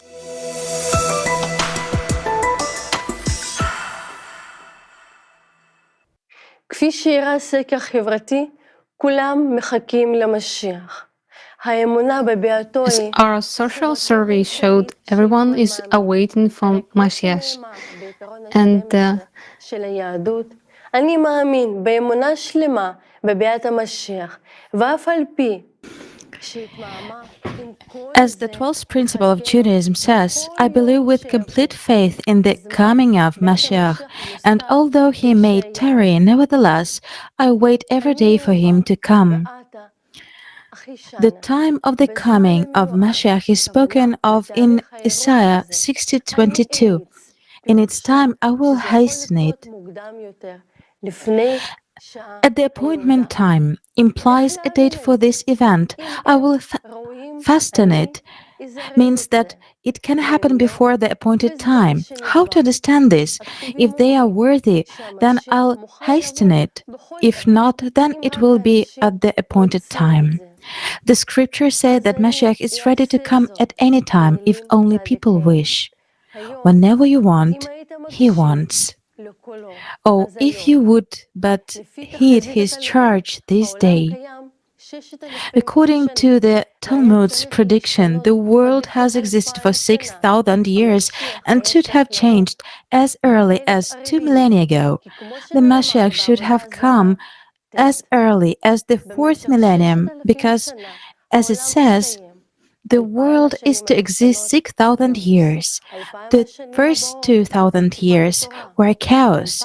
The next 2,000 years are the period of the Torah, and the following 2,000 years are the period of the Mashiach. Through our many sins, a number of these have already passed. It is our sins, our unwillingness to live as human beings according to the commandments that have led to inequality, lies, hypocrisy, and hatred for one another flourishing in the world. Now more than ever, we realize that the world we live in is in deep crisis. There are many wars, a decline in the economy, an increase in people's diseases and fears, strife and quarrels, and society is on the brink of an abyss. This is another sign of the end times, the moral decline of all mankind. This is a time that is also considered to be the time of the coming of Mashiach, as it is said in Tractate Sanhedrin 98a. If you saw a generation whose troubles inundate it like a river, await the coming of the Mashiach. The Torah also describes the time when Mashiach will come. In the footsteps of the Mashiach, insolence will increase and honor dwindle. The vine will yield its fruit abundantly, but wine will be dear. The government will turn to heresy, and there will be none of them reproof. The meeting place of scholars will be used for immorality. Galilee will be destroyed, Kablan desolated, and the dwellers on the frontier will go about begging from place to place without anyone to take pity of them. The wisdom of the learned will generate fewer degenerate. Fearers of sin will be despised, and the truth will be lacking. Yes, youth will put old men to shame. The old will stand up in the presence of the young. A son will revile his father. A daughter will rise against her mother. We all see that what is written millennia ago is happening right now. Also, the scriptures talk about the restoration of the temple. But let's try to work it out together. Should we build the temple first and then will Mashiach come? Or will he come first and then we will build the temple? The reason for the destruction of the temple in Jerusalem and the continued exile to this day was divisions, injustice, hatred, and disunity. The sages say, every generation in which the temple is not rebuilt is like the generation in which the temple was destroyed. But which temple are we talking about? The main functions of the temple are to be the receptance of the Shekinah and unite the chosen people.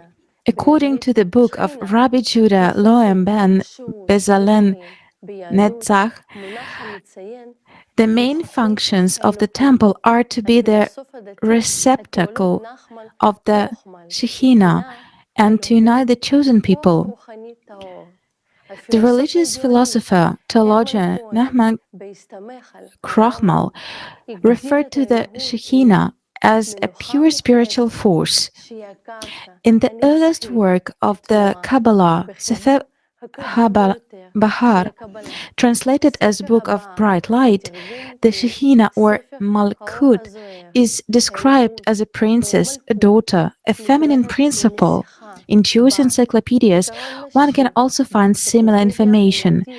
The Shekhinah is the female divine principle, the source of the created world and the power that sustains it. She is the guide of the divine light that preserves the entire created world.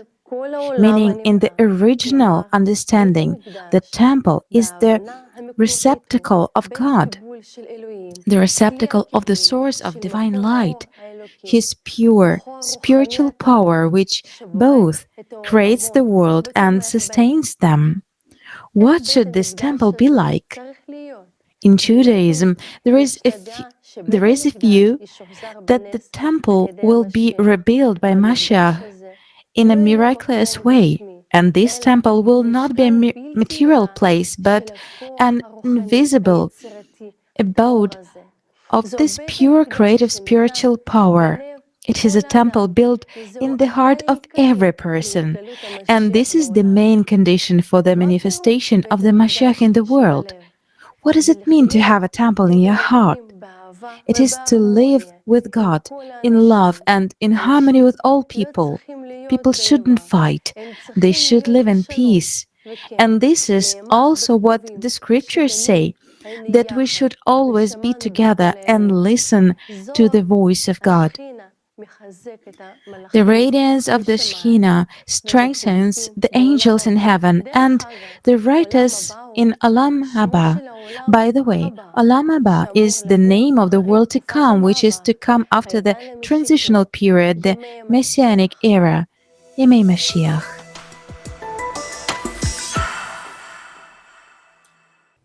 בתהליך הכנת הפורום תקשרנו עם אנשים שונים.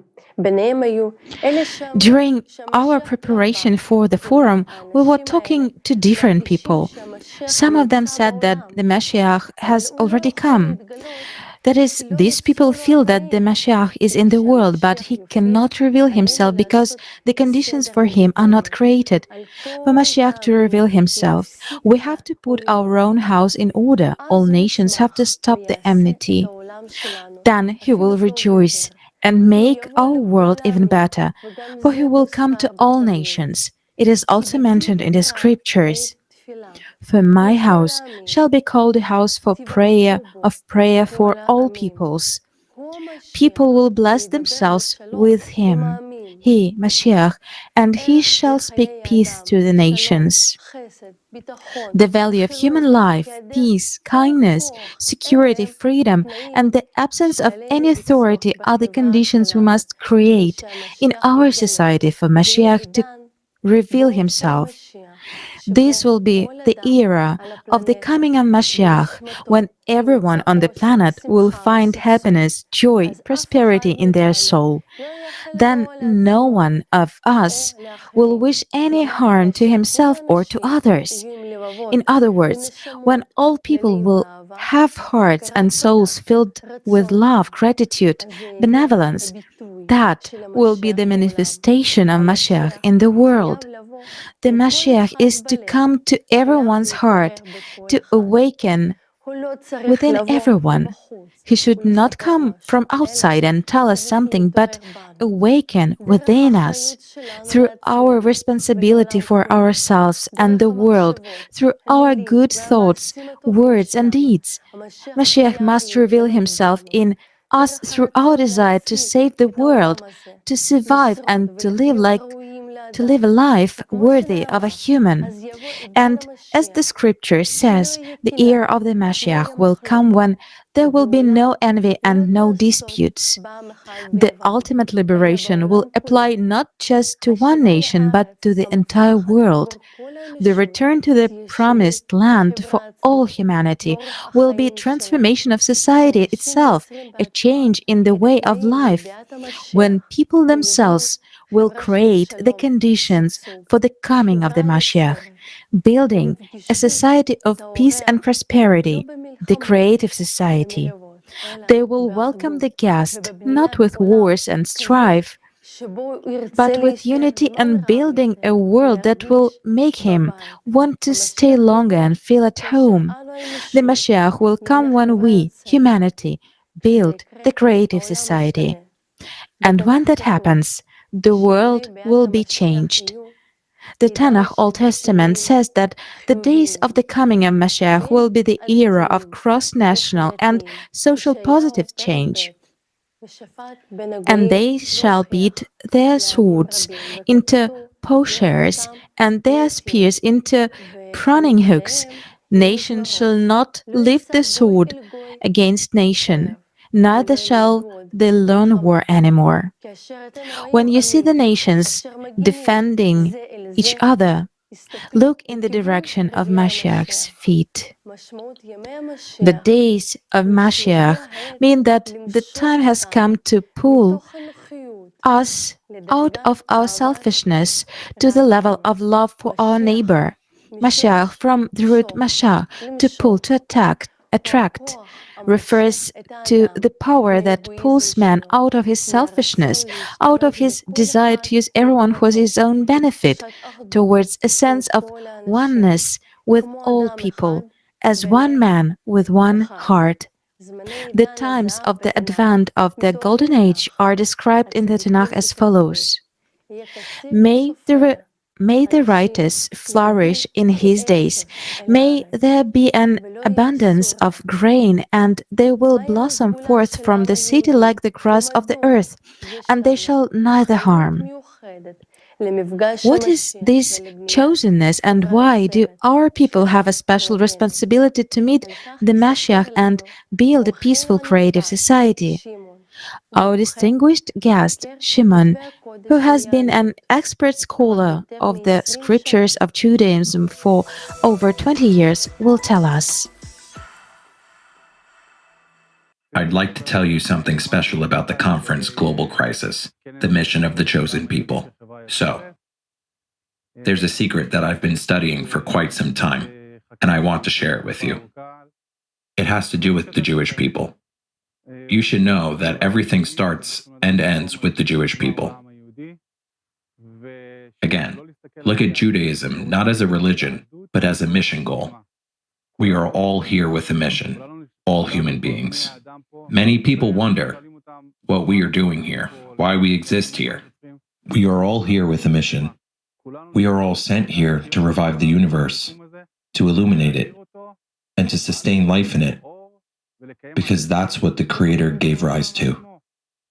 It is our mission to sustain life here and keep it going. We are in a very difficult period right now, a period that has seen a lot of turmoil, a lot of hardship. Many people whose belief systems have been undermined are starting to lose the line between reality and imagination, beginning to lose ground beneath their feet. What happened? 3.5 years ago, before the coronavirus, everything used to be stable here. Everything was running its course. And suddenly, everything changed and turned upside down. So what really happened? We are in the time of the arrival of the Mashiach. The period of the manifestation of the Mashiach spans over several years. I don't know exactly how many, but from the information I have, it is 7 years. And during that time, the whole world, and especially the Jewish people, will go through upheaval and move from place to place. We will literally turn around 180 degrees. Whatever we think is good will seem bad to us, and vice versa. As the verse says, "Woe to those who put darkness for light and call good evil." Everything has turned 180 degrees. Our belief system is changing. We no longer know what is true and what is not. Many people ask questions and have no answers. They live in anxiety, the level of which has risen. Pressure has risen. Nerves are frayed. Things are getting worse. We don't know where we are going. Everything is in the hands of the Mashiach. It's going to be a period of upheaval for 7 years. And we can easily understand this since our ancestors already told us about the unfolding events. The symbol of the Mashiach is the crown, La Corona in Spanish.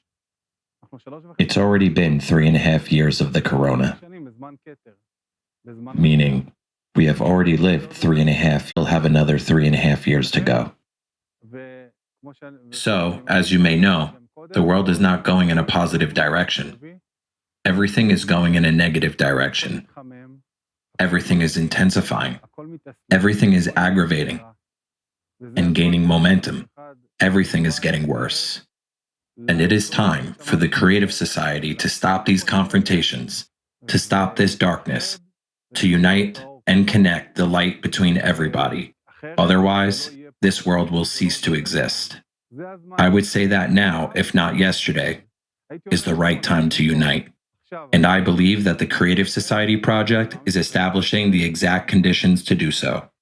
Another very important thing for the Creative Society is the unification of the Jewish people. And as you may have noticed, the abbreviation of the Creative Society is Chet and Yod, equaling High. High is a symbol of the Jewish people and one of the names of God, which means the way of the Creative Society is right and pure, and has one goal, to bring everyone together.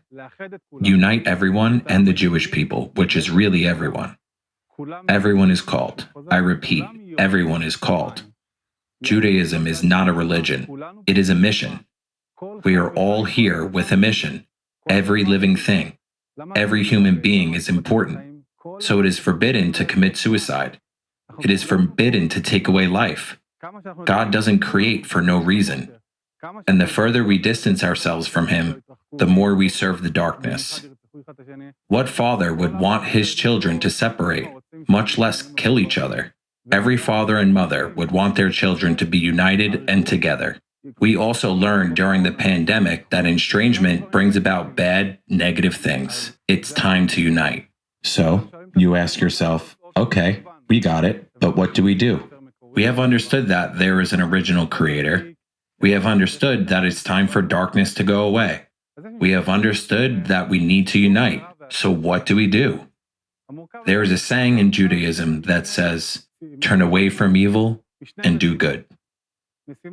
This sentence consists of 2 tasks. One task is, first and foremost, turn away from evil.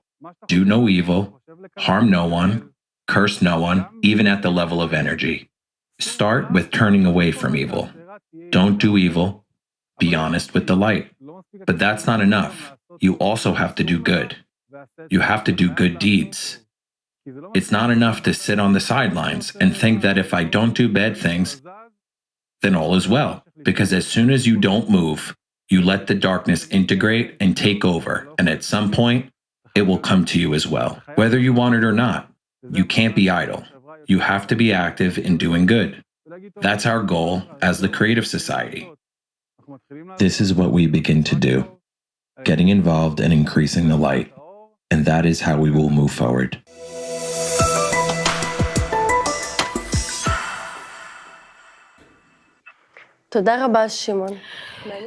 Thank you very much, Shimon.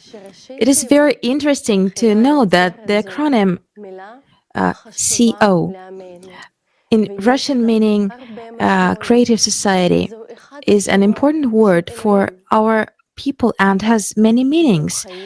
It is one of the names of God, life, living community, and the 8 pillars. And this is very symbolic. You also said important words. We are all here with a mission. Every living being, every human being is important, and that mission is to sustain life here and keep it going. And for that, we need to unite and act.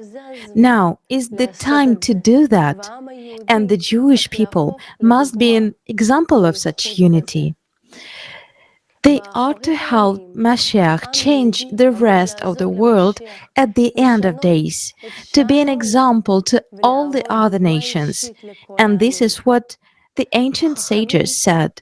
So, for example, in Isaiah 49 book 6, the Lord says, I will make you a light of nations, so that my salvation shall be until the end of the earth. We are now living in very difficult times, times of crossroads.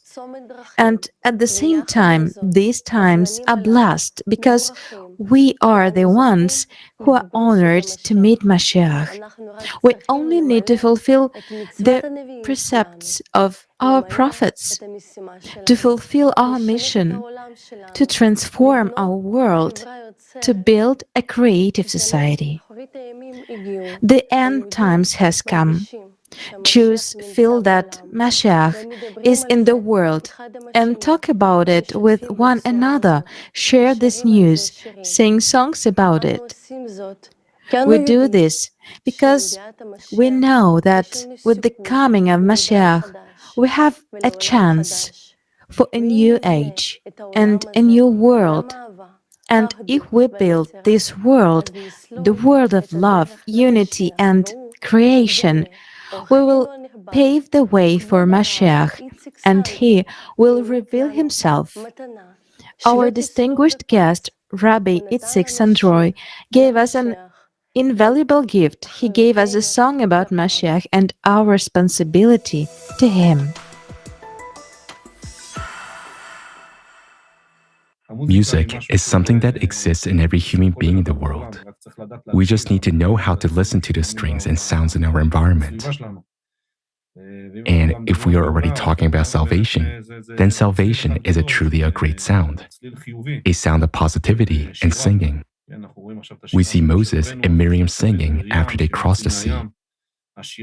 This poetry is a new song that leads us to salvation. I live for music. I love music. And I write, create, and play it. The Revelation of the End Times is a song written at a very difficult period of my life. I mean, my youth, when I was 17 or 18 years old. At that age, this song, the idea of the song began to take shape in my mind. In fact, all this time, I've been observing and feeling an inner desire to bring salvation to the world, and to be, if not that very person, then at least part of those people who lead the world to the better, healthier place, with more positive relationships between each other, with unity, love, peace, and bringing the divine feeling into the world, something that we lack so much, and which is embedded in everything and everyone. And this is by providence of the Creator, and there's nothing accidental. And this song, the Revelation of the End Days, tells a story of what will happen at the time of salvation, why it is so enjoyable, so good, and why it is something we always need. And in this very video, I showed my life journey, which is essentially about getting everyone together and bringing them to this place. It's impossible to go there alone. So we need to find out how to gather everyone and come there all together. And that's the beauty of the song in this process. I want to present to you as a gift so that we all see this revelation and have a desire for it, and so that we have hope to reach better times, and so that with the help of God, we become more united and healthier.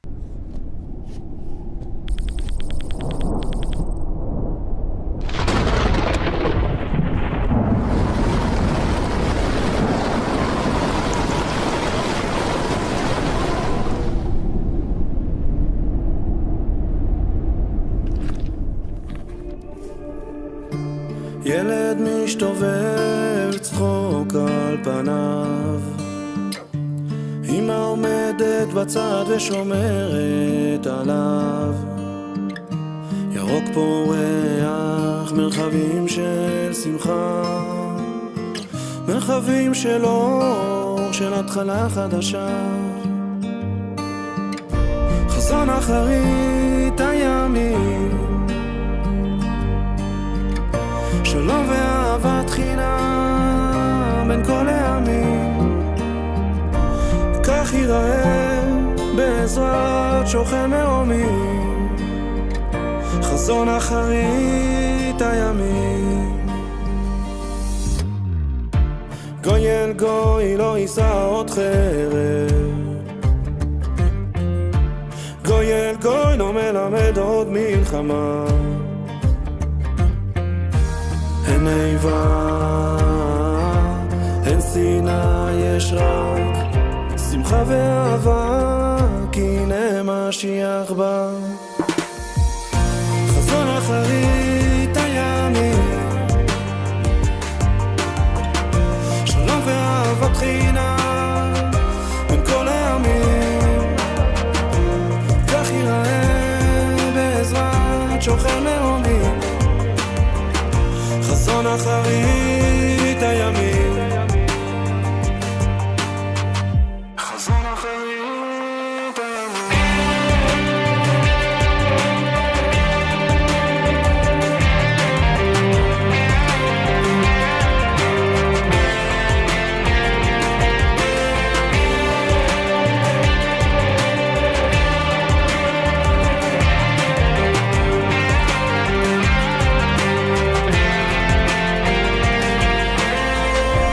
בית המקדש נוצץ, צופה על ישראל כאילו, מכריז ואומר קדימה אחי, מגיע גואל, לווים בשירתם, כהנים ועד הרם, כל המתים קמים, קמים מקברם, גאולה באה לעולם.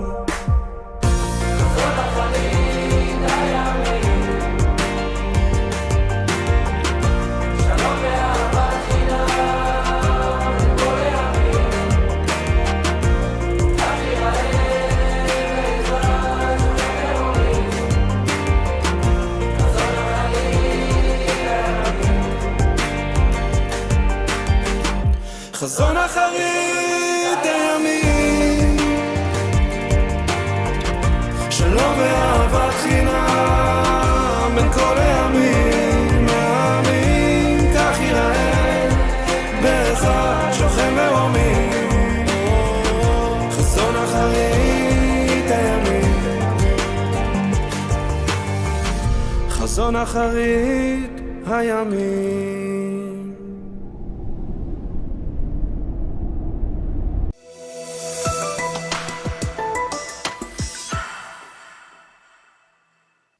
אנו מביאים תודתנו העמוקה לכבוד הרב איציק סנדרוי.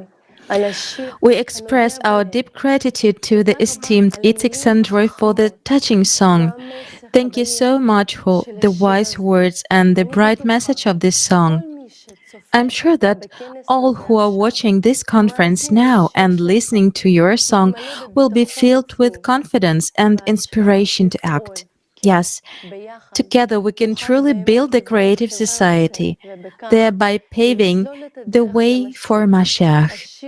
This song captures the essence of the hope of salvation, of a future beautiful world that Mashiach will come. We express the deepest gratitude to our distinguished guest for such a beautiful gift. And now we want to present to you the eye-opening message of a man who wanted to voice the truth. Unfortunately, due to his official position, he decided to speak incognito. He gave us an interview. It is pre-recorded. We have no doubts that this man is telling the truth, because in a conversation before the interview, he hinted at the structures where he works and shared what only a person who works there can know. His words deserve your attention.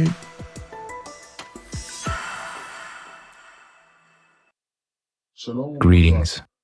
Please pardon my anonymity, a precaution I have to take due to the work I do. In the line of duty, I interact with the power players of the global financial world, including their high-ranking representatives, and I am compelled to remain incognito. I was brought here by your forum, Global Crisis, There is a way out. I carefully watched and analyzed it. I was particularly intrigued by the solution you proposed for the serious climate threat that humanity is facing today. Honestly, for the first time in a long while, I felt hopeful that we can address this issue. Your mathematical model projecting climate catastrophes until 2036 certainly presents a worrisome reality of the present day. And perhaps you believe that people are unaware of this. But in reality, that's not the case. Those who need to know are well aware and preparing for it. Throughout my career, I've been working for the global elite who control all the economic processes on the planet. These are incredibly intelligent individuals capable of managing macroeconomic processes. Despite being involved in designing the world's economic processes, to these people, I'm just a clerk or a regular executive. I often attend their meetings, and over the past year, I have noticed a growing pessimism in their assessment of the global economic prospects. I'm not in a position to make definitive statements about the awareness of political leaders regarding ongoing processes. However, I can confidently assert that the financial elite has no illusions about the imminent economic downfall and anticipates the collapse of the global financial system by 2030. Within these circles, there is a clear understanding that by 2030, conventional forms of currency will lose their functionality and value. Traditional financial assets, such as investments, stocks, and even precious metals will become essentially worthless. A total collapse of the banking system is predicted. My responsibilities include working with financial documentation on an international level, and unfortunately, I can confirm that current financial models and strategies are not being developed for decades as they were before, but rather with a focus not later than 2030. And thank God, we still have time before that. The top financial elite fully understands that our planet is on the brink of destruction and is already abandoning long-term plans for bunker construction, despite actively investing in such projects just a year ago.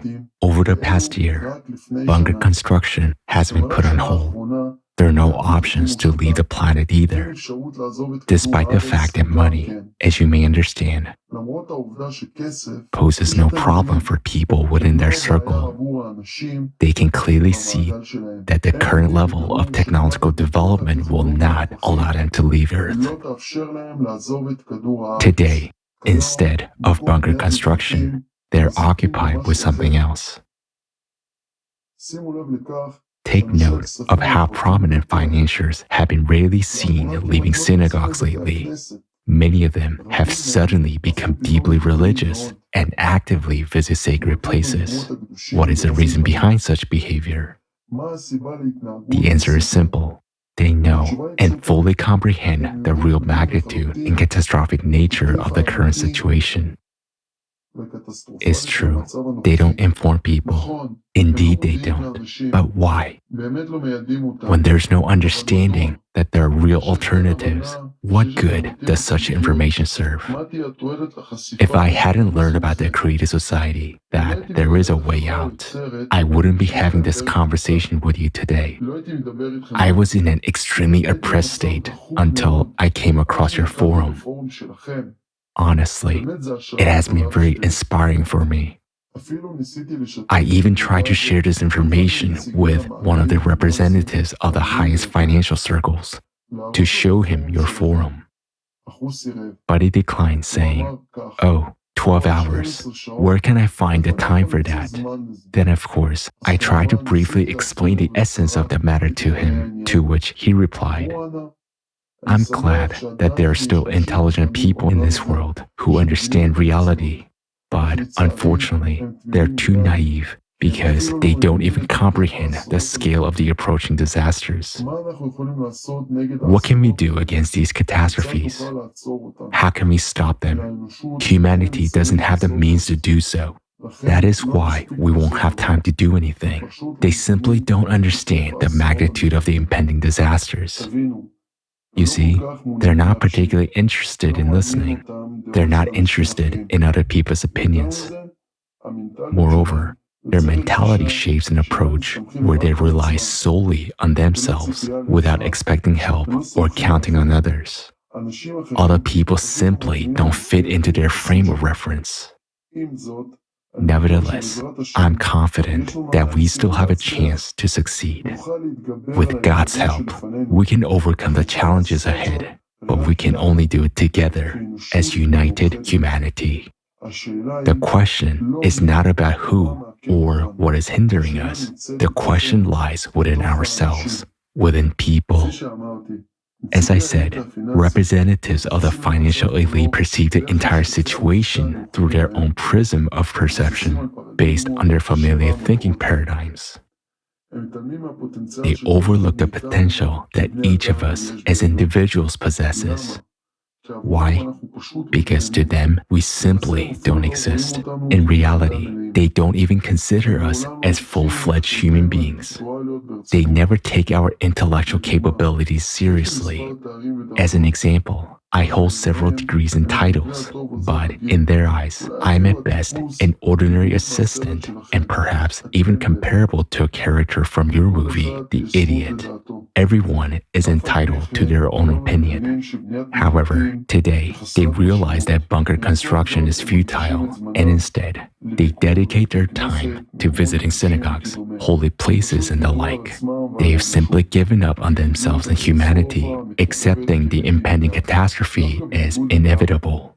Contrary to this, I am convinced that the current situation can be changed. You're absolutely right. Only people are capable of overcoming this, and now it truly depends on each and every one of us. Remember the lines from Deuteronomy, Mishneh Torah. I have set before you life and death, blessing and curse. Choose life so that you and your descendants may live. God Himself implored us to choose life, which means we can do it. We can come together and choose life, and thus create a creative society. Let us recall what was said in the Holy Scripture, that peace and salvation can only come through the Jewish people.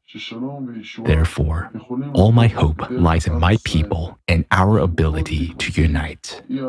Of course, to the best of my abilities, I also try to inform my acquaintances. However, as you understand, due to my professional situation, I cannot actively and openly engage in this. I am aware of the seriousness and importance of the situation, but providing for my family remains a priority, which limits my ability to speak openly about it. Nonetheless, I do everything within my power to spread the word and inform people. I sincerely believe that building a creative society is possible and attainable. May we have even more strength. Best of luck.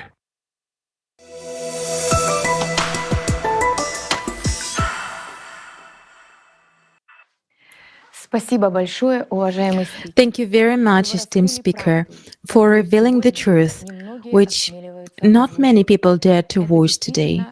This is truly shocking information. We have now heard that neither the global elite nor the financial elite are able to save humanity from the climate catastrophe. They are powerless. The fact that the highest financial circles are expecting a complete collapse of the economic system by 2030 unfortunately confirms that climate catastrophes are growing exponentially, and that by 2030, life on the Earth will be unbearable. The climate report presented at the forum, Global Crisis, Our Survival is in Unity, provided an economic forecast based on a mathematical model that takes into account the increasing progression of climate catastrophes.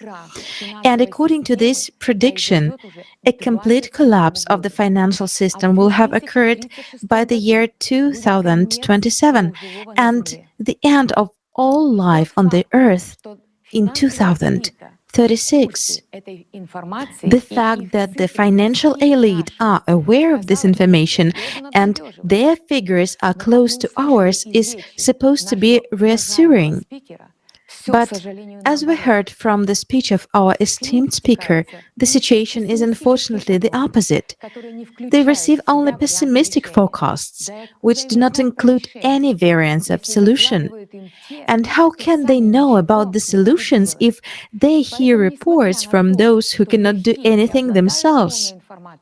So, although those at the top are fully aware of the monstrous threat to all life on Earth, they see no way out. It is ridiculous that those of lower rank continue to build bunkers, discussing financial prospects and hoping for some kind of rescue, not realizing the real scale of the upcoming disaster, while their masters have already frozen all shelter and bunker projects. The higher elites are no longer hopeful because they know better than anyone else the state of our modern science. They see how science is divided.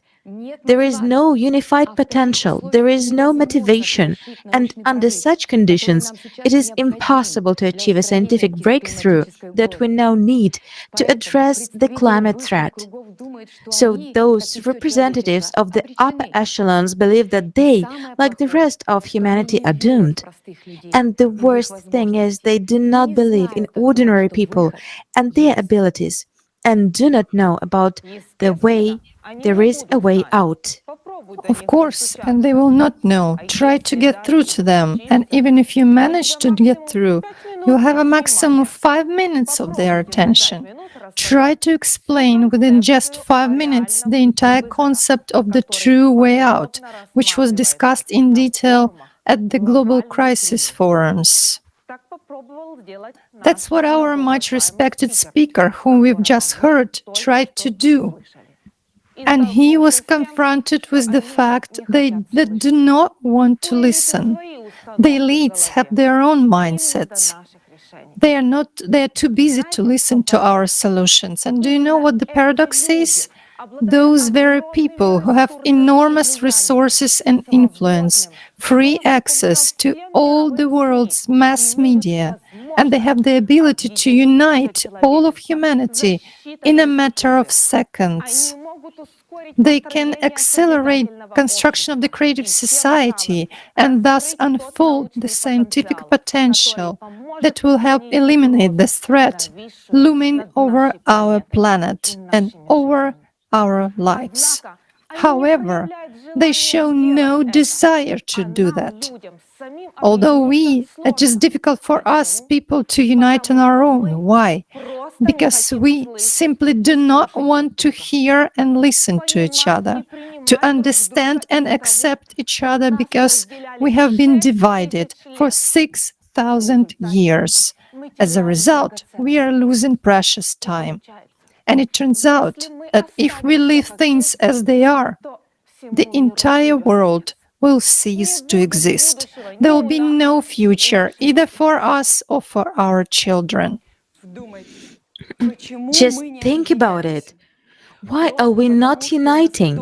Simply because someone at the top is not familiar with this information and doesn't want to get acquainted with it, because it requires 12 hours to watch the forum and then spend time analyzing and thinking over the information.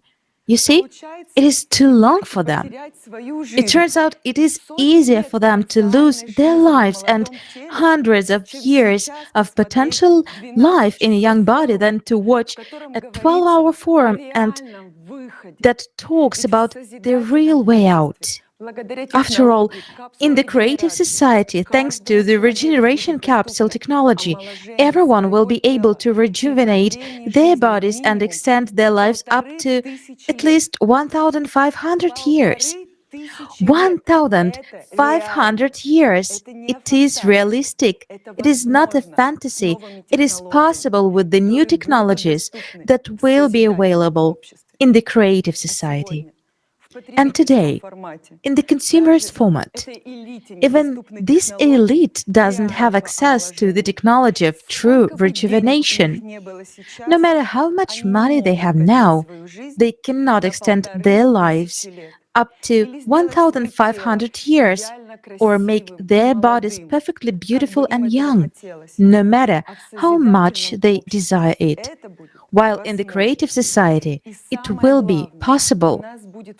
And most importantly, we will have the opportunity to save our lives, the lives of our loved ones, and the life of all humanity. Think about it. What we are choosing between. Between a beautiful world of creation which provides us with everything and a world of devastation where everyone will fight for themselves until the bitter end. The closer we get to the end and see the global nature and settlement of this situation, the more everyone will try to move somewhere else to flee just to live for a week longer. That's why they distract us the best they can from the real problems with the climate, from the fact that climate disasters are skyrocketing in number and power across the planet. Look at what is happening in the world right now. Various distractions such as pandemics, financial crisis, and wars are being foisted on us so that people don't think about anything. And this will continue until we are all eaten up by the climate Cerberus. Why are they distracting us? To keep the crowd in the dark, so that people don't start rioting. This cannot be allowed to happen, because if people really understand what's happening to the climate, what will happen then? People will run from one place on the planet to another in billions, pushed by dreadful climate cataclysms. One can only imagine the level of panic and chaos that will ensue. Everyone will try to prolong at least one day of their existence, but it will already be pointless running around.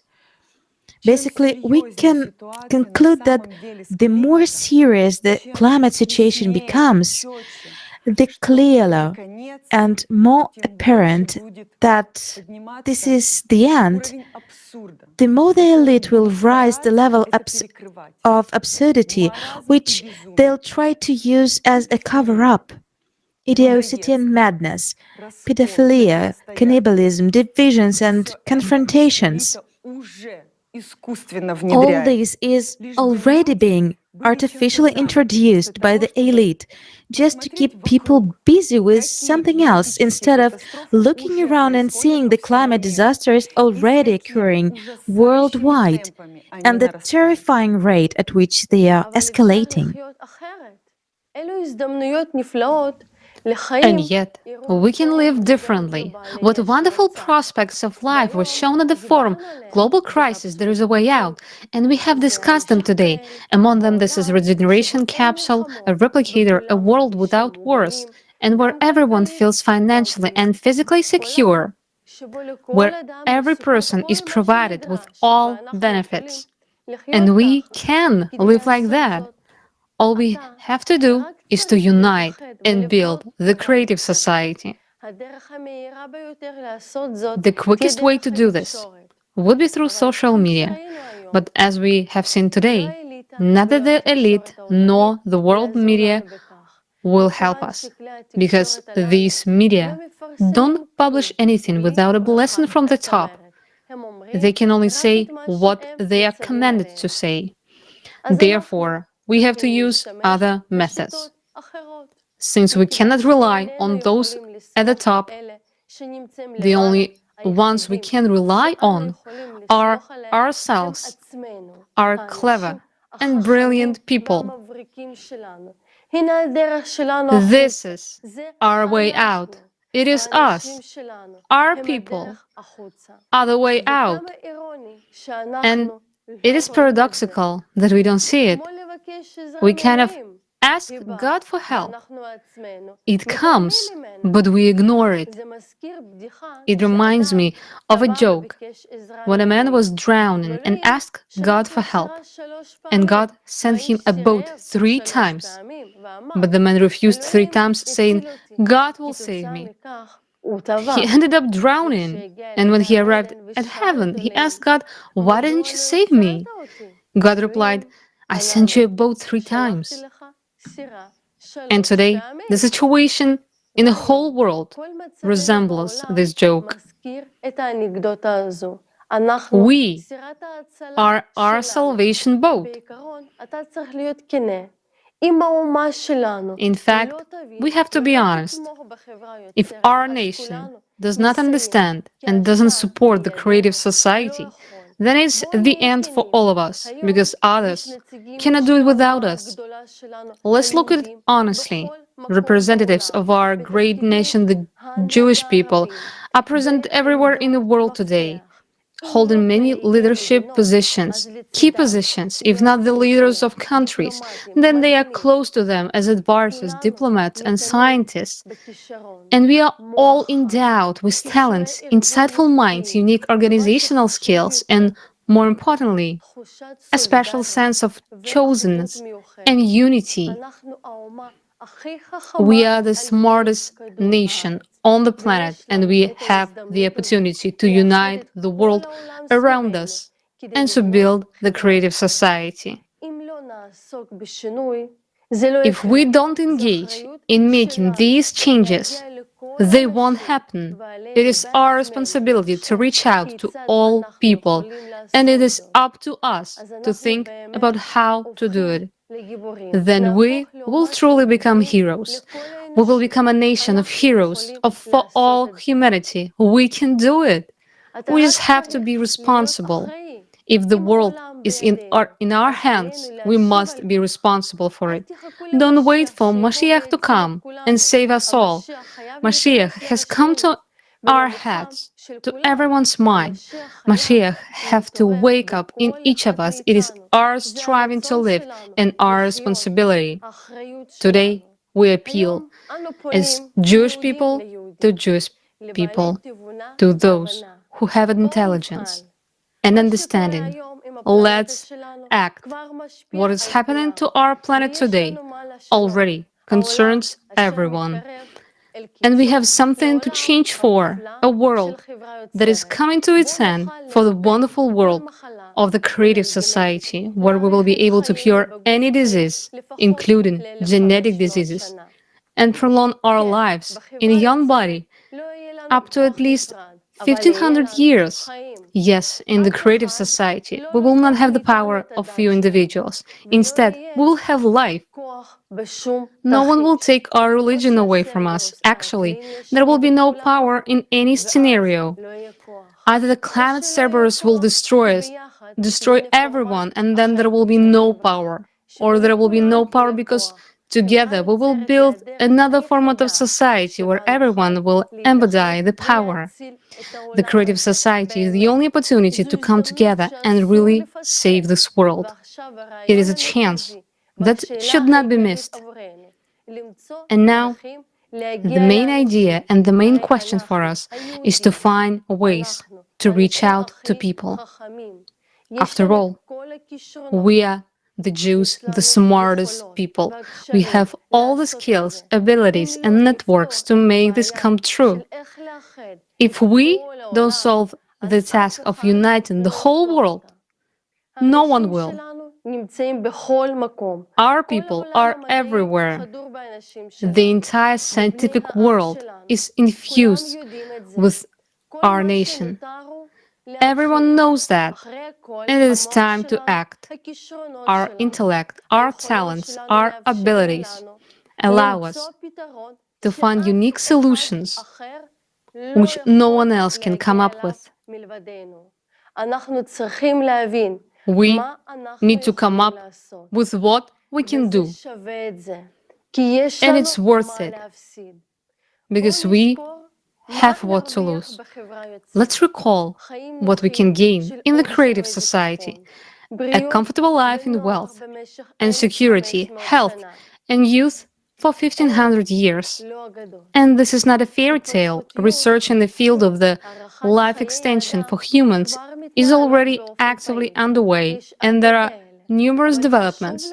It is important to understand that technologies allowing to prolong human life to 1500 years can be implemented only in the creative society. Why would these technologies can be impossible to implement in the consumerist format? The first reason is overpopulation.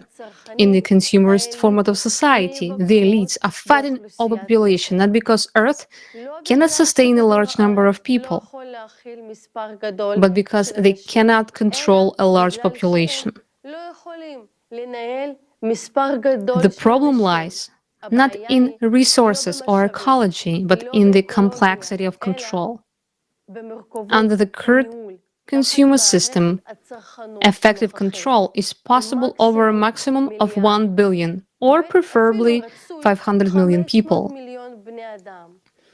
With 8 billion people, chaos is already evident, and when the population reaches 10, 12 billion, it is completely spiral out of control. You understand this perfectly well. It's elementary mathematics. And that time is not far off. Imagine if people started living for 1500 years in the consumeristic format. What would be the result? That is why there is a strict control, and everything possible is being done to reduce the population. Even 15 billion people will not be enough in the creative society because of a different social organization structure based on self-governance. Moreover, human life is one of the highest value in the creative society. Therefore, in the creative society, all conditions will be established to protect and preserve life, to improve its quality, and to extend its duration. Only in the creative society we will be able to implement what God bequeaths to us. Be fruitful and multiply. Nowadays, the elites are trying to prolong their lives and youth in any possible way, such as transfusing the bloods of kids, teenagers, and so on. However, this won't help them. None of the technologies in the consumerist format is able to prolong life up to 1500 years, especially taking into account the climate danger. Whereas in the creative society, there will be technology allowing you to make your body young again and live at least 1,500 years. This is the regeneration capsule. It's totally safe and is built on the principles of beyond quantum physics. This may sound as science fiction, but it is a reality, and we can see indication of that in our scriptures. In the book of Isaiah, 35th chapter, then the eyes of the blind shall be opened, and the ears of the deaf shall be unstopped.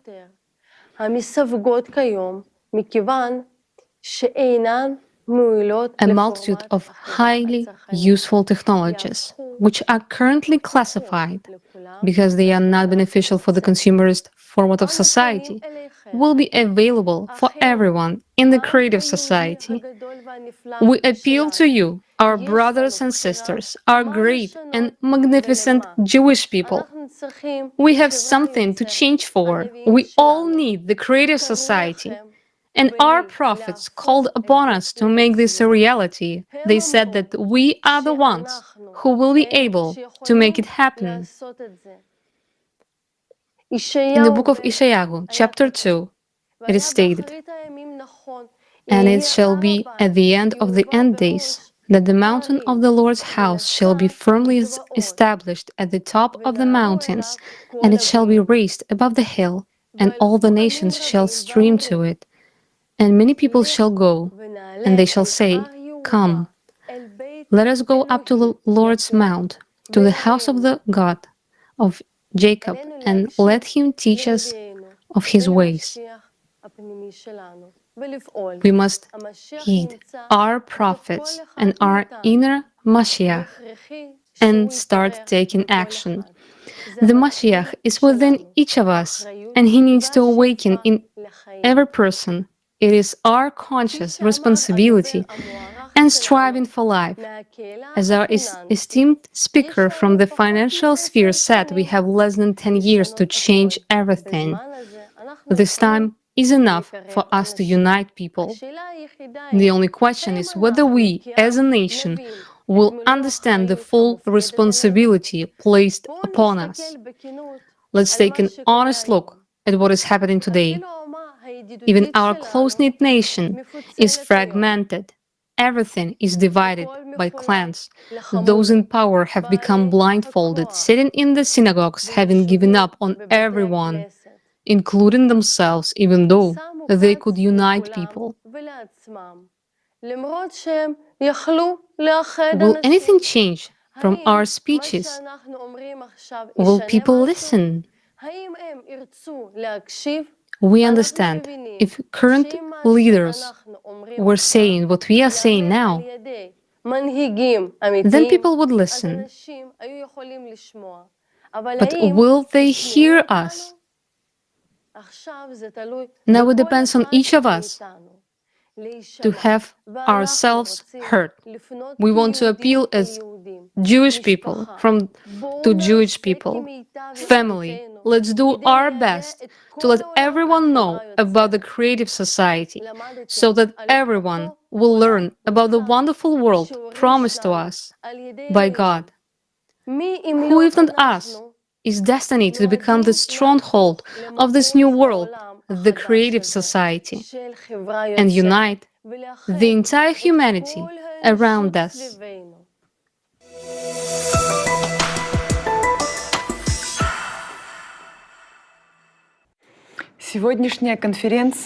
Today's conference is dedicated to the mission of the Jewish people, their wisdom and talents. Women have always had a special place in Jewish tradition. It is to the woman that God gave the right to be the conductor of life into this world. It is with her that the Jewish people began. Jewish women light the Shabbat candles as a symbol of love, light, goodness, and the beginning of the holiday. In Jewish tradition, men appreciate women's wisdom. Throughout the history of the Jewish people, it is to their mother and wife that they come for advice. The Jewish people, along with the male prophets, had 7 female prophetesses: Sarah, Miriam, Deborah, Hannah, Abigail, Huldah, and Esther. As told in the Talmud, Tractate Megillah 14a, and Mordecai ordered to reply to Esther, "Do not imagine to yourself that you will escape in the king's house from among all the Jews. For if you remain silent at this time, relief and rescue will arise for the Jews from elsewhere, and you and your father's household will perish. And who knows whether at a time like this you will attain the kingdom." This proves that women have a significant place in the life of the Jewish people. A worthy example of this is Queen Esther, the mother of the Jewish people. It was because she was not afraid to speak up about the danger. She was able to save the entire nation of Israel. Queen Esther did this, but again, what did she do? She began to speak. And this is an example of what each of us should do now. We have to start talking to everyone, anywhere and everywhere about the fact that the climate Cerberus wants to destroy us and our children. We must raise the alarm, announce to everyone that we do not want to die. We do not want our children to die. And every mother, in our hearts, there is a place for all peoples, because we are the ones with whom this world begins. Every mother dreams of the best future for her children. Today, we, mothers, work on a part with men only to provide our children with the best. We pay for expensive education, we pamper them with gifts, we save up money to buy an apartment for them so that they have a happy future. But what is it all for? What are we wasting our time and energy on if tomorrow may not come to us and our children because of the climate Cerberus?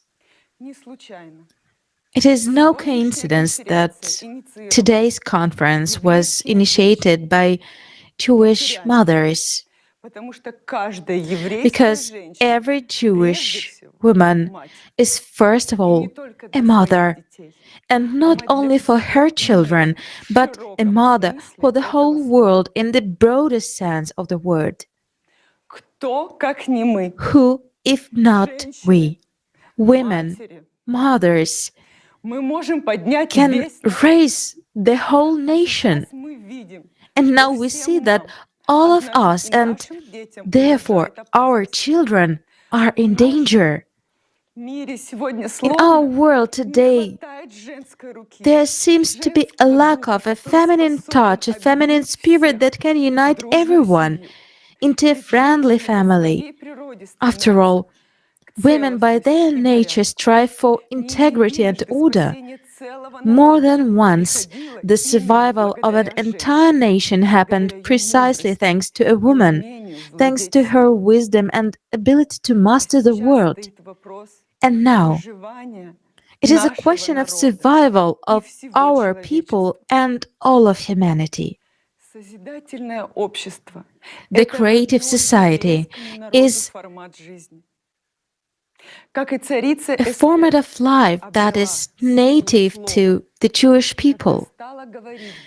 Just as Queen Esther gained the power of speech when she began to speak in defense of her people, so we must begin to speak in the defense of all humanity. We do not know which Jewish woman's words will save the world, but I wish it were all Jewish women. After all, our future depends only on our decisive actions. Mothers of Israel, now it's up to each and every one of us. בסיום הכנס שלנו אנחנו רוצים לומר At the conclusion of our conference, we would like to say that what people have dreamed of has long ago been reflected in all the scriptures of the world. In all religions, there have remained grains of knowledge that the creative society is the only way to save ourselves and all of humanity. Whether it's Islam, Christianity, or other religions, these grains are presented everywhere, because this is the essence and the foundation. Much have changed, but in all religions there remained knowledge of how we should live, of our relationship with each other, and of the society we must build. Creative society is the only option for everyone to survive.